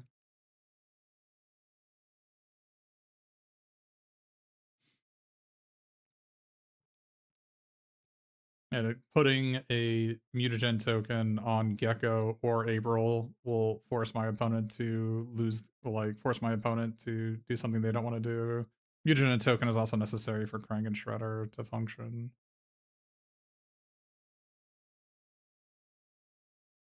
If I didn't have all these threes, I'd play Southern Encrypted instead of Crustacean Commando, but kind of want to play one Return of the Sewers here. Kind of want the mutagen token.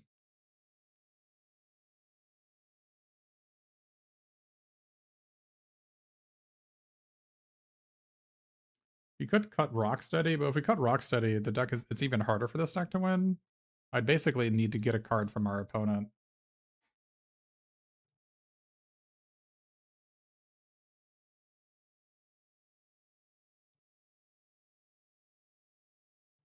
I need to win from a card from our opponent.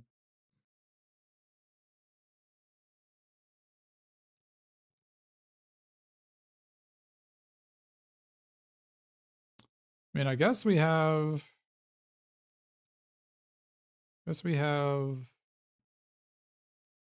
Shredder, and we have like some 3/3s we could put in. Like, do we think Game Master is better than April? It would give us a way to win.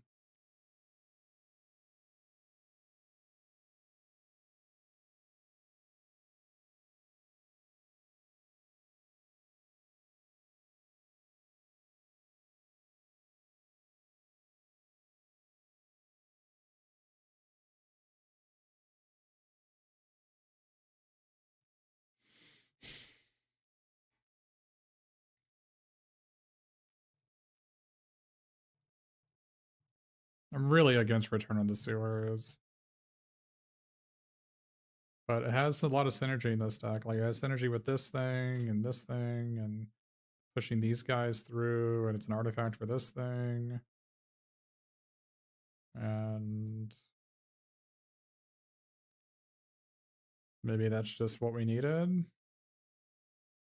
Also ++1 counter where our creatures are as garbage as they are.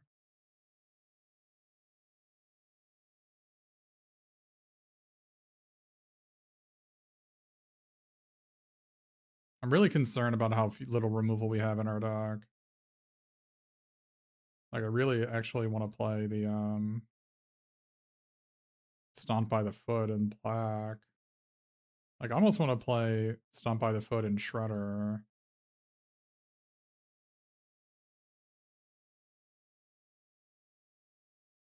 Our black is kind of so bad.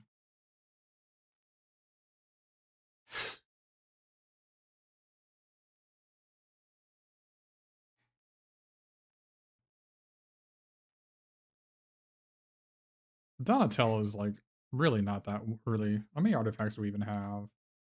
1, 2, 1, 2, 3, 4, 5, 6, 7, 8, 9, 10, 11, 12, 13, 14.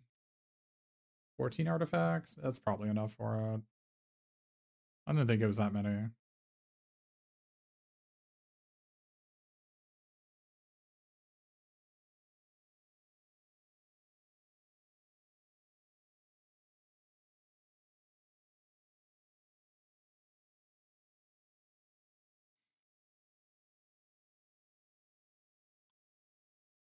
I haven't played with April or Gecko. Like, if they're bad, then I should just be playing these, like, Michelangelo Game Masters instead.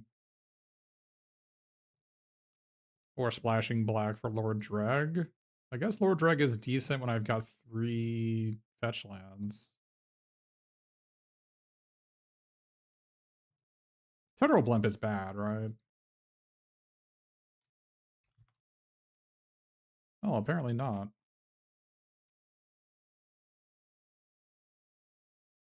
I guess Turtle Blimp with Chrome Dome? Maybe? It also has flying? Could play Turtle Blimp.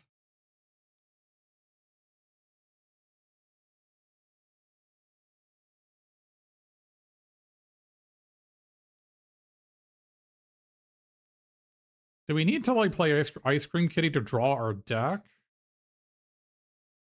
With the combo though? Maybe that's better than Crustacean Commando. Then let's just draw our deck. Is that better?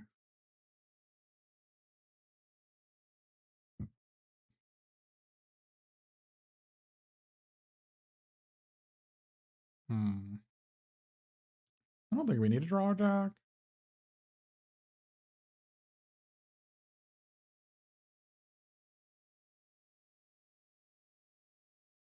We already have Bespoke Bow to bounce other permanents anyway.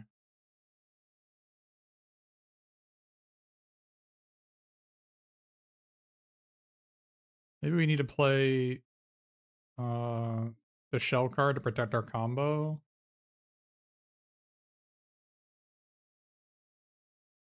Could do that.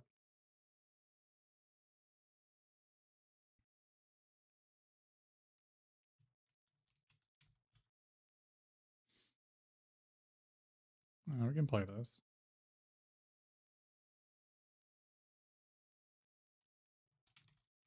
Maybe we just like, Alright,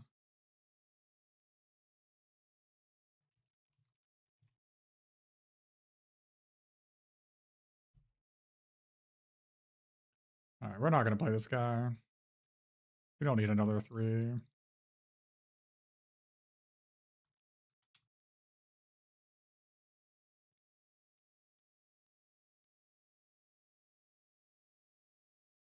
I have so few ways to win. I'm not a huge fan of that.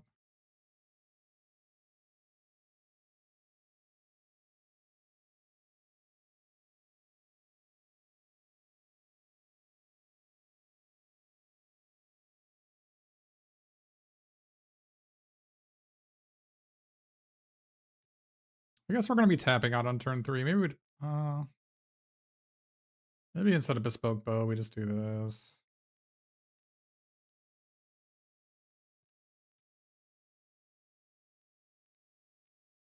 Maybe just play both. We just like have no removal in our deck.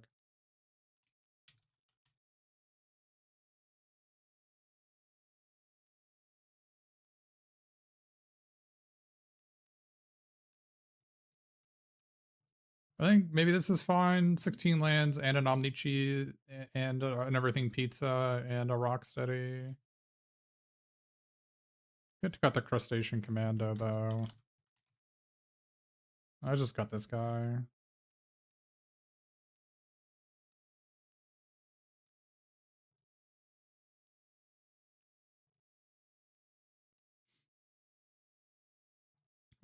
I need another creature.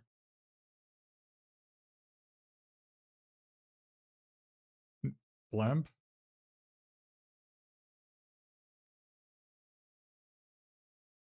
It's our best creature we're not running. Either that or Slithering Cryptid. Go Blimp.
Remember, our goal is to combo people out. We even have 2 counter spells to protect our combo.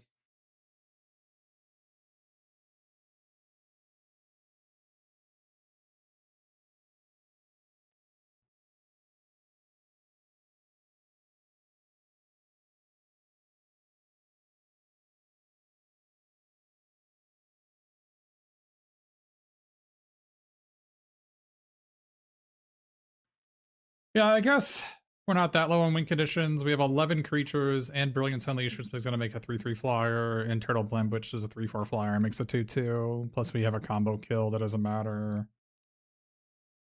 Plus, we can. We actually have 3 counter spells, but we have Fugitive Droid too. 3 counter spells to protect our combo.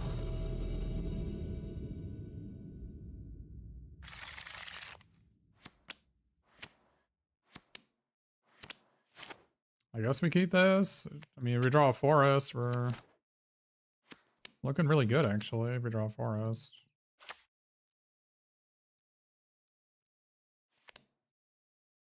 Got 10 in the deck.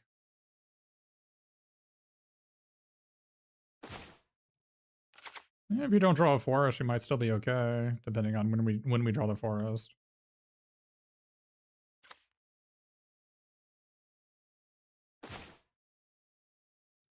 Oh, we're halfway to the combo.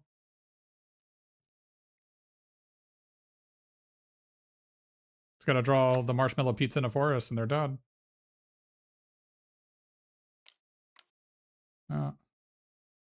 Unlucky.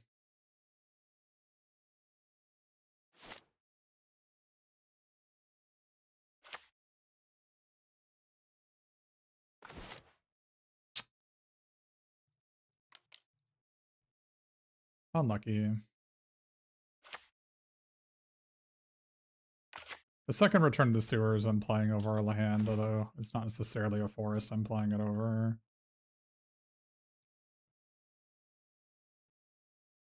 The post-combat Chrome Dome, as I thought they might do something. Probably a foolish thing. Forest, please. Alright.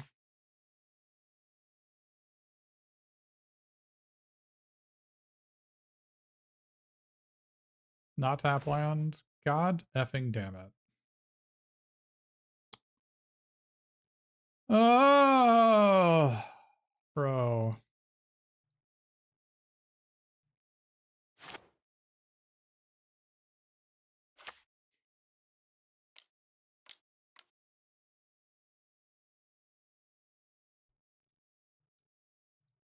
Cool.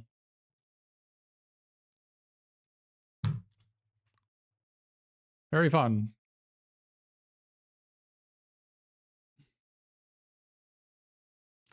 This is the last card in the deck. I cut it. I cut a land for it.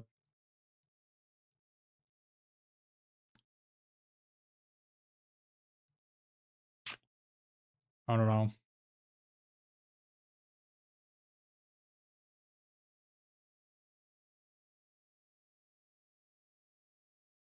Unlucky, I guess.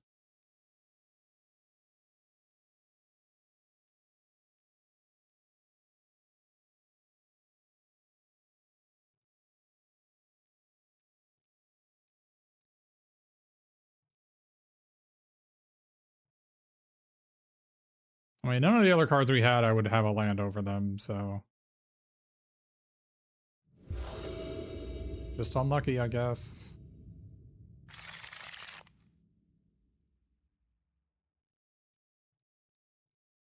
Is the 3-mana artifact that bounces an art card better than that? No.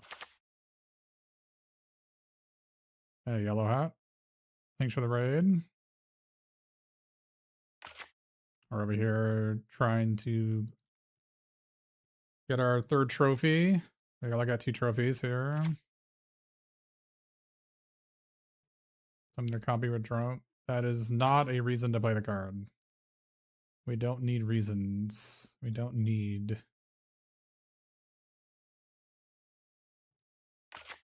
cards to copy with the dome.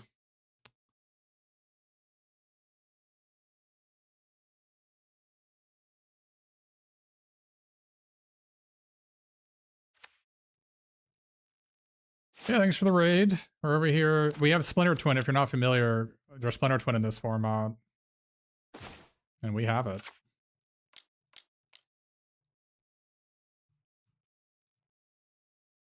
It is in our deck.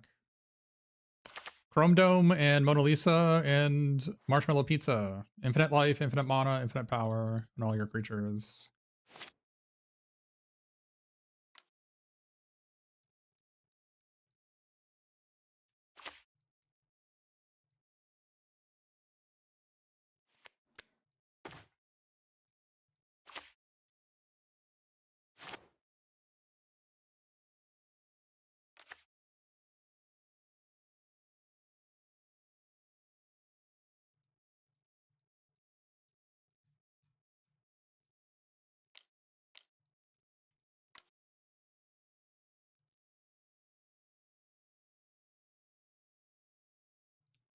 Okay.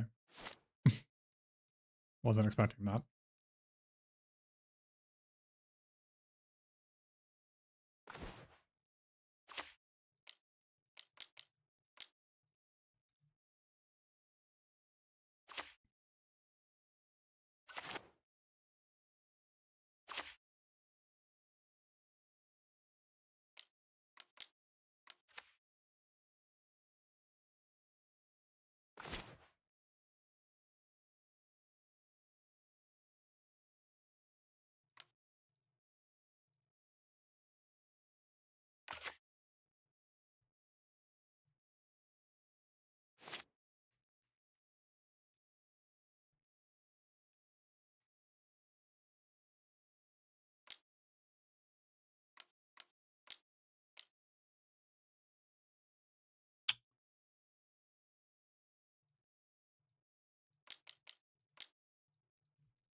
We draw a land here.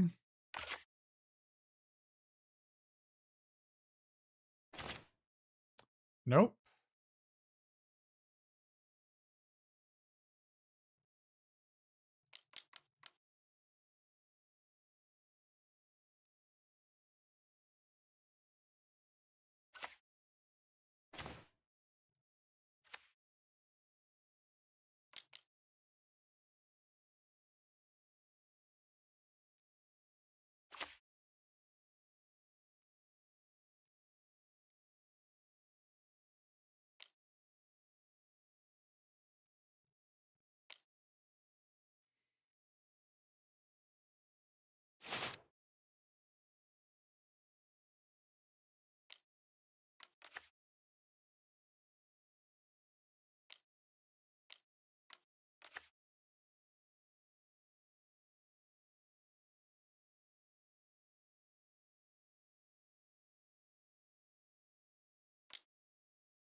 Mikey and Leo, Chaos and Order.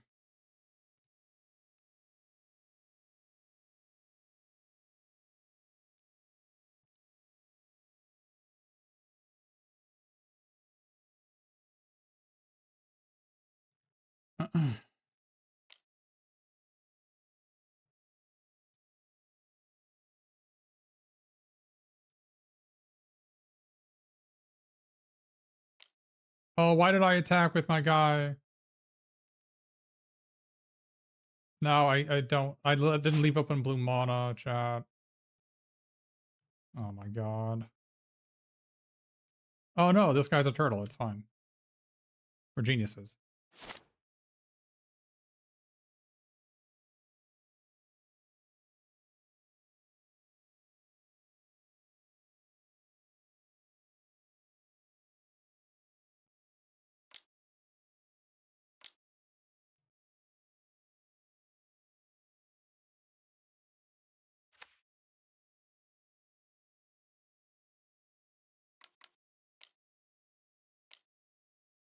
Like, are they very dead? What am I missing?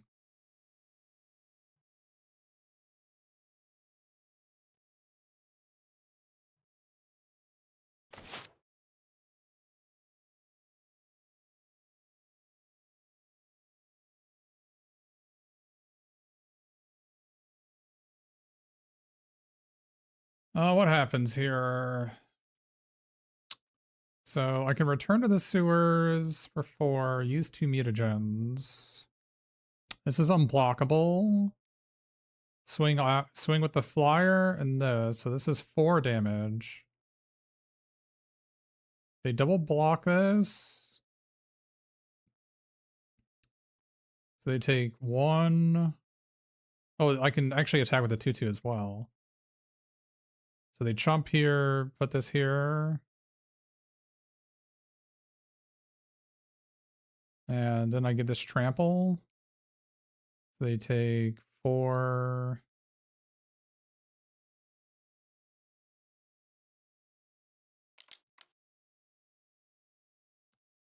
I think it makes sense to do this.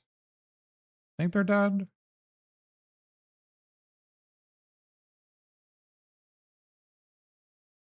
Okay.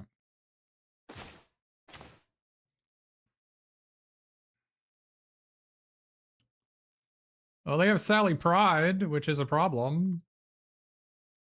Do we need to... They also have the 5 mana 4/6, which I don't even... What do we even have to kill that guy? Nothing? I think we have no cards in our pool that can kill the 5 mana 4/6. I think we're on actual 0.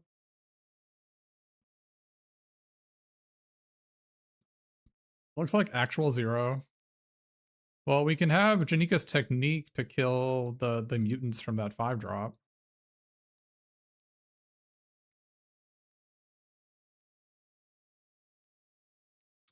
Do we need to be doing that?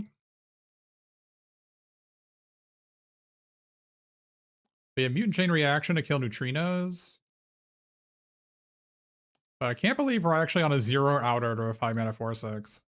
We have no cards in our entire pool that can kill it. We can only counter it. We can counter it. Huh. Maybe our opponent's deck has something that can kill it.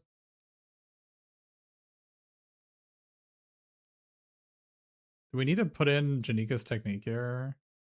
Is this the world we're living in?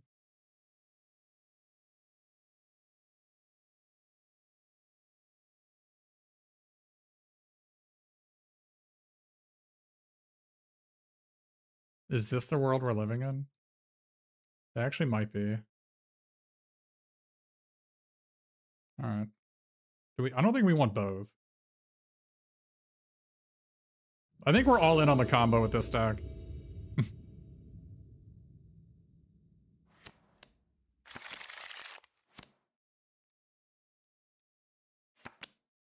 Wow, this end doesn't do anything.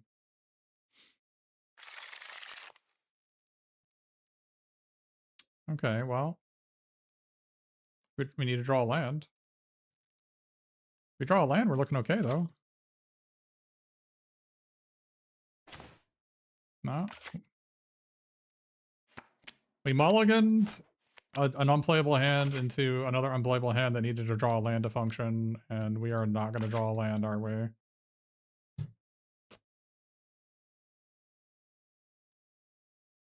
I mean, 2 other lands on top, we probably win. So, as long as it's not a... No, I mean... 2 unplayable hands. What can I do? Very cool. It's a Darkest _ Mage Classic. Cool. The Darkest _ Mage Classic. Yep. Yep. Yep. Yep. Classic. Classic.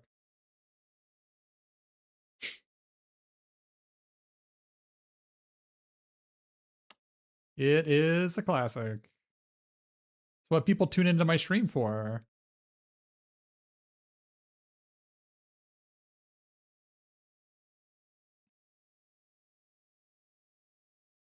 Yeah, I mean, I'm like 80% to hit a land. I missed. It happens.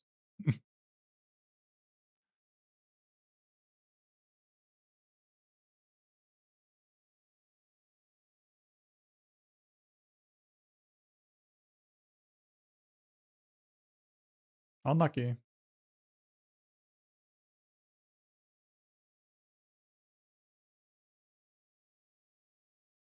Very, very unlucky.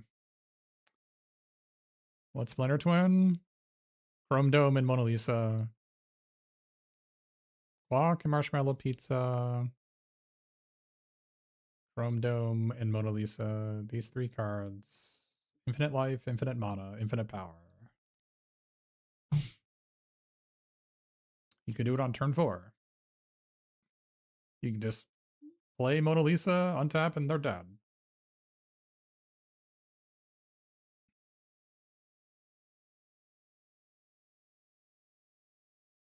Literally, all you need are 4 lands in Mona Lisa, and that you can Splinter Twin and kill them. So.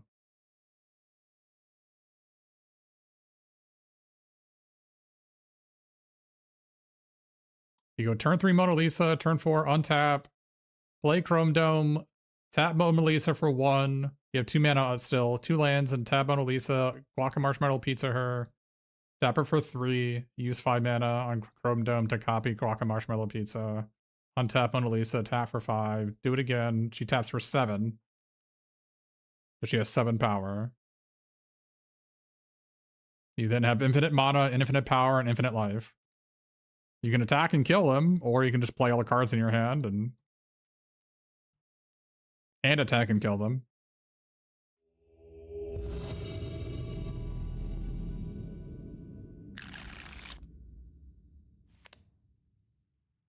I mean, if we draw a 3-drop, 2 or 3-drop, this hand's great. Or land even. Land's fine. Unlucky. I mean, yeah. I'm playing the second Return to the Sewers instead of a land against my better judgment, and I did lose the first match because of that. So maybe that's my fault I lost that match.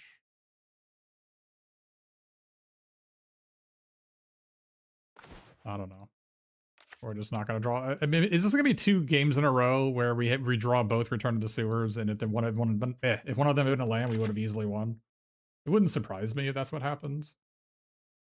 But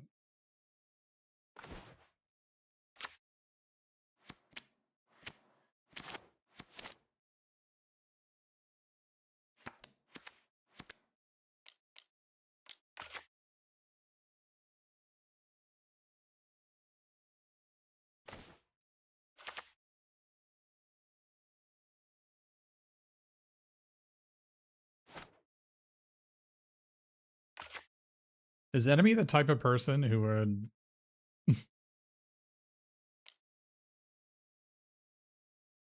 sack a land? Oh, they discarded a land. We're gonna replay that one, or did we learn our lesson?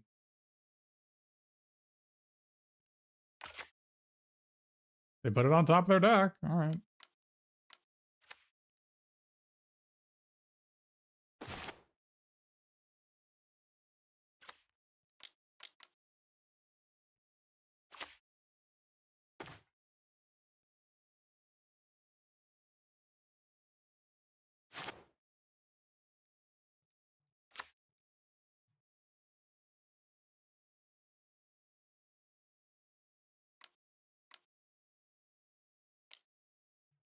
He's back.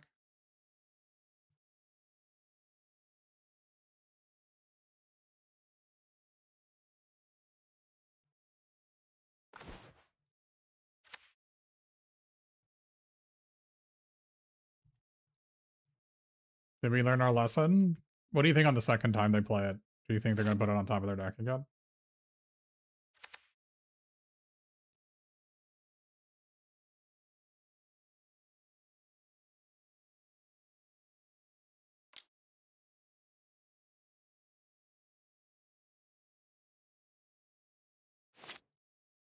They sacked their land. Love it.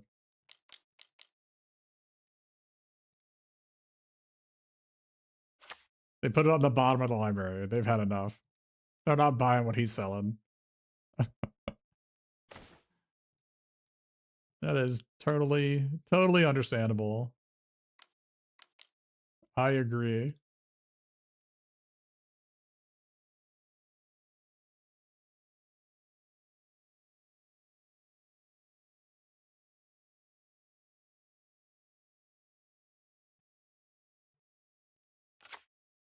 I mean, you don't play that 3-mana 7/5 to not attack with it, right?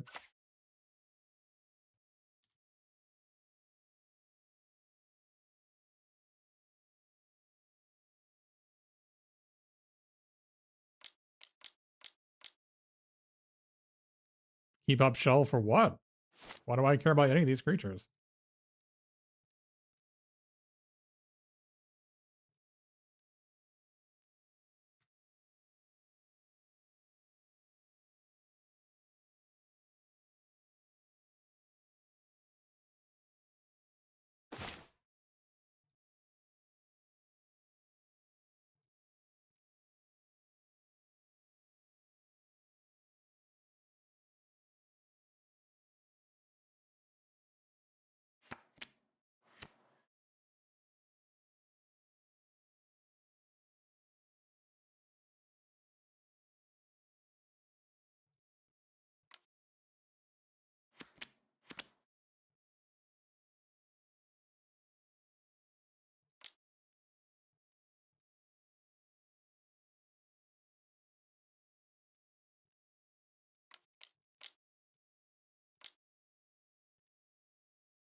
What is this thing?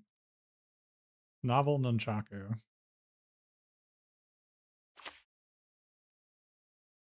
Sure.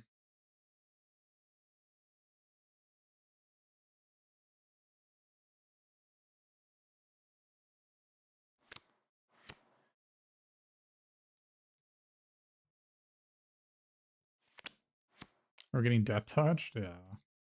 Try again.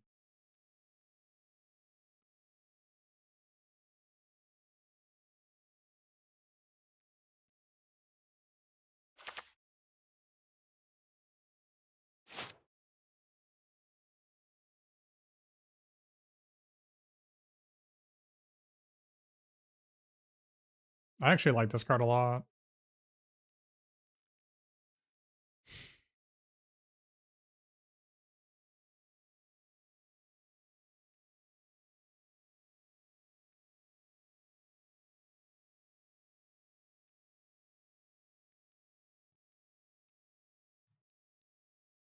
How do you feel our opponent's gonna react to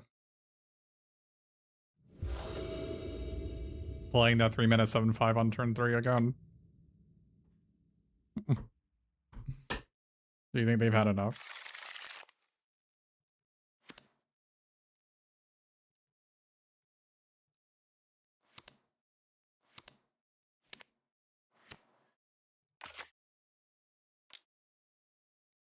Hmm.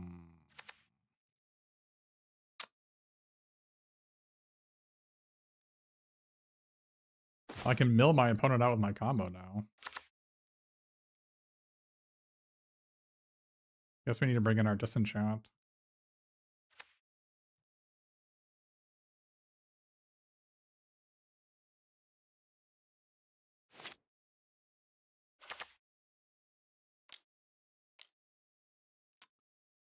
Yeah, party dude is either a mulligan or it just 1v9s. And it's looking like it's not going to make me happy that my opponent has that card in play.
Didn't attack last turn as they showed us the 5 mana destroy target creature, 2 mana if it's tapped.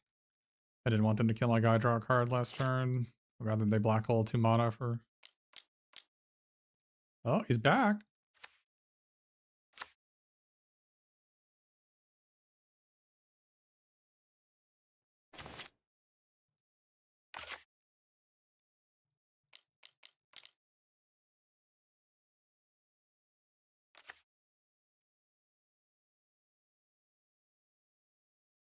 The Chrome Dome Pizzeria.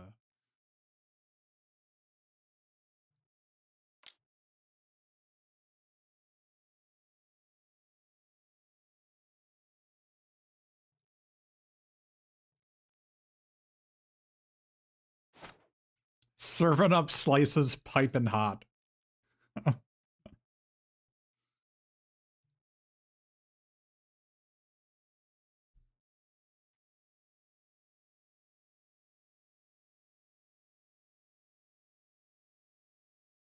I don't know, maybe we just like... The only other card we could cut for the last land is we can cut the Buzzbots for the last land. Let's just do that. We don't have any way to sack it.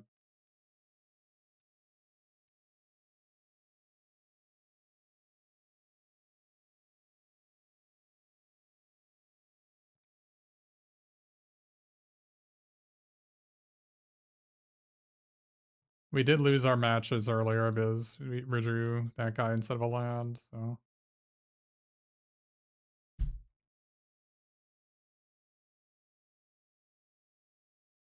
I can board it in if our opponent has beavers in their deck.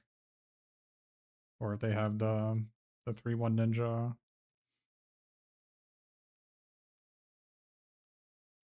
It might be better than the gecko, I don't know. The gecko makes people lose their mind, so maybe it's fine.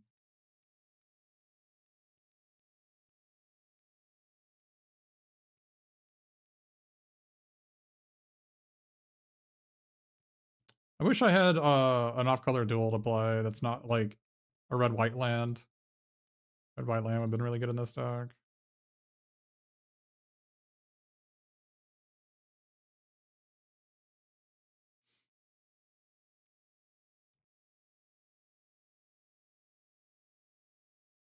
I wonder if we're supposed to main deck Janika's Technique in this deck, because I have nothing that costs less than 3.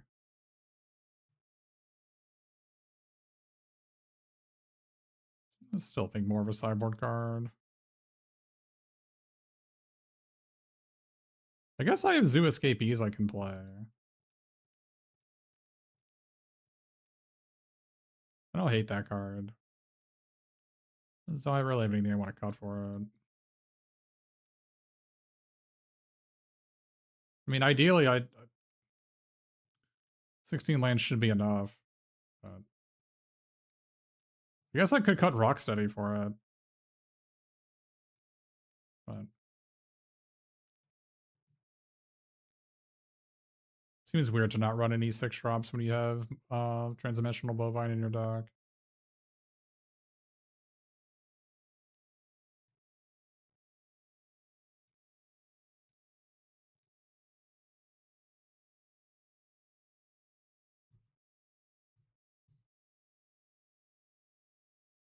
Yeah, we can rebuy Chrome Dome with our Brilliance Unleashed as part of our combo as well.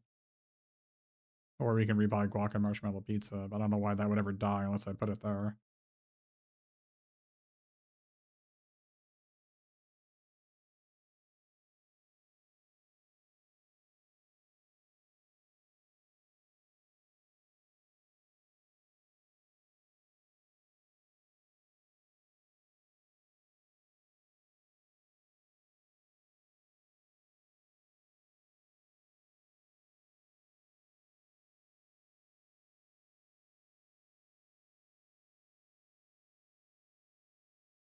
Like, Mondo Gecko, I feel like, is the worst card in the deck.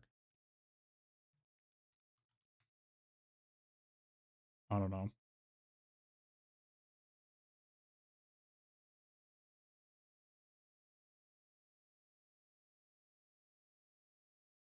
Yeah, Blip was good the past couple of games, so that one's been doing okay, but I feel like Gecko is just worse than Crustacean Commando or Buzzbots.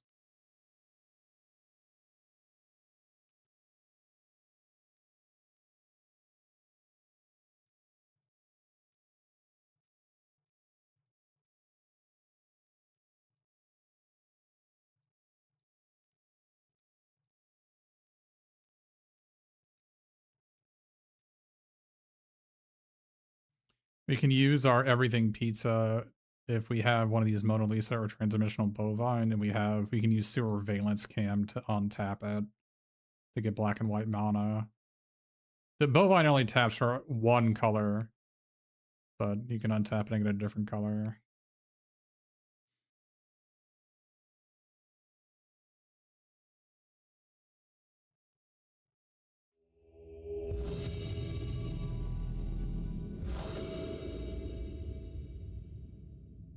Deck definitely needed a Frog Butler.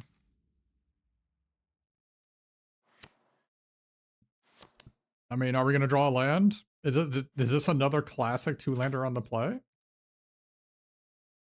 Is this the Darkest _ Mage Classic? Is what we always come here for? To view me suffering as I keep 2-landers and brick off? Okay, that's not what happened.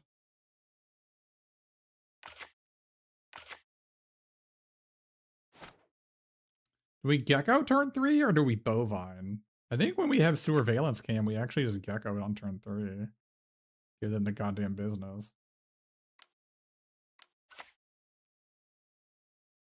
This thing having Vigilance is kind of a tilt.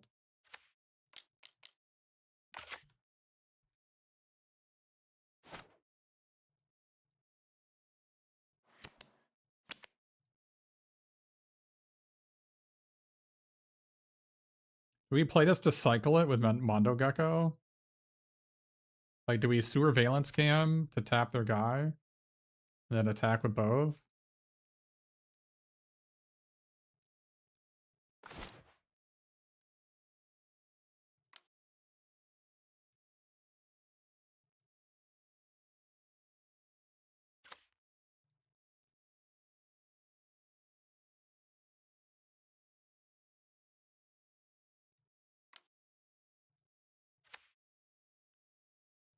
Classic stonks going down.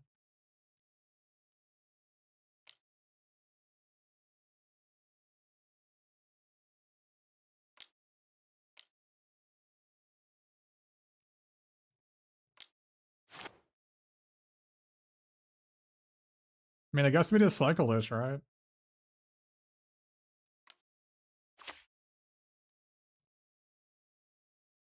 Did we cycle this bovine? I don't think so.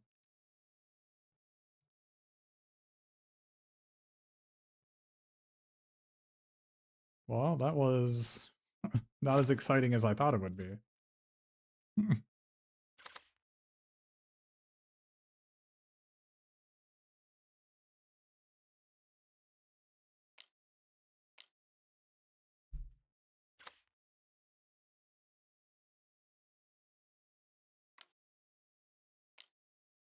That's a lot of 2-mana 2/2s.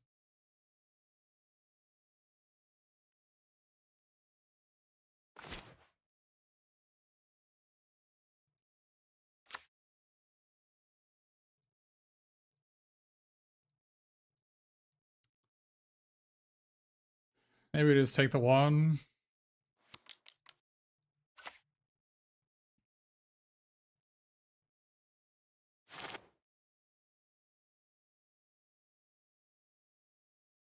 I'm glad we cycled the guac and marshmallow pizza.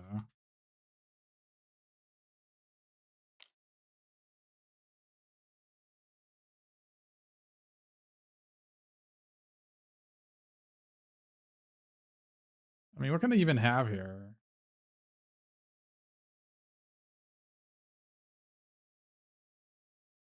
I don't even know what they could even have.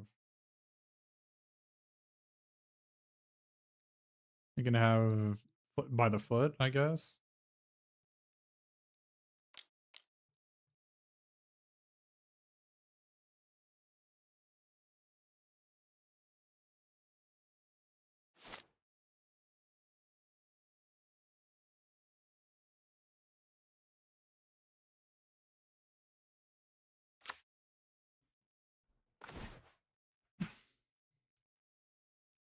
Do we just move all in, chat? Are we all in? Tenderize that guy? Sack this, tap the other, swing? I mean, might as well, right? Let's go.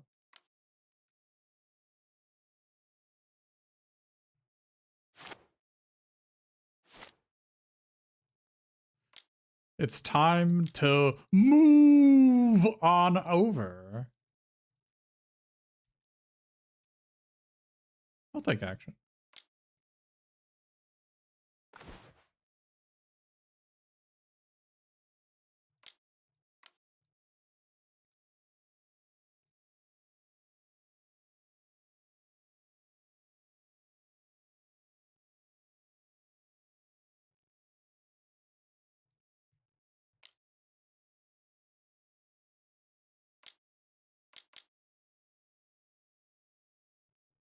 Oh, I thought that was make 3/1/1s.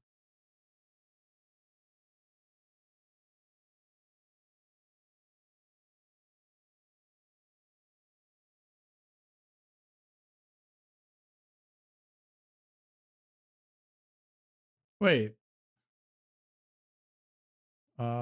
You can have these two. You can have a 2/1 and a 3/2.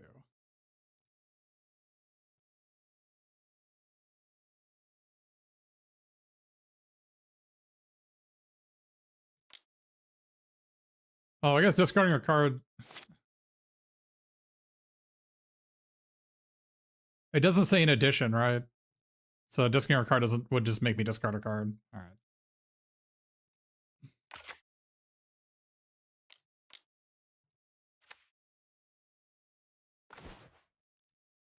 My shields are down on the Monaco Gecko. They can give it to us. Let the business be brought. I'm prepared.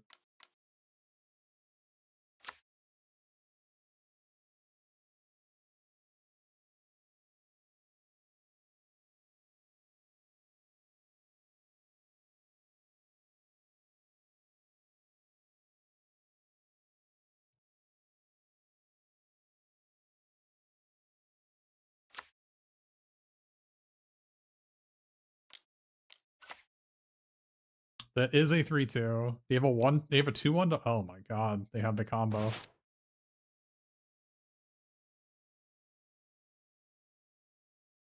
They have 9 mana.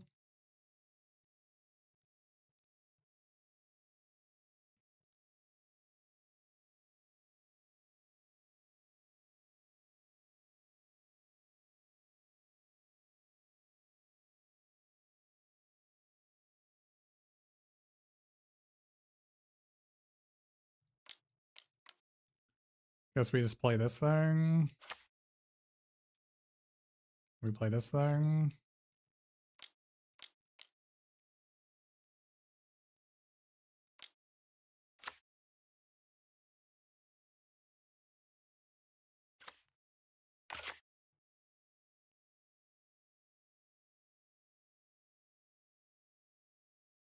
Oh, I guess if we Brilliance Unleashed on the Turtle Blimp, it ceases being a 3/4 vehicle. It just is a 3/3 flyer, and I get a 2/2 back. That's pretty good.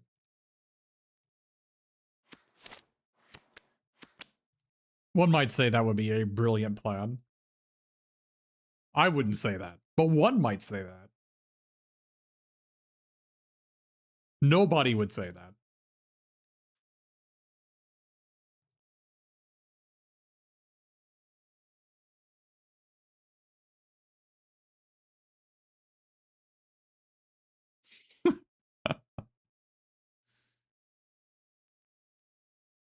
I don't even, I'll be honest, I don't know. I'm not well versed in turtle lore.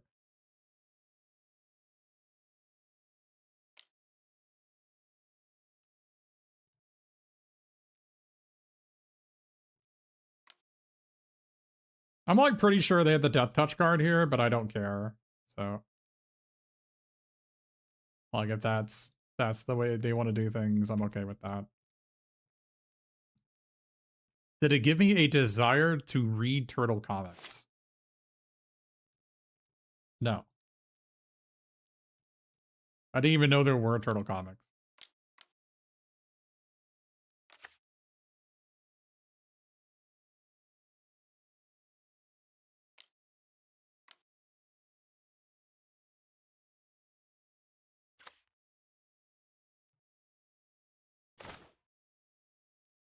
A brilliant plan of leaving Escape Tunnel open for Krang and Shredder.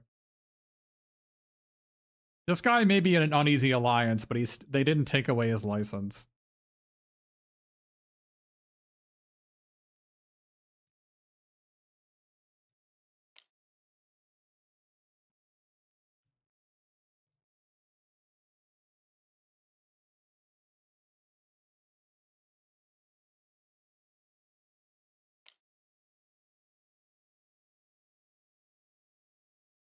He can still drive the blimp when he's in jail. He gets a day pass to do that.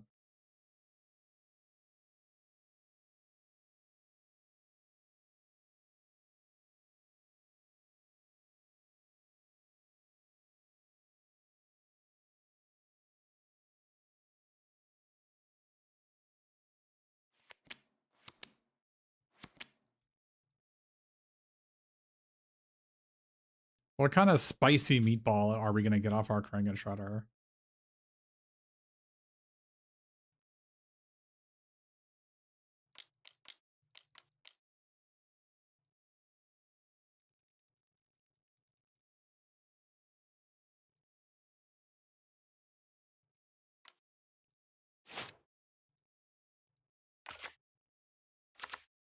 Ah!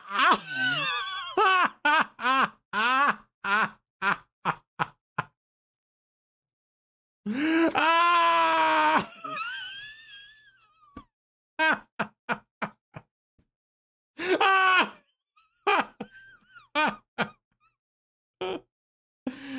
I will take 1, 2, 3, 4, 5, 6 2/2s, please. Thank you.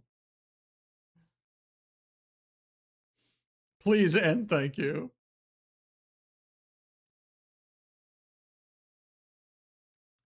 Appreciate doing business with you. I should probably be playing this and playing a second mountain. Let's do that.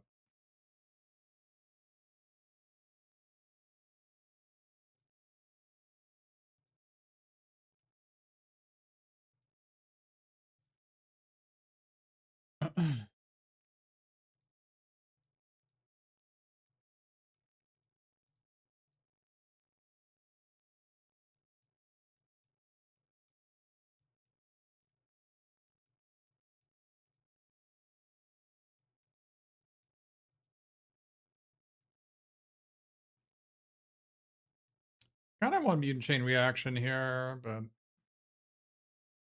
on the draw, I can maybe bring it in over ooze spill. I guess on the draw, I need to. I mean, I guess that ooze spill is an answer to the 5-drop. I guess on the draw, I can take this out for Zoo Escapees. It's either like if I saw they had beavers, I would print the 1/1 flyer. I didn't see they had beavers, but they have a lot of 2/2s for 2 with vigilance, so. See, there we go. Did we not play this guy on turn 1? I kind of feel like we don't. I just want to save it for Donatello to put a counter on him. I mean, if they play a 1/1 Death Touch, I would totally play it.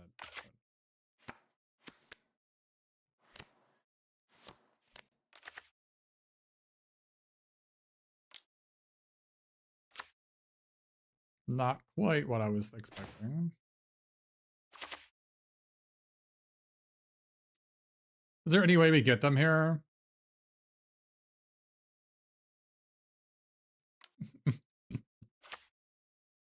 There's just no way, right?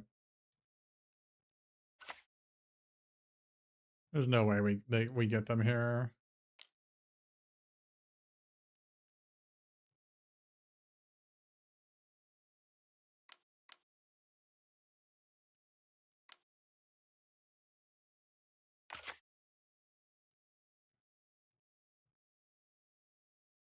Got him.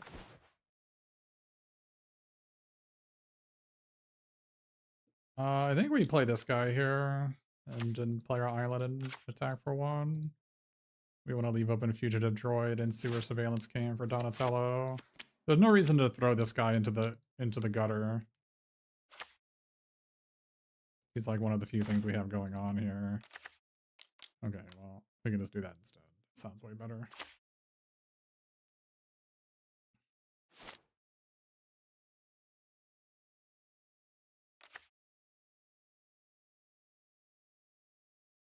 We can get a Dark Ritual going with Surveillance Cam and Transdimensional Bovine.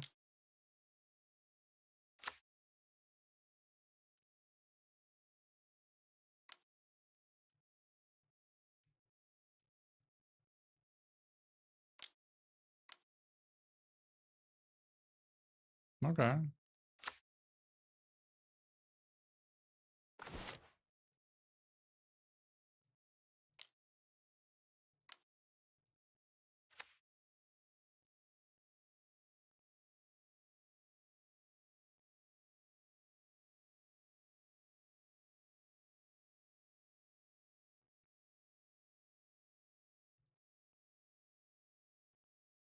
Do we attack for 2 or 1?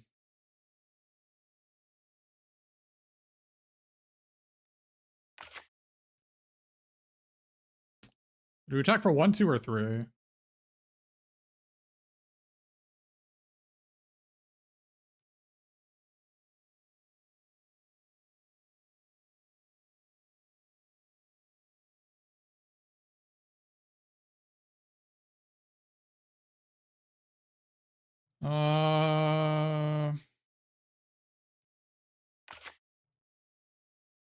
I think 1. But aren't I going to use this to draw 2 here? Am I just going to tap their guy for free?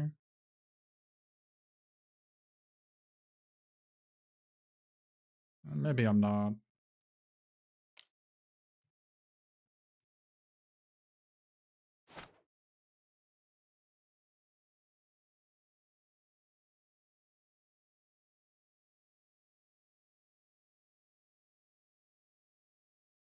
Like, they're just going to go land and exile with Uneasy Alliance, right? Why wouldn't they?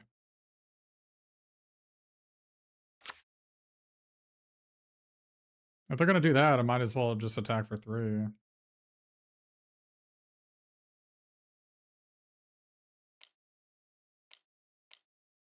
Okay, they didn't do that.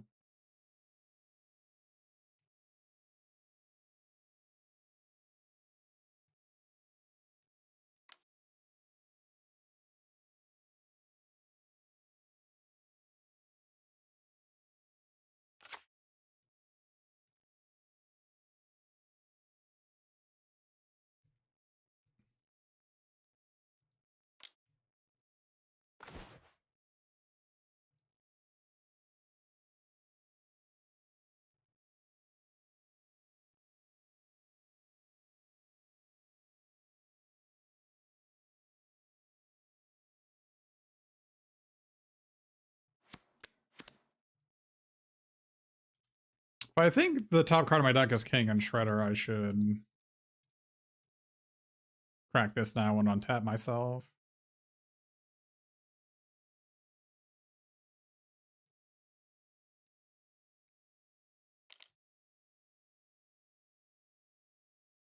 No, I don't want to draw right away, right?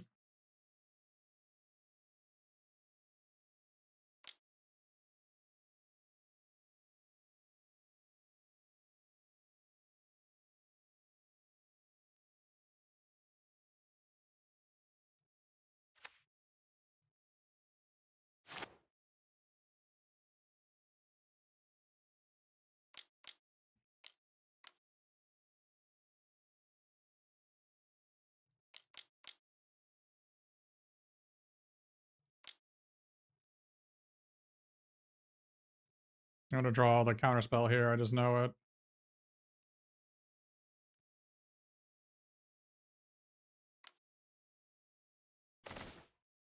I did not draw the counterspell. It's fine.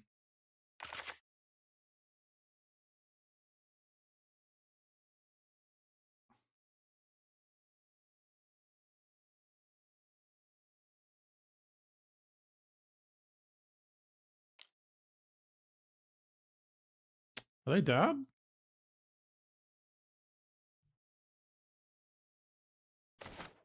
Oh, the counterspell is the next card. If I'd cracked my thing, I would have played this and drawn it. Are they dead?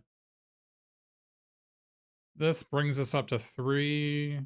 Bounce this, replay it, goes up to 4, goes up to 5, 6. Play this, goes up to 7. Can counter it, go to 8. Can use the mutagen, that's 9. They're at 13. That 2 damage we missed earlier kind of sucks.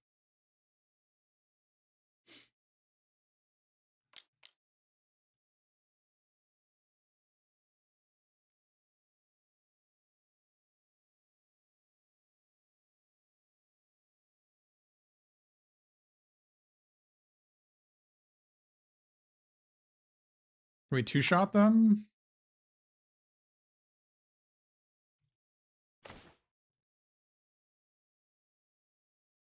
Can we 2-shot them? We have 2, 3, 4, 5, 6 mana. We need to make our guy a 4-power creature. So we can blow up the Sally.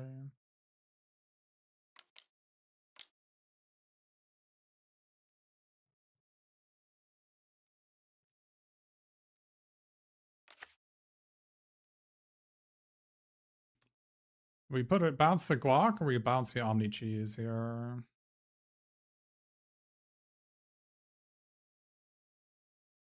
I think we bounce the guac.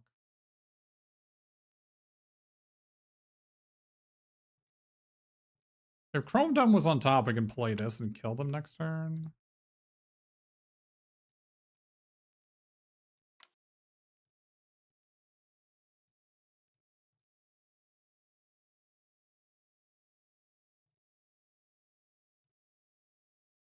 I guess we just attack because we're not blocking.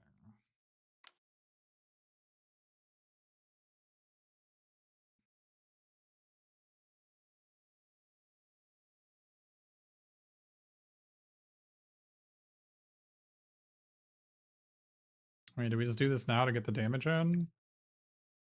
I think we actually do.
Can we draw Chrome Dome to win? Oh, the one life though.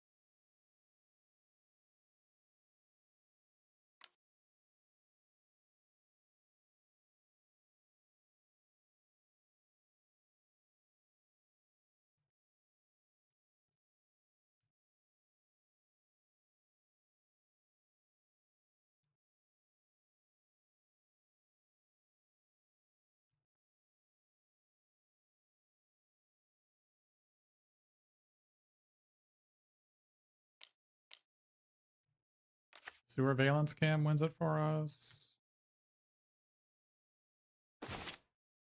Escape Tunnel does not do it. We can bring them to 1.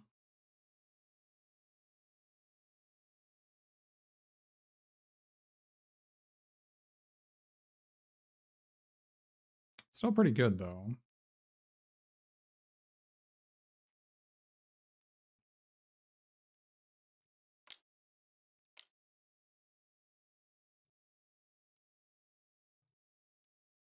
I've only got 1 mutagen. They're at 3 life.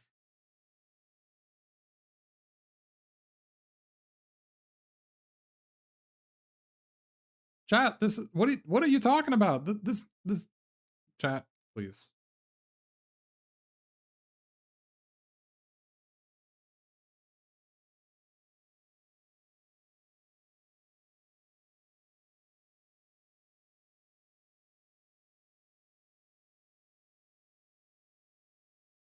I guess I could just swing both here. I could just swing both here, right? I swing back. Gain 6, I go to 9. I have 8 damage. I gotta swing both.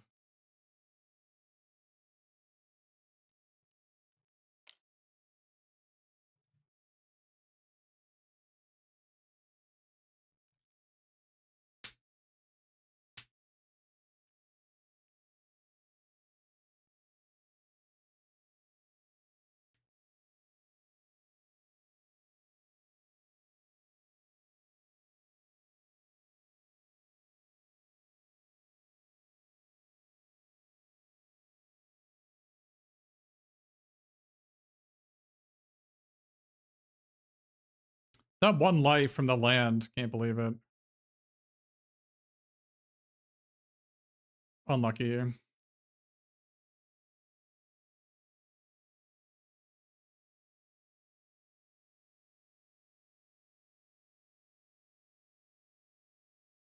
Yeah, of course I keep tunnel in hand.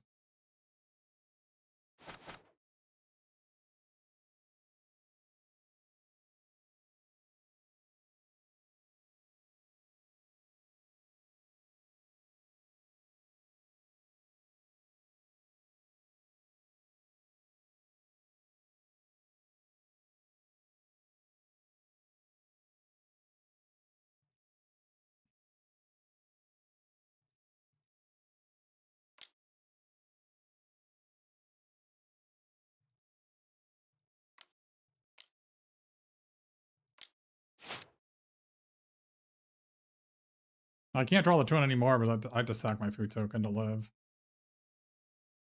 It would suck though. To draw the twin and not be able to do it because I have to sack my food token to live.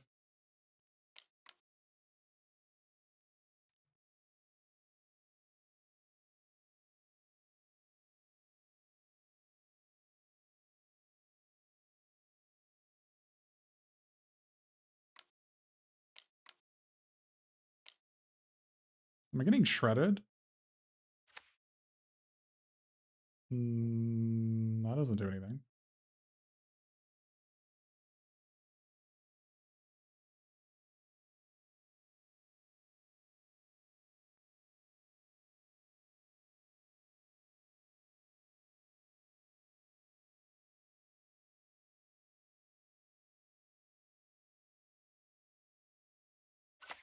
I thought that was Shredder and I was dead.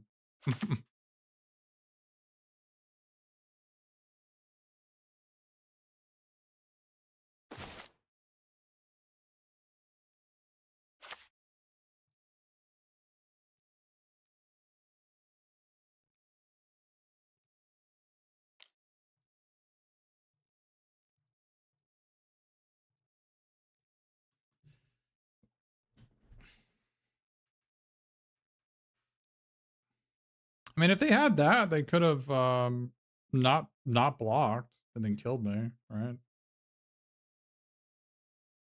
They were cowards.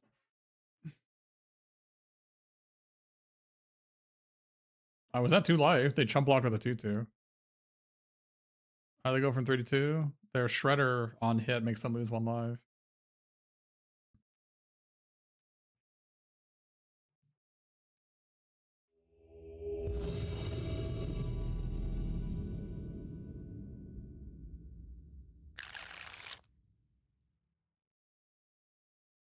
Oh, I forgot to put the red guy in my deck. Whoops.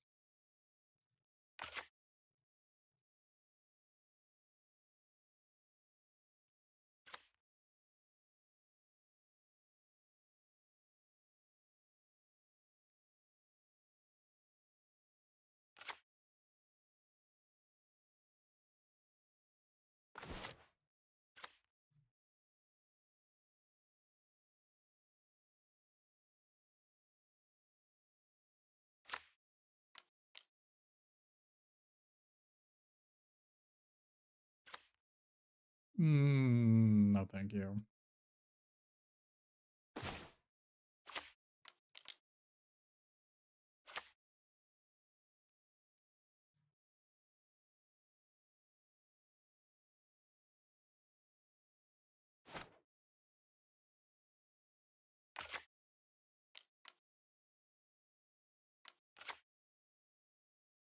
I'll allow that one.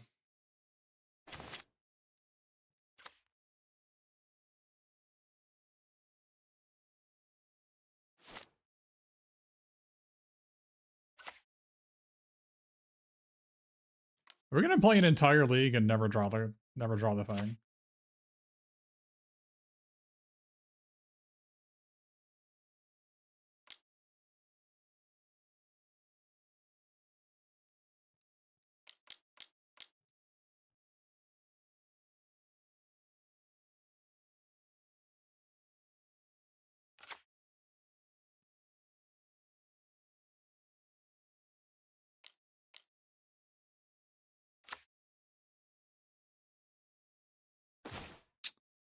I think we are about to lose again.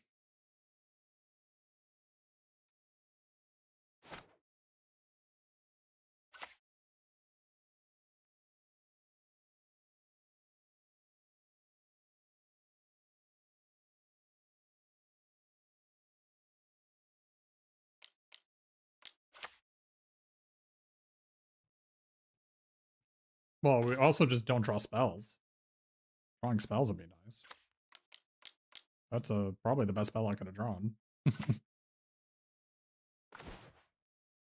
That's also a pretty good one.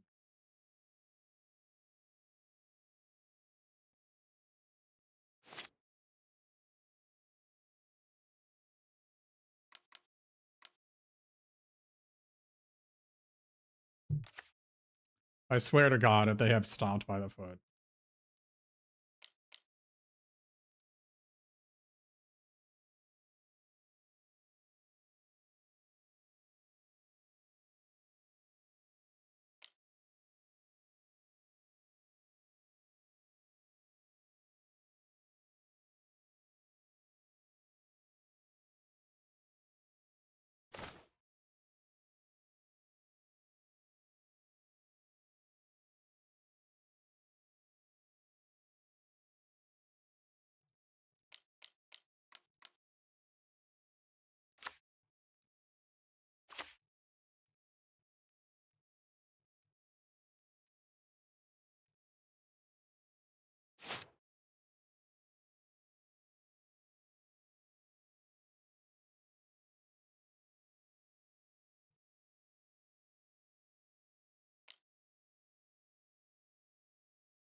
Okay.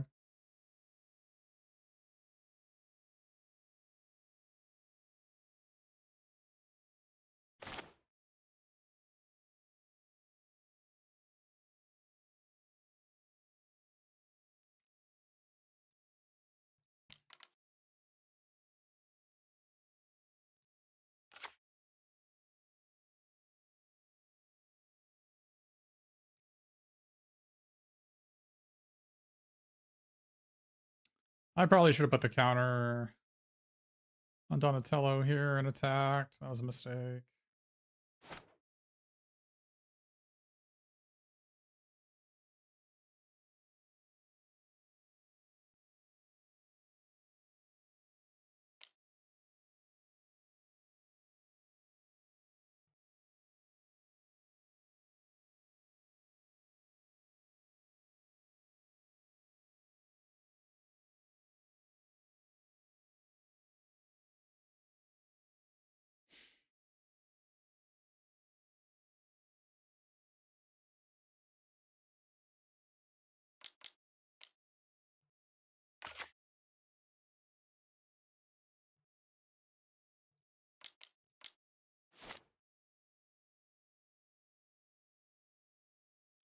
Like, threatening their life is my only way out of this game. Should I just attack them?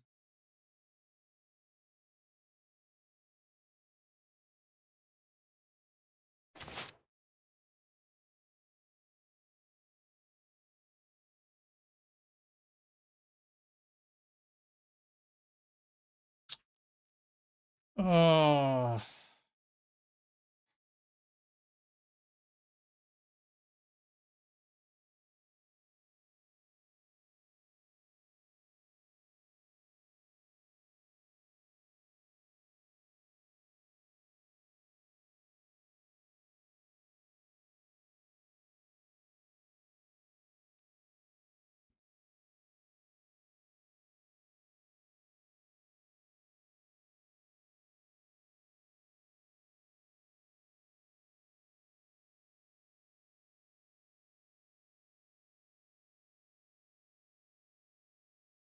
Not attacking last turn was so bad.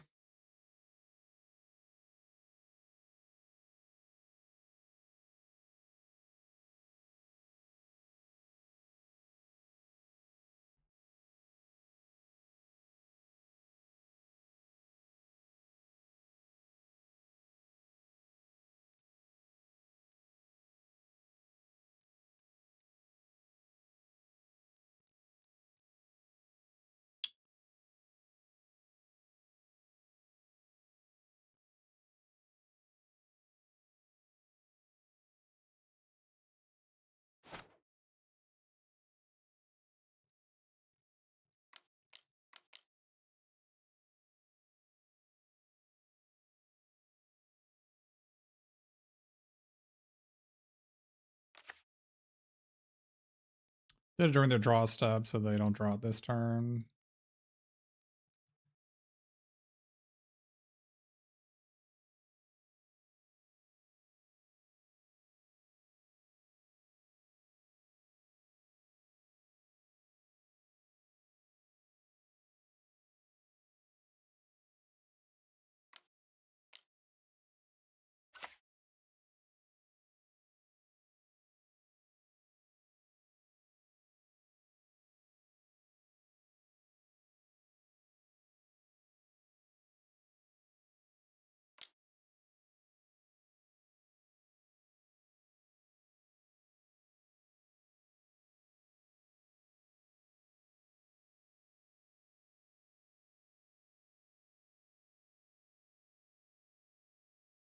It's a weird attack.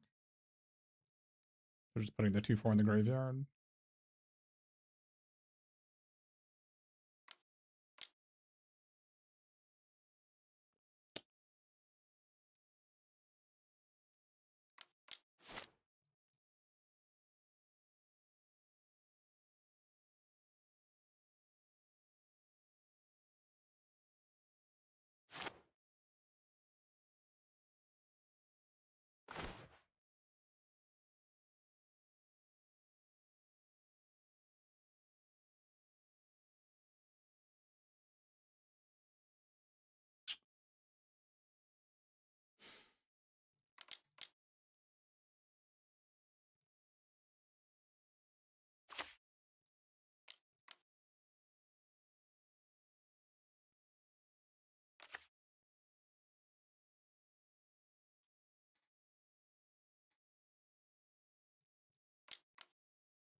I don't know what this attack is unless you have another trick.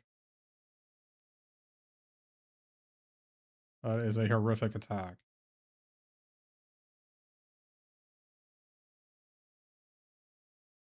Our opponent is really trying to put this game in the gutter.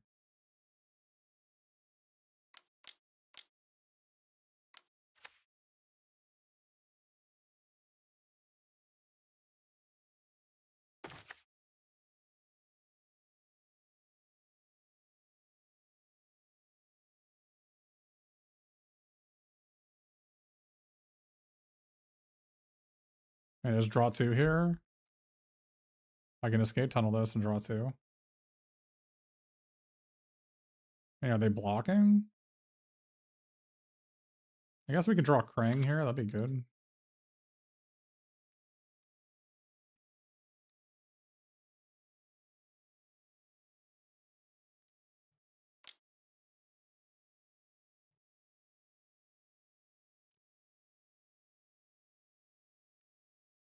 That's pretty good.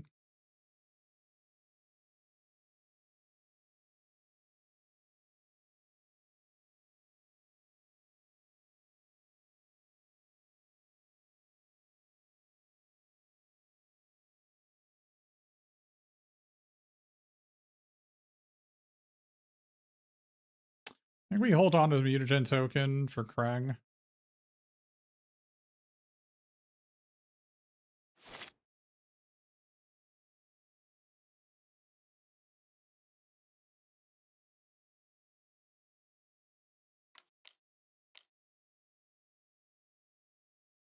Alright.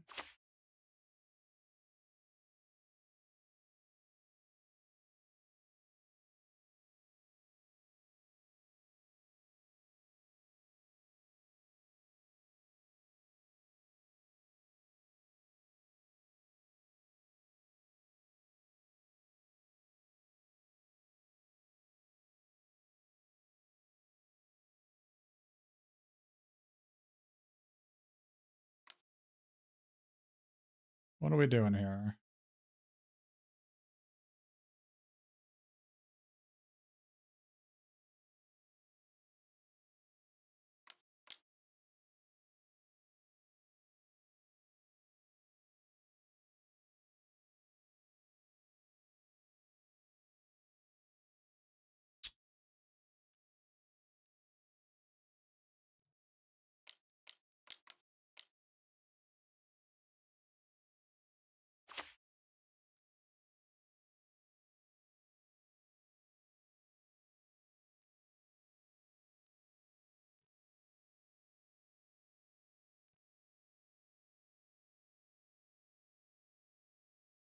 I don't know if that was an onboard trick necessarily. I did let them attack.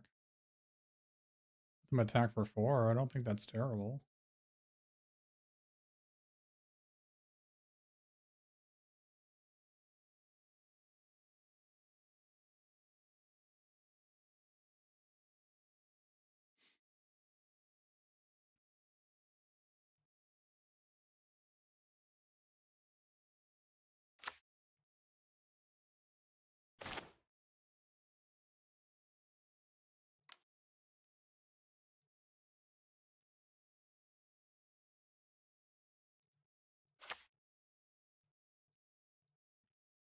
I mean, they have 3 attackers next turn.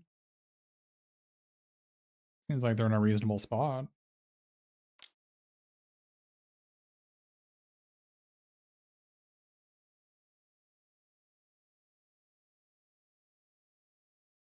I like that.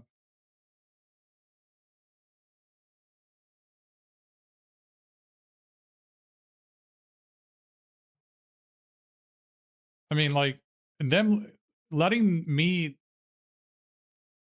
just gain a bunch of life by, like, end of turning it on tapping. Like, I don't think it's a good play for them. I think what they did was fine.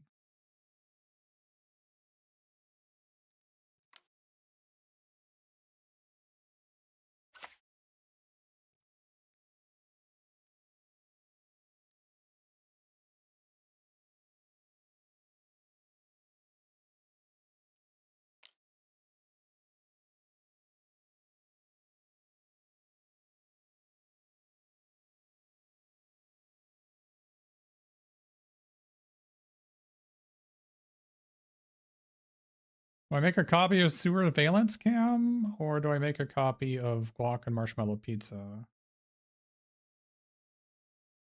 Do I want to gain 3 life, or draw 2 cards?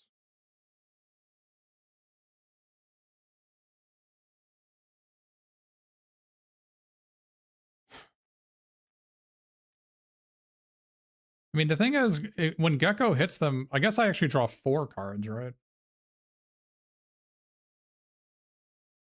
I'm already drawing 2 cards with Gecko next turn. There's no way they're blocking. I think I just want to gain 2 life.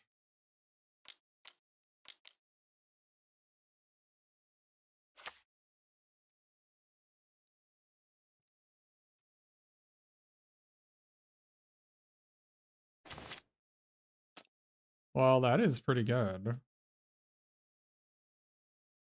It also gives me a red permanent.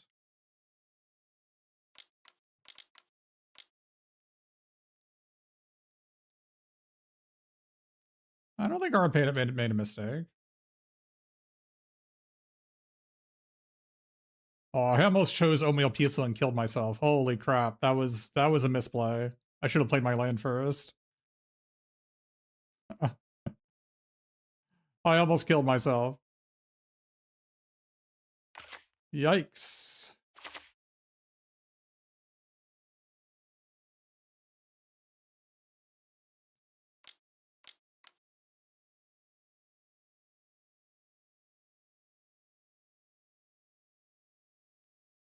I don't know if a single card kills me. If I have a blocker, right?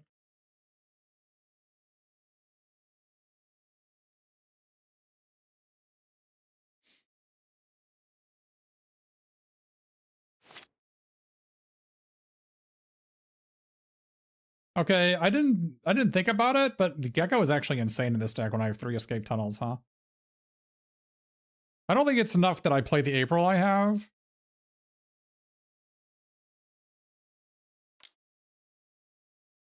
Oh, you know what? I should not have attacked with my 7/8. Why? Because Kaya's technique kills me. I should not have attacked with this. Kaya's technique is 6. That was a mistake.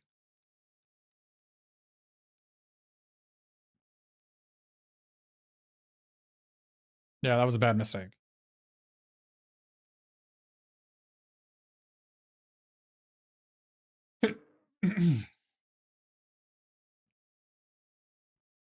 That was bad.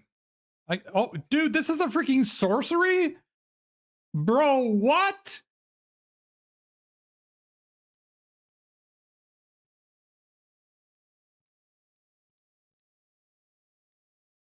I cannot believe that's a freaking sorcery.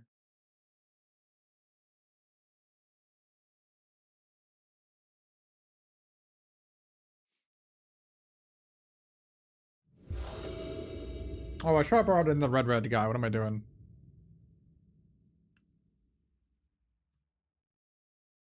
That blimp has actually been kind of good in this deck.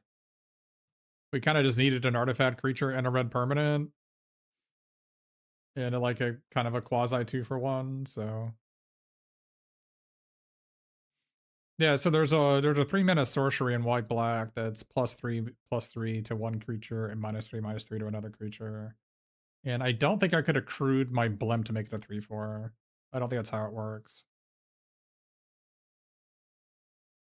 Like, my blimp is normally a 3/4, but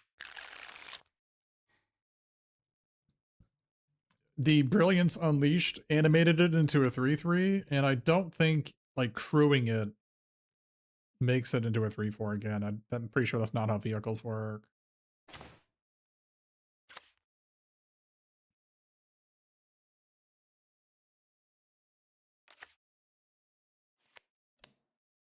I don't know. I remember Golden Egg from Eldraine. I don't remember Golden Egg being that good, but in this set is actually insane. I guess Revolt is a big part of it.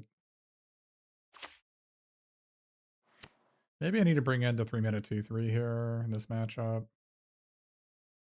So they're encrypted against April decks. like the best answer to it. Do that, a crustacean commando.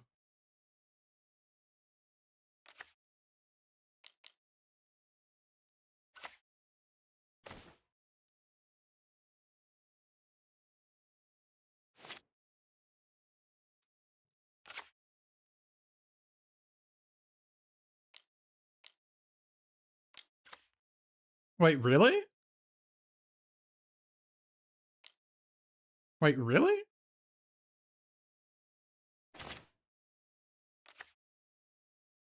It'll turn into a 3/4? Really?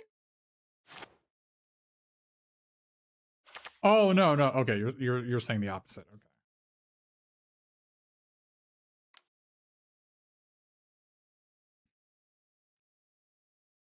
I can counter a sneak spell, but they didn't play one.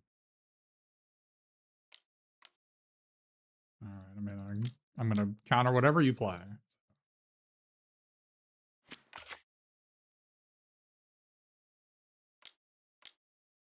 Unlucky.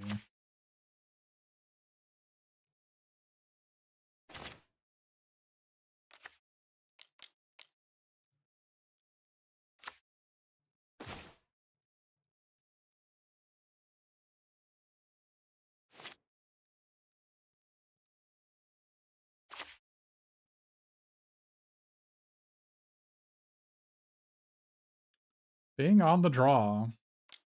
They get it's a free attack with a ton of rats. I don't know why they didn't do it. They get another damage in when they do that.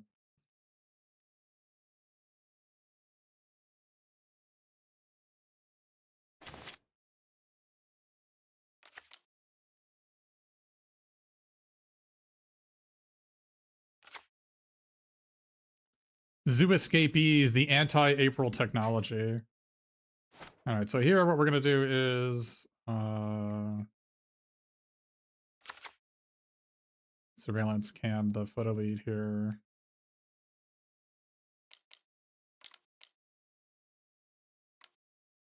Ah!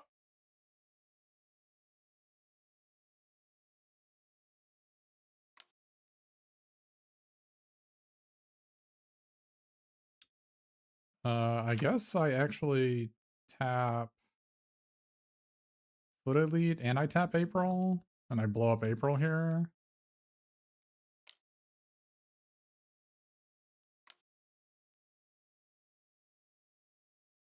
I might as well just gain 3 life by tapping her here. I can't crack the Omni Cheese Pizza to gain 3 life because I need red mana.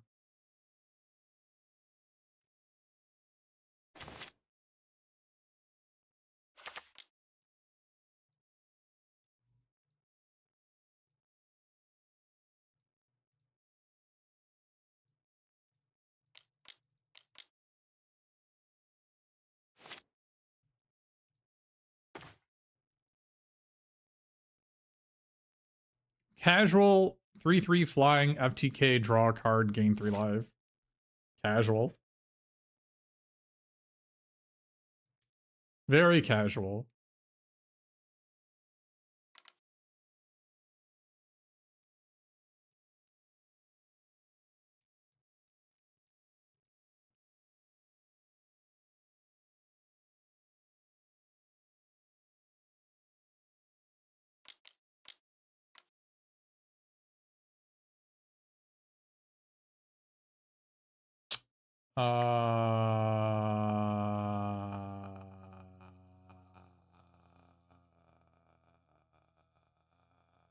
Oh, they don't have white mana. Okay. Okay.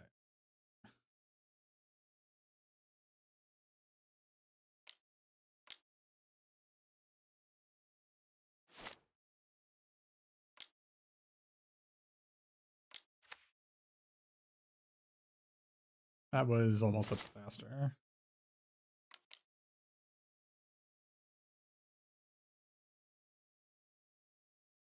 This is a 3/3, right? Thought it was a 3/4. Oh, if it was a 3/4, I could use Mutagen token. Okay, so 3/3 Devil Strike, and you can Yawgmoth's Will your power toughness 1s, and the only one they have is Little Lita.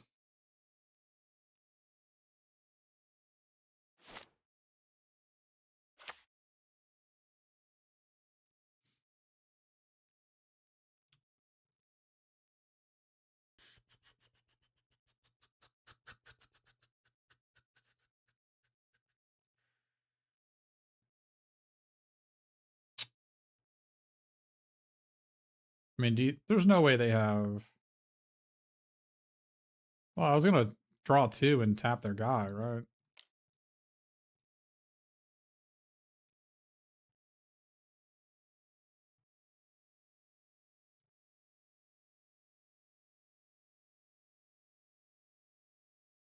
Trying to see if I is worth attacking for 3 here. Trying to figure out, are there haste creatures? Is there a way to give it hexproof? Is there a way to untap it? I see green mana, which has all those effects. So I'll just attack for 4.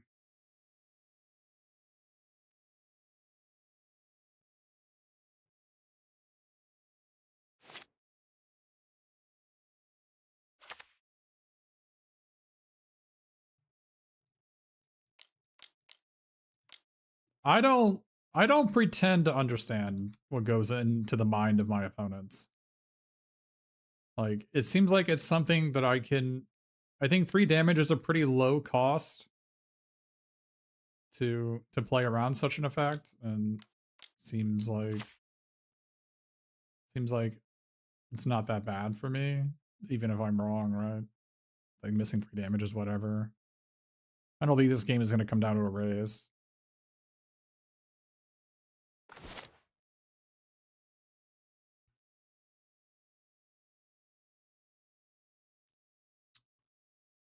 So we could play Krang and Shudder and crack our mutagen token, but that seems dangerous to me.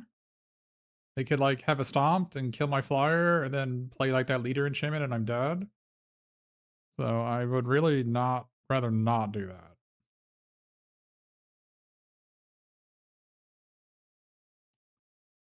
So I think our play, we don't have double blue.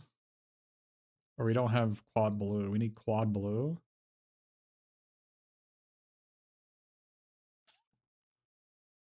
We don't have quad blue.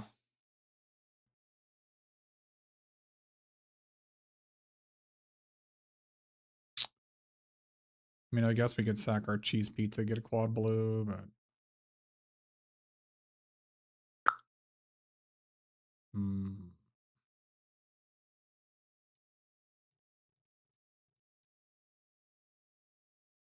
gonna play really conservative here, I think. Oh, the green is for sacking tokens of this thing. I see.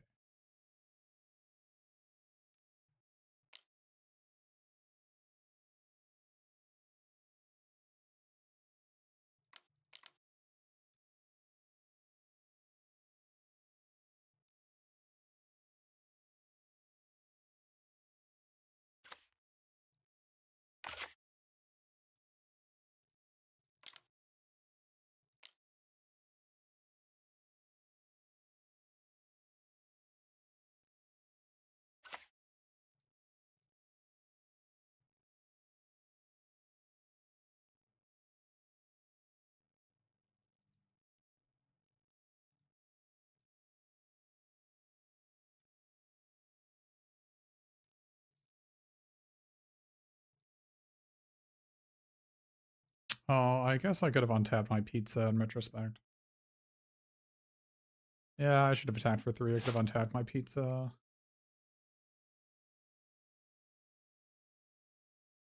Yeah, I missed 3 damage there. It's fine.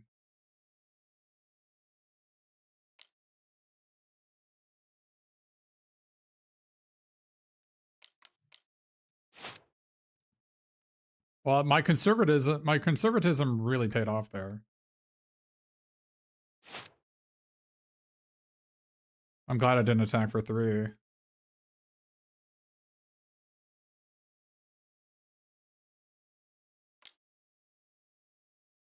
I'd attacked for 3, I couldn't gain 3 life. Might as well block, I mean.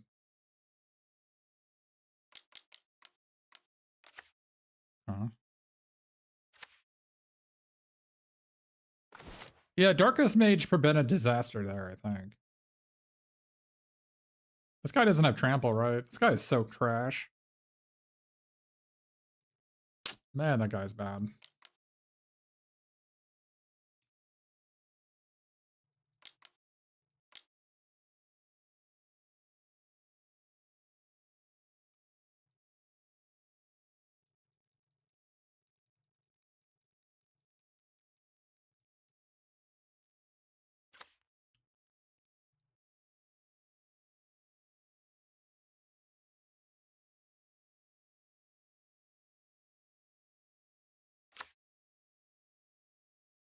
2/2 flyer, scry 1.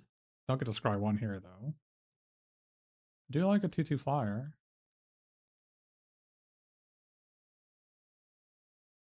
Nice. We haven't been able to do the combo a single time. I am so tilted. This is the match. We're gonna get the combo. I can feel it in me bones.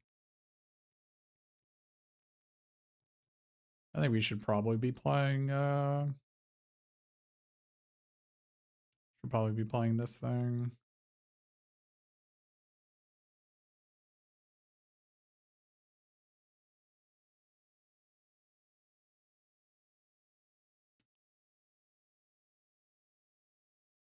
Take out a forest or a mountain and play this thing. I want to take it out for the surveillance for the fugitive droid. The droid's been kind of mid.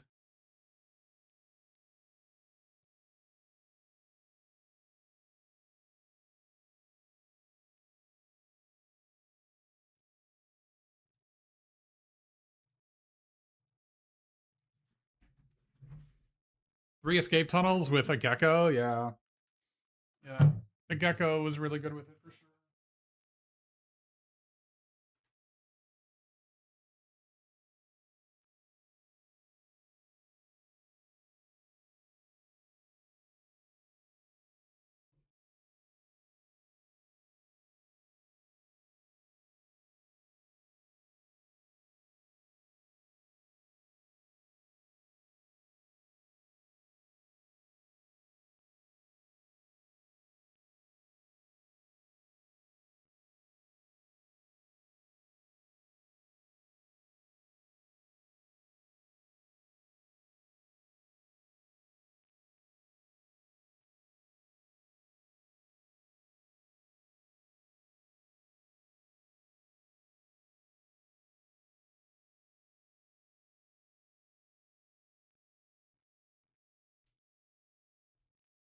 I would play Cowabunga over a land if I had another green source.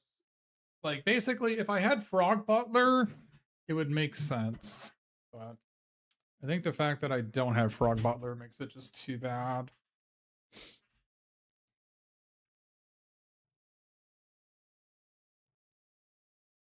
This Rock City has been horrific.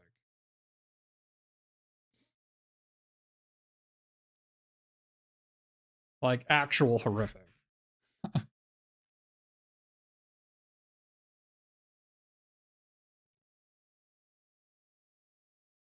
But I think like you just have to run a bad 6-drop when you have transdimensional bovine in your deck, even if it's you know, just as bad as it could possibly be.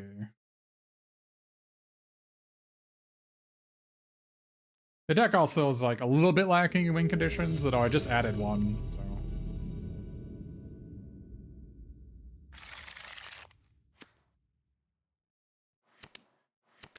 Horrific. Actual horrific.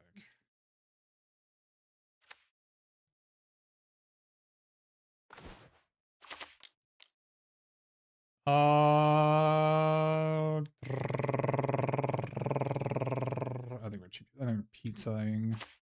I want to draw bovine or Mona Lisa. Okay. No, we just draw Mona Lisa. We got the combo.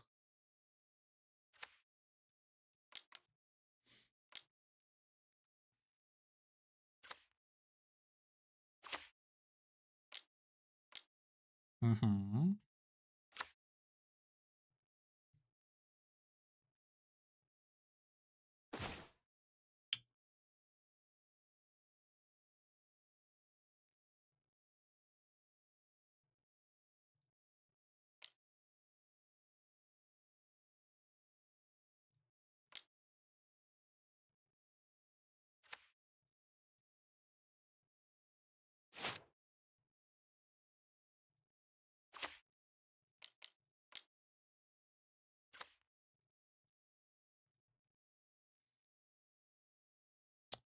Bovine.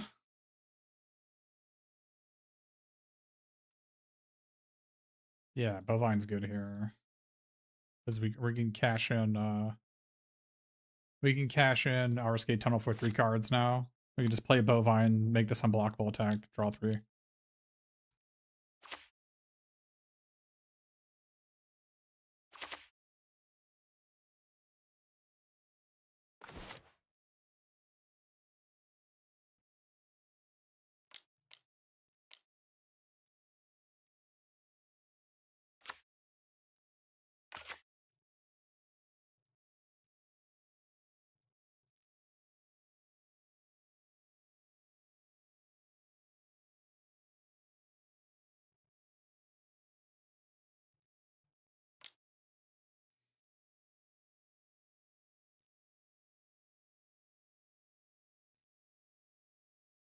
Dude, Gecko in Escape Tunnel is so good. Holy moly. Cashing in lands for 3 cards. No big deal. No big deal. It's no big deal. I could have made it 4 cards. I could have discarded a card to draw 4, but I want all the cards in my hand, I think.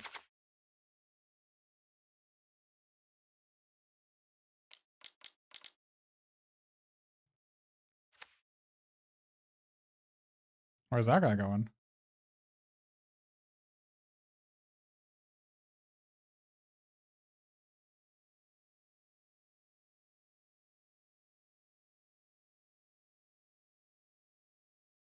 Curious.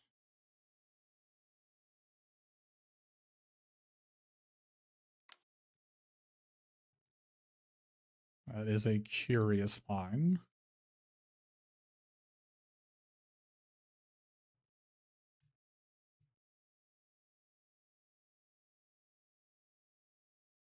Yeah, I mean, I have an April I'm not playing. For sure.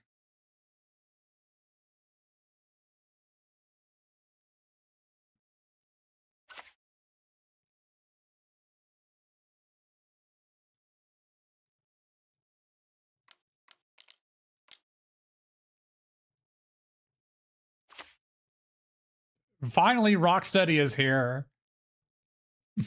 Finally. The 7/7 is here. Well, no, you don't want to mutagen her. If you mutagen her, then you can't, if you mutagen her, you can't, escape tunnel her.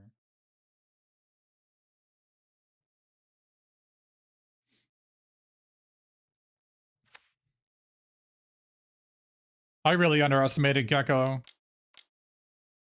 I really underestimated Gecko with escape tunnels ×3. That's like such an insane combo.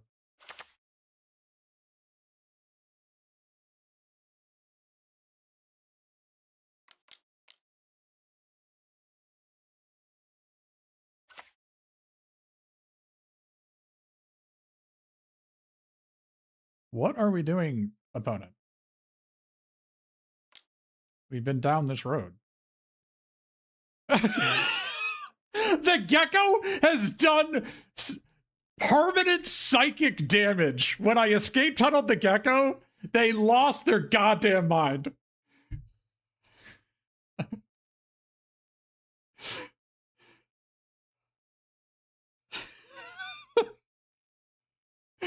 Our opponent will just never ever live it down.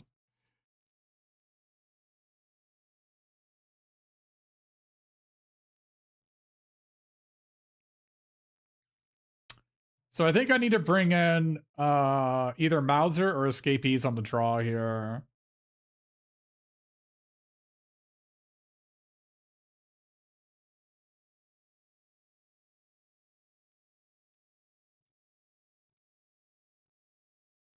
Maybe I don't need this against our opponent's deck. They seem relatively low power level. So I'll bring in a 2-drop that can block.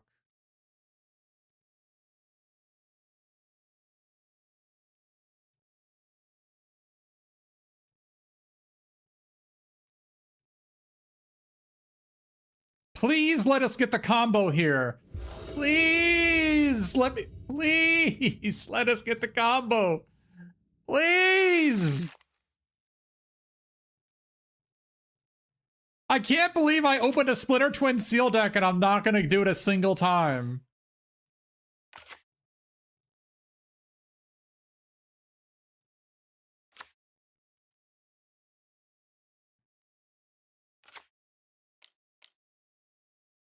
Oh, enemy got the most expensive card in the set there.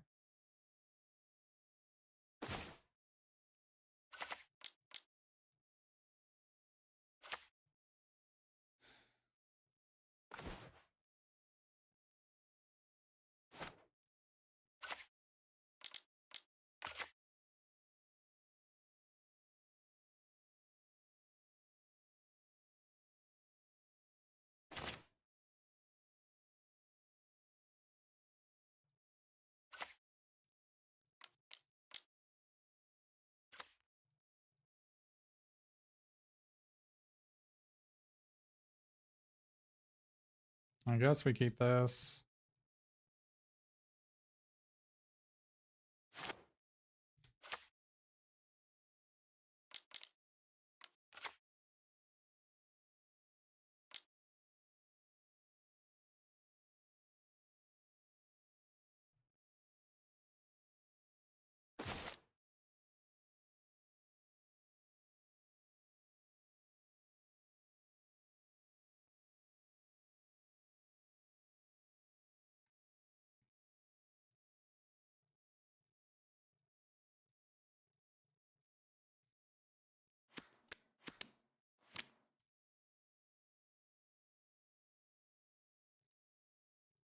That's a weird card to put in the graveyard.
They didn't discard.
Uh-oh. We have the combo.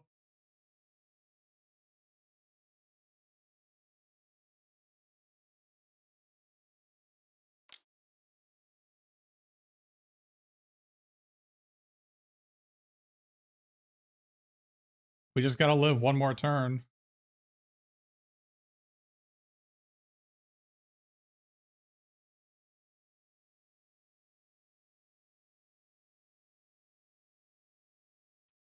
We have 1, 2, 3. So it's 2, 5, 1, 1. Okay.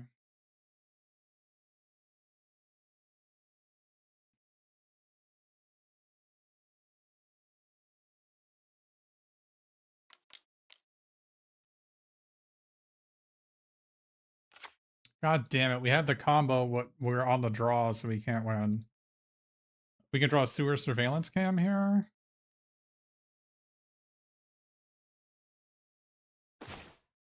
Island.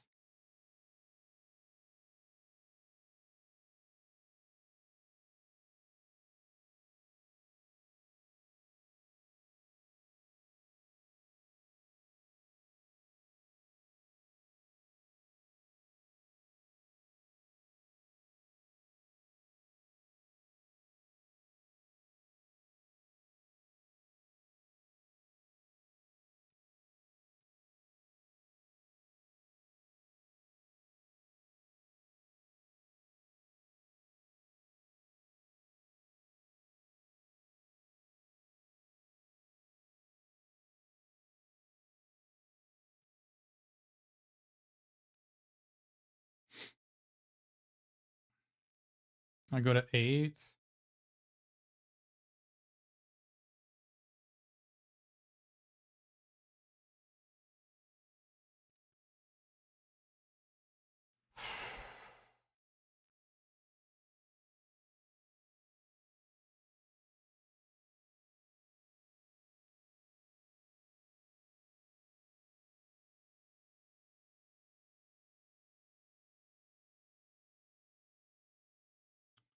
Go to 8. They attack. They flicker. This. Make a guy. I trump this. Block this.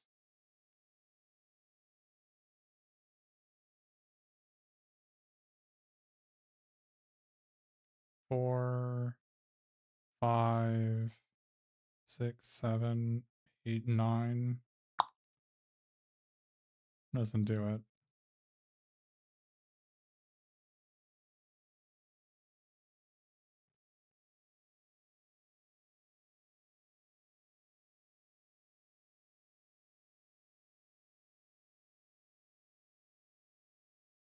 My only out might be just Krang and Shreddering and hoping to hit a removal spell. I can't win any other way. I'm dead on board if I play Spicy OP as long as I take 3 from it.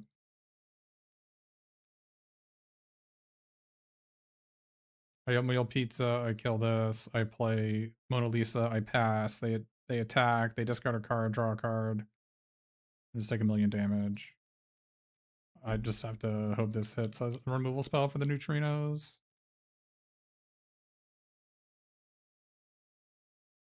I guess I'm dead even if I do that. But I don't know what it could be, but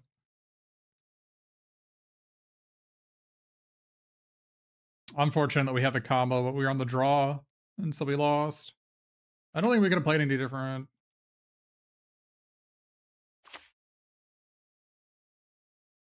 Not good enough.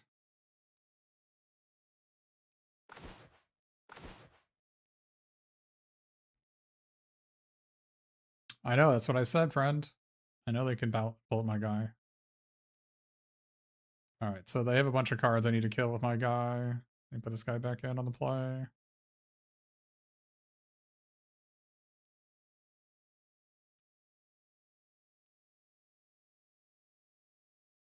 Yeah. We have one more time to get the combo. God, this Rock City has been so bad.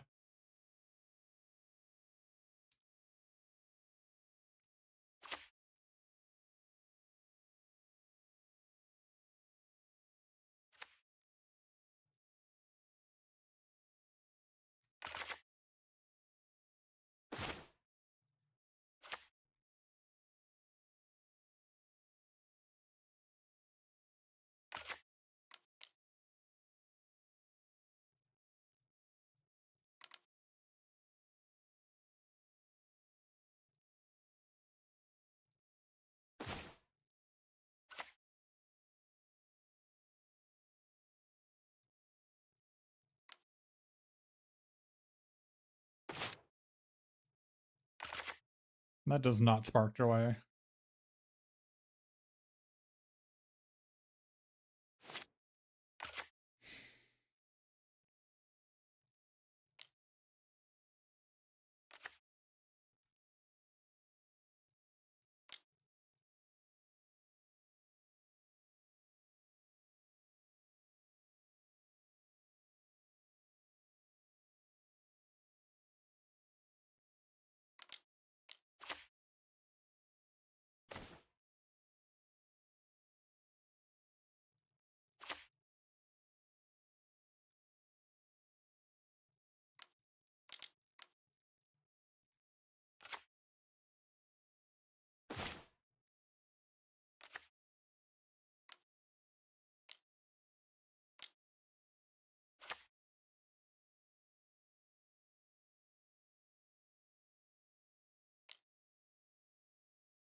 Not drawing a land. A story of darkest underscore mage experience. A classic experience, you might say. A classic.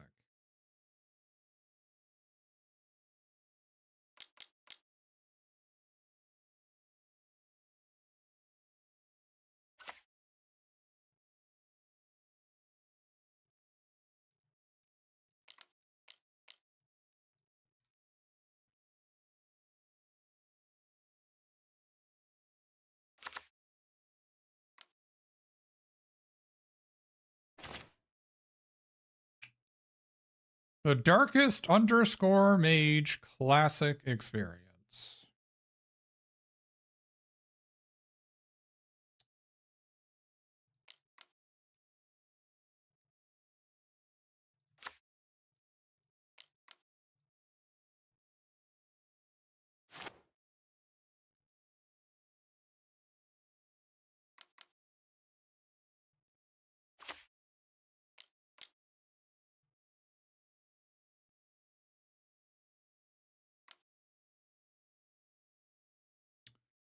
The darkest underscore mage classic experience. Kept a 4-lander on the play, did not draw a land for the rest of the game. A classic.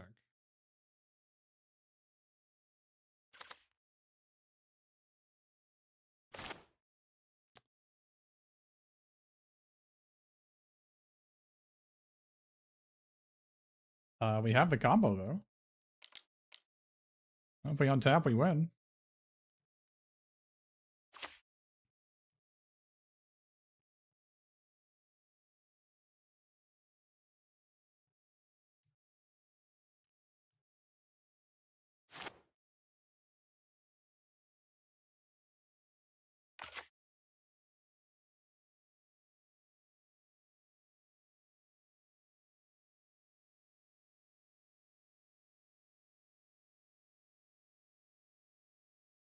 Can we untap? They don't have lethal on board.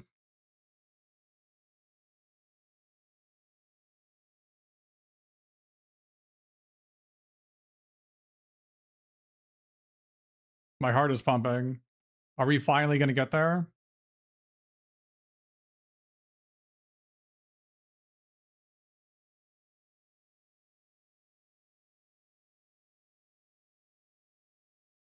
If they make us play the guac and marshmallow pizza, we're 1 mana off of winning.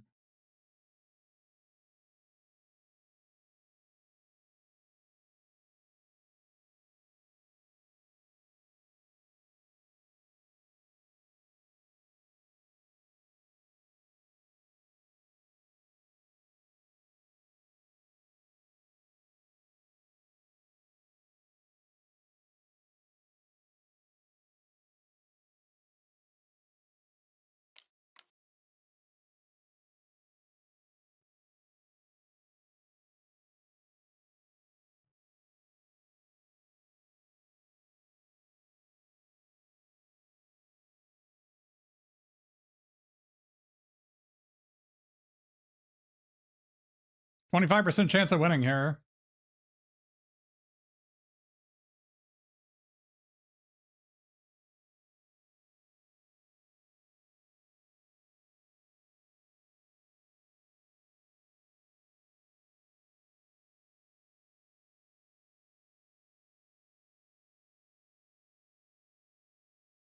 Oh. Well, they discarded General Trog. Well. Hopefully they just play Agent Bishop.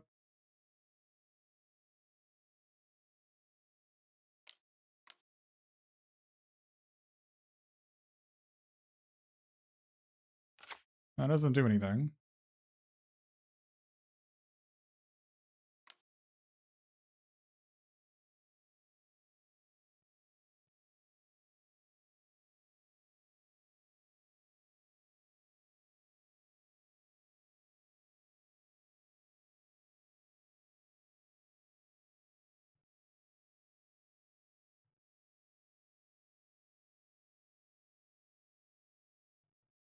Oh, do we win? We win, chat! We win! We win! Are you ready for the combo? Ready for the combo, chat?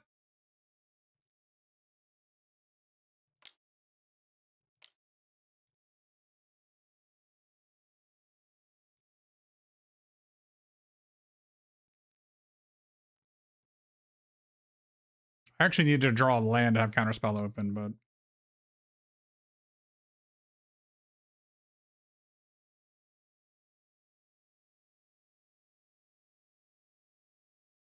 if I had a, I needed to draw a land there actually to win with counterspell backup.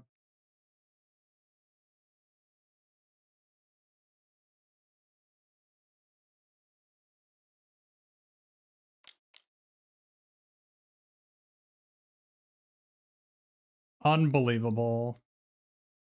We didn't draw a land.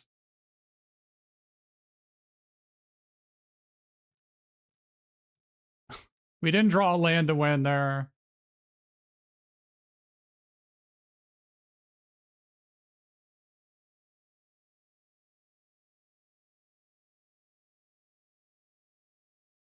Unreal.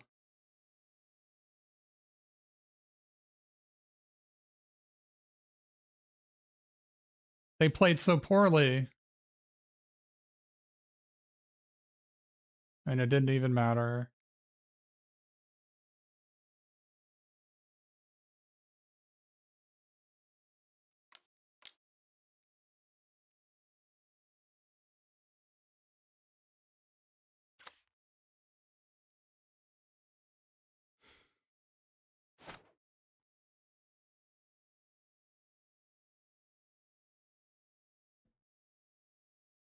We just needed a land to win. So we can draw exactly Mither Sewer Surveillance game when we win here.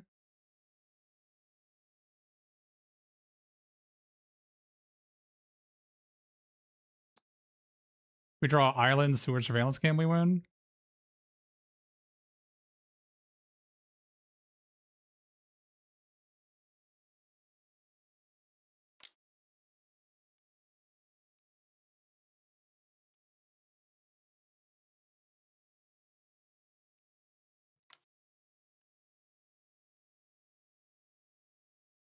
Oh no, we can just draw a land here and we win.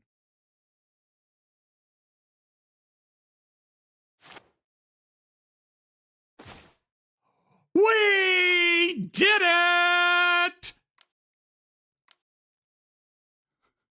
Ah! Splitter Twin for the win!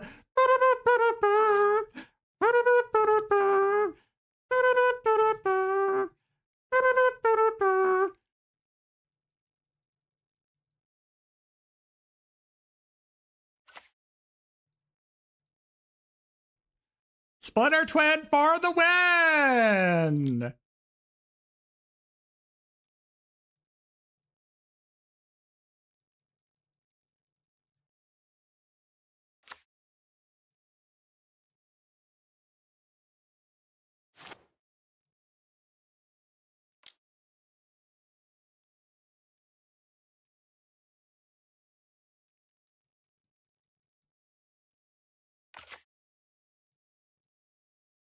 Splitter Twin for the win! Splinter Twin. Well, we have to do everything pizza while we're here. We have to do everything pizza while we're here. Just to let them know. Let them know that we ain't messing around here.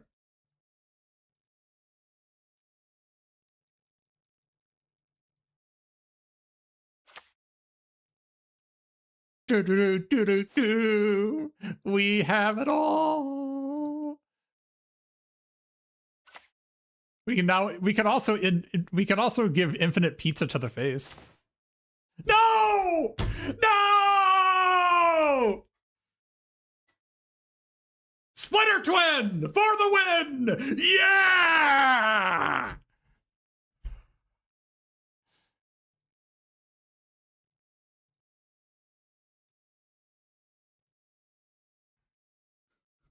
All right, in the final game, at the very last moment, dead on board 3 different ways. Yeah!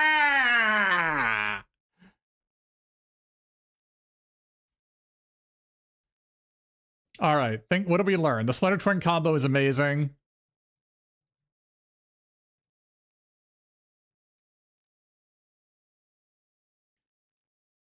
Rocksteady was absolute trash. I had to feel something, yeah.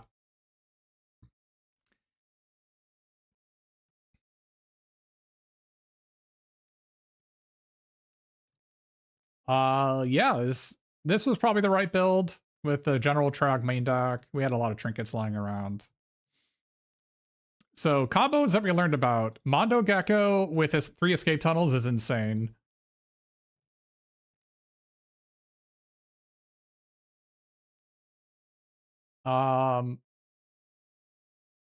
We kept on cashing in escape tunnels for 3 cards. We make Mondo Gecko unblockable and attack. And yeah, Saved by the Shell was insane. The Marshmallow and Pizza was so good, especially with nobody to return it. The Bovine was great. The Mona Lisa was insane. The Return to the Sewers were okay. We were boarding in Zoo Escapees on the draw against everybody that was aggro. The worst 5 cards in the deck were like Rocksteady, General Trog.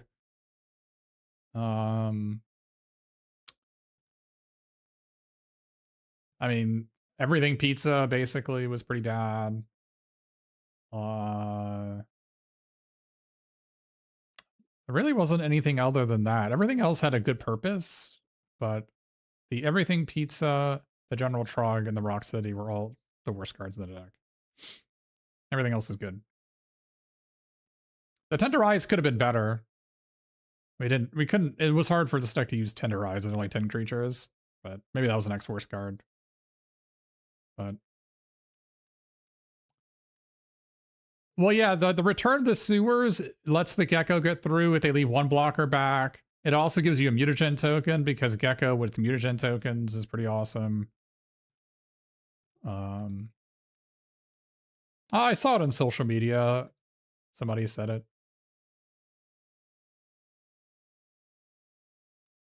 That was sick though.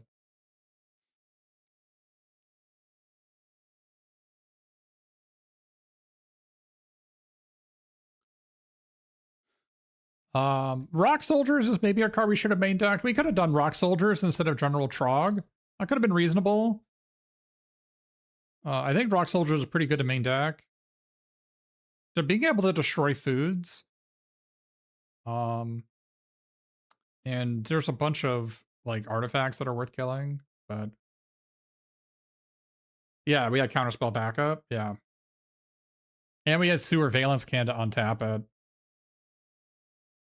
Yeah, I thought I needed Island Surveillance Cam. I was going to go for that, but I only needed a land because it untaps it, so.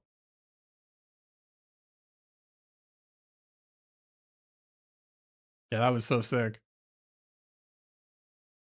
We could have boarded in Janika's Technique against some decks if we thought they were like a crappy creature deck, but we ended up not needing them. I didn't want the Bespoke Bows. They were bad. Bespoke Bows is like not for a deck that like you don't play Bespoke Bows in decks that have late game like this one does. Like I've got these. If I didn't have these guys, I'd be forced to play. But Bespoke Bow, you really need to lean into the +2/+1 vigilance. If you're not leaning into that, then no reason to do it. Oh, you know what? I could have taken out Rocksteady for the Triceraton when I boarded. Oh, I could have. Oh, maybe that's actually better. Yeah, that could have been better, actually. Yeah, that could have been better. This guy is trash. That guy is trash. Much worse than the one in Duskborn. The one in Duskborn was a 7/6 trampler for 6. Like, being able to block by one creature is irrelevant because there's so much death touch in the format. You want trample, not what is it, stalking tiger? I don't know what is the design developer term for stalking tiger, but stalk, I guess.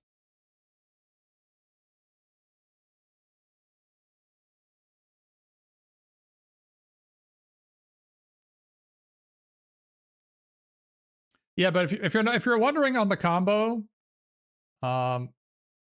you can just if you go 3 lands Mona Lisa, you can kill them next turn. It's literal Splinter Twin. You can kill them turn 4. Combo kill them. So with Mona Lisa, attach for mana equal to its power. So you play Mona Lisa, you play your 4th land. You tap Mona Lisa for green, you guac her. So then she untaps. You tap her for 3, you have 7 mana. You play Chrome Dome and you have 5 mana. You activate Chrome Dome on guac. Then the guac untaps Mona Lisa and she taps for 5. You do it again, now she taps for 7. So you have infinite power, infinite life, and infinite mana on all your creatures. And the only thing you started the turn with was 3 lands and Mona Lisa.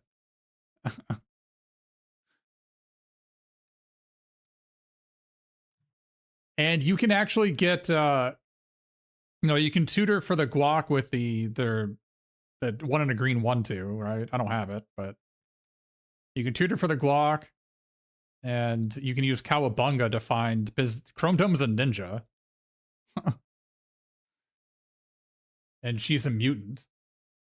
So Cowabunga can find either half of the combo.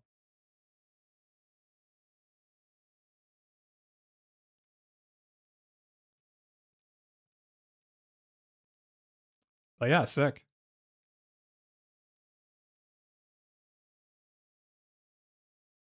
Very sick. That was an exciting thing to end the day on. I like this sealed format much more than I like the Drat format. Let's just say that. Though I haven't played the Drat format since they fixed the bug. So I thought something was up. You remember yesterday, or 2 days ago rather, when I was drafting,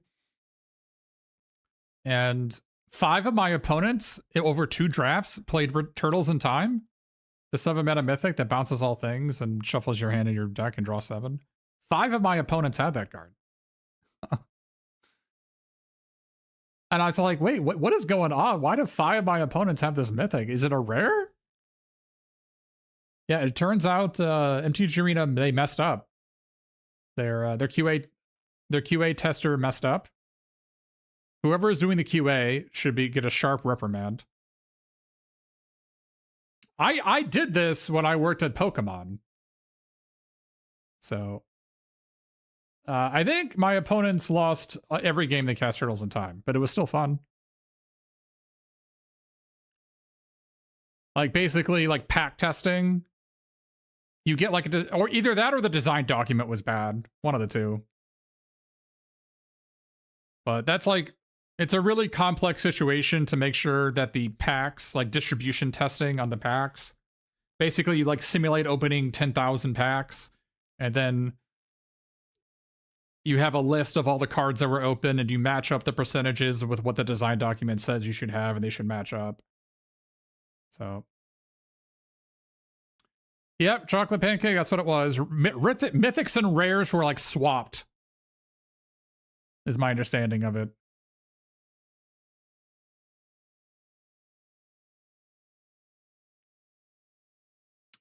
But I don't know if we're going to be able to beat this deck. I got insanely unlucky in our loss, and that was before I added a land. If we had added a land, we would have won the game we lost. So this should have been an Exo deck.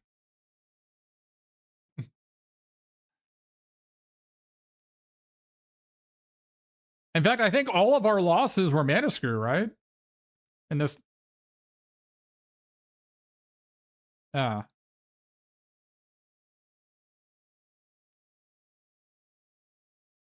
Yeah, in this format, you want to play minimum 17 lands on a land cycler, and as well as a bunch of cyclers on turn 2, whether it's like Pizza or Omni or whatever. You want to hit your first 5 land drops in this format, which means you want to play between 18 and 20 mana. You need 5 mana on turn 5. I mean, you ideally want 6 mana on turn 6, but you need 5 mana. It's so easy to tap out every turn of the game. But Sneak allows you to maximize your mana.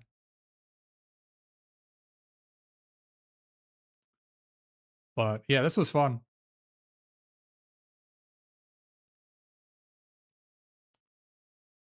Thanks for tuning in. We'll be back tomorrow. We're going to play some more Dragon Quest VII this weekend, I'm sure. I'll send you over to Jorbs, who's Slay the Spire 2 just came out.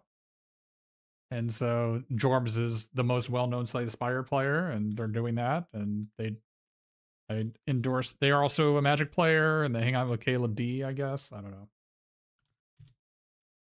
At least they have in the past.